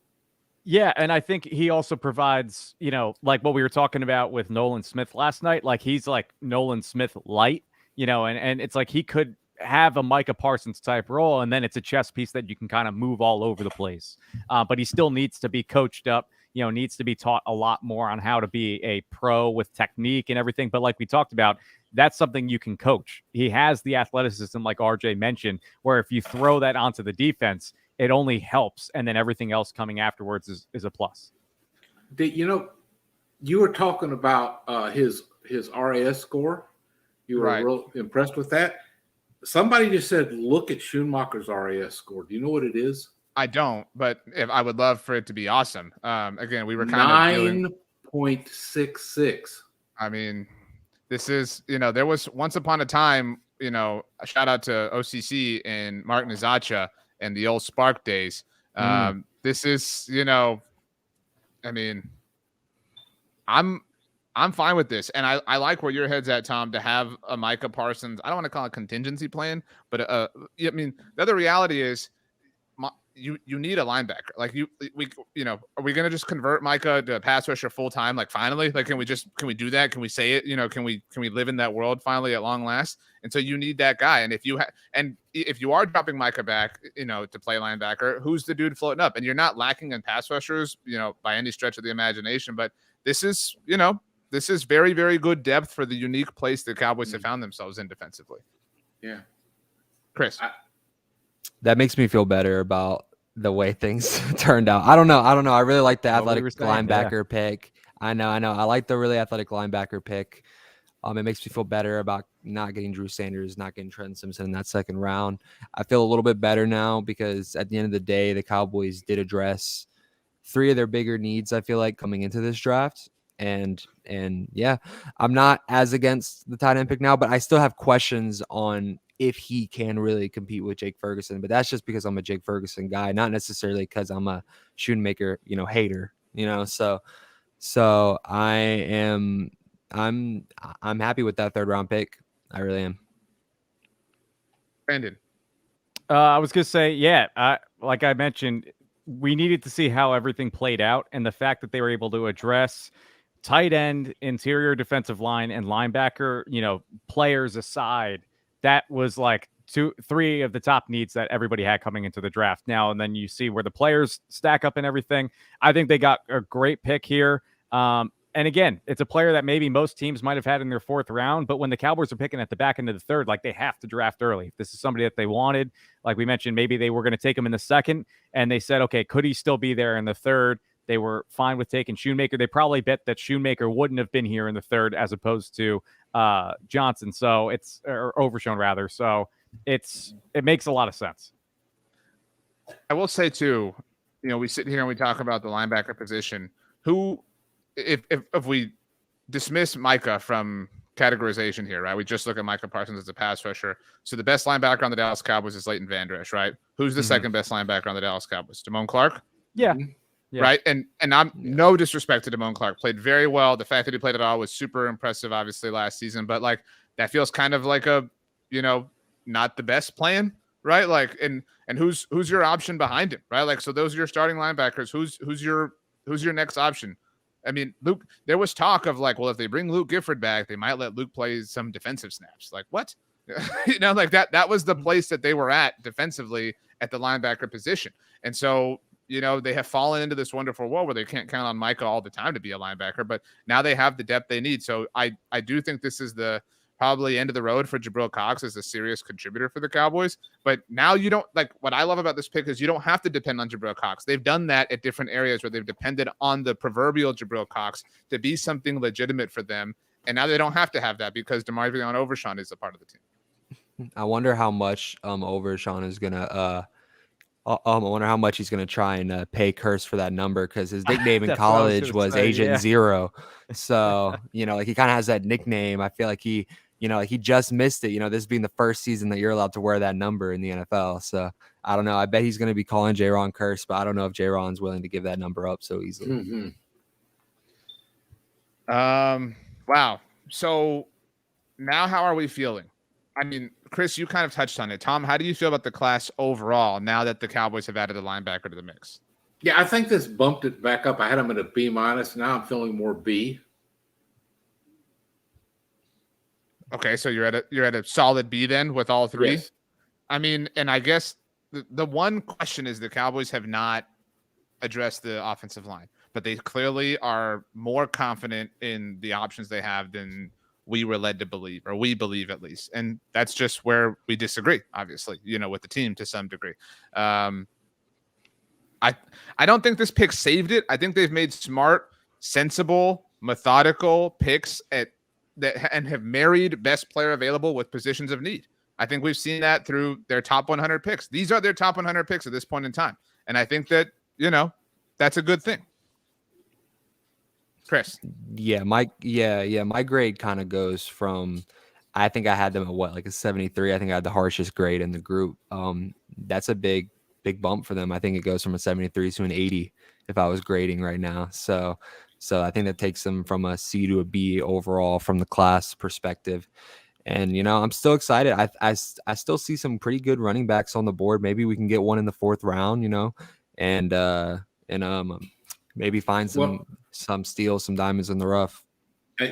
At this point, there's a chance they may not draft a wide receiver. Or let's say not counting round 6 and 7. I think that then you're really just taking swings just to see if you might connect with something on a fluke.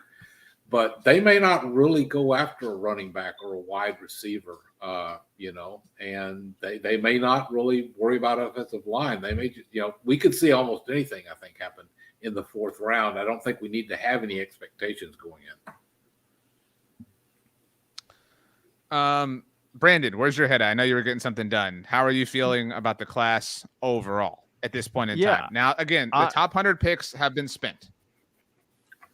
Yeah, I like it. I do think I came around, like I mentioned earlier, to the Mazi Smith pick. So I originally had it at a B. I'll put it at B+. I'm projecting where they're trying to get as much value as possible at the back end of the draft. So, the players that are available might not be the best, but they're trying to just bet getting somebody around earlier.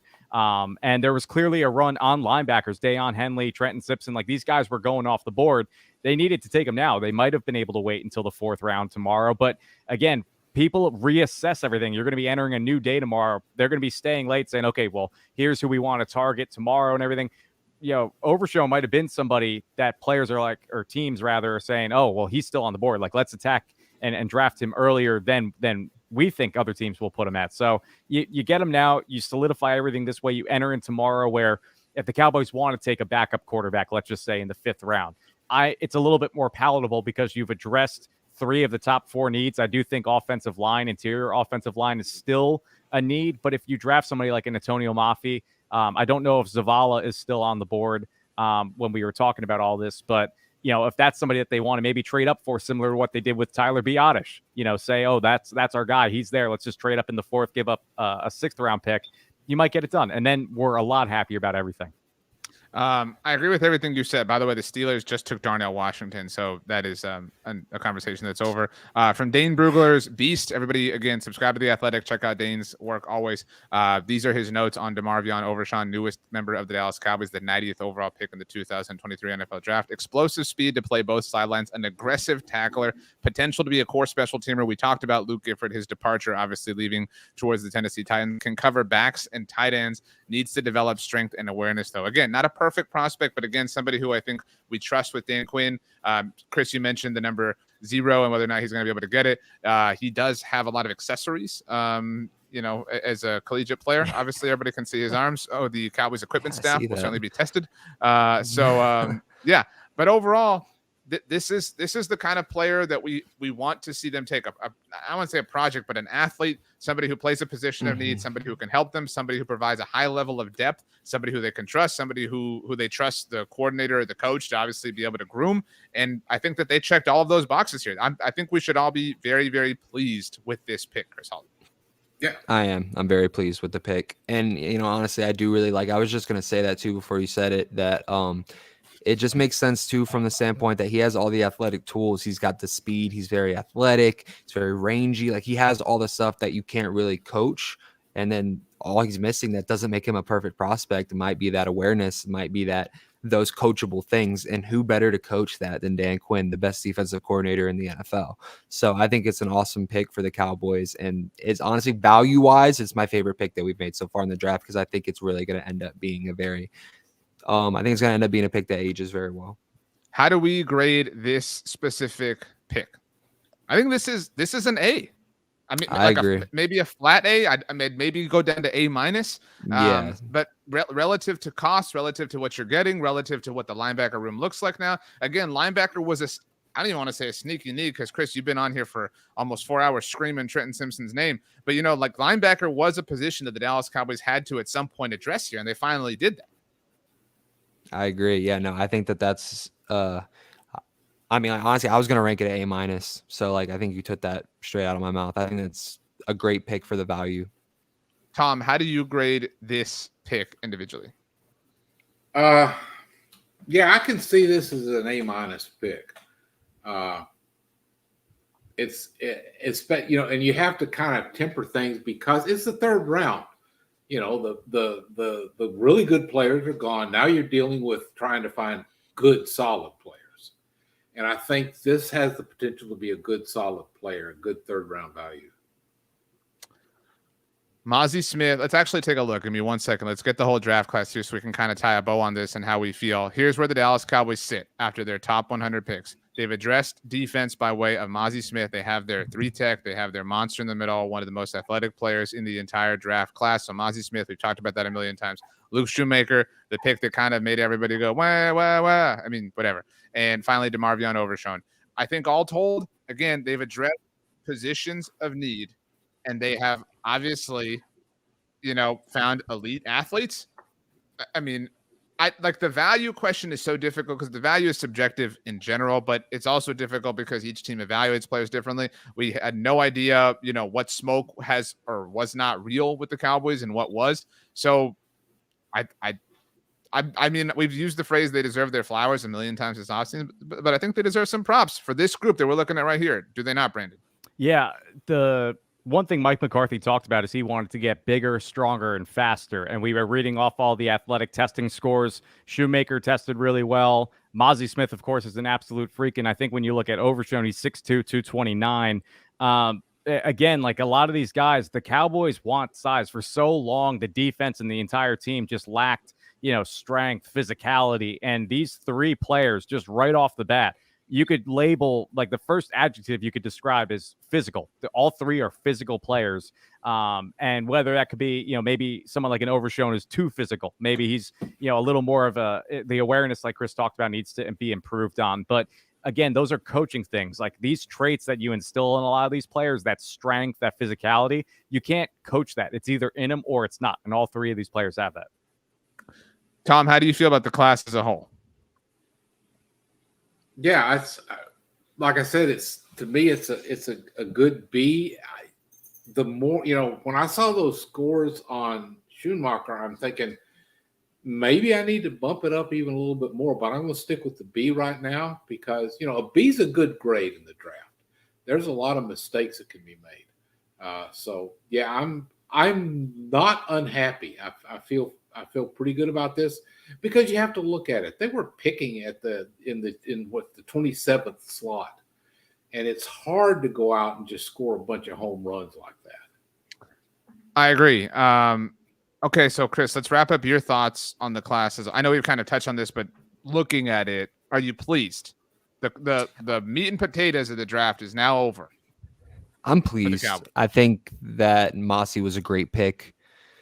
I still think Schoonmaker is the worst out of the three, but that's just my opinion. And I really like the Overshown pick. I will acknowledge that Schoonmaker does have great size. He apparently can create very well separation, which is a positive. So, if Mike McCarthy really wanted him and Will McClay really wanted him, maybe I need to be a little bit more open-minded about it. But my initial thought is that could be the one that comes back to bite us, not getting a guard there at that specific slot.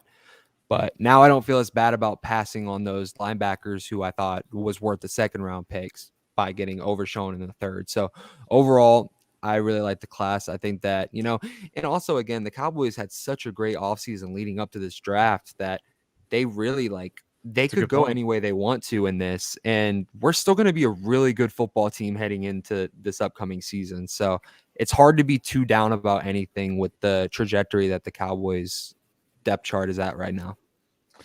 I'll say that when we look at the picks that bookend the Schoonmaker pick, and I recognize that that's the one that most people probably are the least enthused about. If you said, I don't think anyone's willing to give up Mazi Smith or DeMarvion Overshown at this point, right? We all agree. Nobody wants to give those back. Yeah. So if those have to exist, and you have to come away with a tight end, and that remains the goal. And I know people feel like Jake Ferguson, Peyton Hendershot, but we sat here at the beginning of the show and we acknowledged why tight end was a need, call it a critical need, an essential need, whatever. If that was the range that you were looking to get your tight end, and then Tom, you mentioned maybe Dan Quinn was talking about we can get Overshown in the third round. So you knew you had to hit with, and you had to come away with a tight end that you can trust, a tight end that doesn't have any medical red flags, a tight end who can be a part of your system, a tight end who can thrive the way you need them to. It's hard to not feel or it's hard to not understand, I guess, how they felt like all the arrows pointed in the Schoonmaker direction. I mean, like that kind of had to be the tight end to make the rest of this work. You know what I'm saying? And I know maybe you sit here and say, oh, well, they could have taken Darnell Washington, who went, like 3 picks ago at this point in time. Like, and again, that would have carried with it a risk. These are all high floor selections, I think. And that's part of what we like about this class. Yeah. I was just looking at the comment about saying Brian Rawl is saying that tight end is not a critical need. We're not saying it's a critical need. We're saying it's one of the team needs. The Cowboys didn't have a critical need. We're talking about how did they address the needs they did have.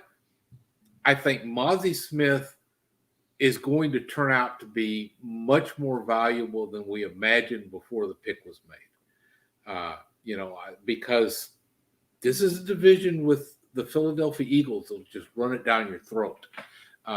We've got the 49ers out there that will do the same thing to you. We've got to look at who we're trying to beat to get to the promised land. Schoonmaker, I think, as I said, I think the tight end room was just too shallow. We were betting too much, as you pointed out, RJ, on things we don't know, guys that have very few catches in the NFL. And now I think the idea, I always was looking at inside linebacker as a sneaky little need they had because once again, they didn't have the depth. They were relying a lot on Damone Clark, and they really need to, I think, let Micah Parsons go quarterback hunting more than he already does. And so, yeah, I think this, with what the team needed, you don't have the superstars. There weren't any superstars left by the time Dallas got on the clock. And everybody, they were drafting second rounders in the first round, third rounders in the second round, and fourth rounders in the third round. That's just how this draft kind of stacked up. Okay, Brandon, I know you have a video.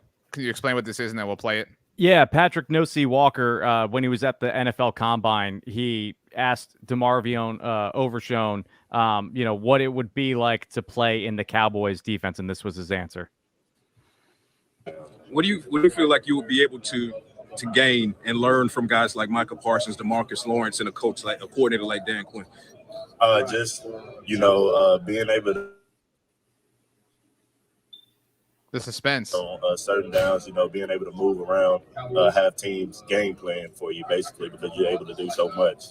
What do you feel like you will be able to gain and learn from guys? That was pretty much. He was just saying, just being able. Yeah, I know it was. It's tough with the screen share, but really, he was just saying how he provides just to be a mismatch. How he's going to be used all over the place, and that's sort of like what we talked about. He is raw as a linebacker, raw as a defensive end, and it's sort of like that's a guy you want on the field, though. Like, he makes your defense better. You just want him to just trust his instincts. You can kind of coach that a little bit more. But Patrick No-See also mentioned that he's really good in pass coverage, and so it's a great compliment to you have these downhill linebackers like Leighton Vander Esch and a Damone Clark, Leighton Vander Esch is better in that area, but if he's better than Damone Clark as a pass coverage guy, as a linebacker, it's a great compliment. Okay, let's kind of do final thoughts here. And so everyone is aware, we are going to be streaming live again throughout all of Saturday's action. We won't be live during undrafted free agency. That's a little bit of a different kind of chaos. And especially now in a blue checkmark list or whatever you want to call it, world that Twitter is, we have to be a little bit more careful, but we will put together a recorded undrafted free agency video where we discuss the undrafted free agency class that the Dallas Cowboys ultimately do yield. So lots of stuff coming your way on Saturday. Make sure you subscribe to the Blog on the Boys YouTube channel, follow the Blog on the Boys channel on Twitch, like our Facebook page, follow us on Twitter, follow us on Instagram, and of course, check out blogontheboys.com and subscribe to the Blog on the Boys podcast network where you can hear all of our shows as well. One final sentence to encapsulate whatever you want. You can go the class as a whole. You can go one particular pick. You can go day two on its own. However you want to go. Tom Ryle, we start with you. I'm sorry, Tom, very quickly. Kevin asked what time we start. We run in parallel with the draft. I think the draft starts at 11 a.m. tomorrow, Central Time. So we ride it at 11 a.m. Central Time. Okay.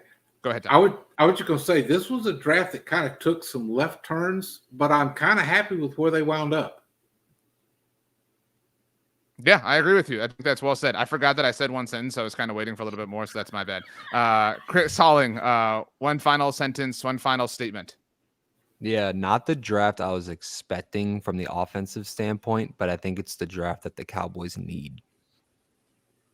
Ooh, I like that. You kind of left us hanging for a little bit more. Okay, Brandon Laurie. This could be the draft that catches a lot of fans by surprise and turns out to be one that we weren't expecting in a good way. Again, y'all, I really regret going last. I'll say, people say like socks for Christmas and things like that. I wouldn't say that. I've told the story before. When I was in high school, all my friends wanted to go see a movie, and I had no idea what the movie was. And I just decided to trust them because they were my friends, and I was going to go. And even if the movie sucked, I was just going to enjoy it. It was Forgetting Sarah Marshall, and it was one of the funniest movies of all time. And I had just an incredible, and part of it was like going into it with the expectation that I had. And now it's such a precious and cherished memory for me. And this is a little bit like that. I'm willing to give them the benefit of the doubt. I do think they've earned that, not just as far as how they draft. I do think this organization is changing. I'm not saying that they've won the Super Bowl, but I do think that they are far ways removed from the chaos that we have all known for far too long. None of these picks, maybe Overshown to a degree, were really predictable.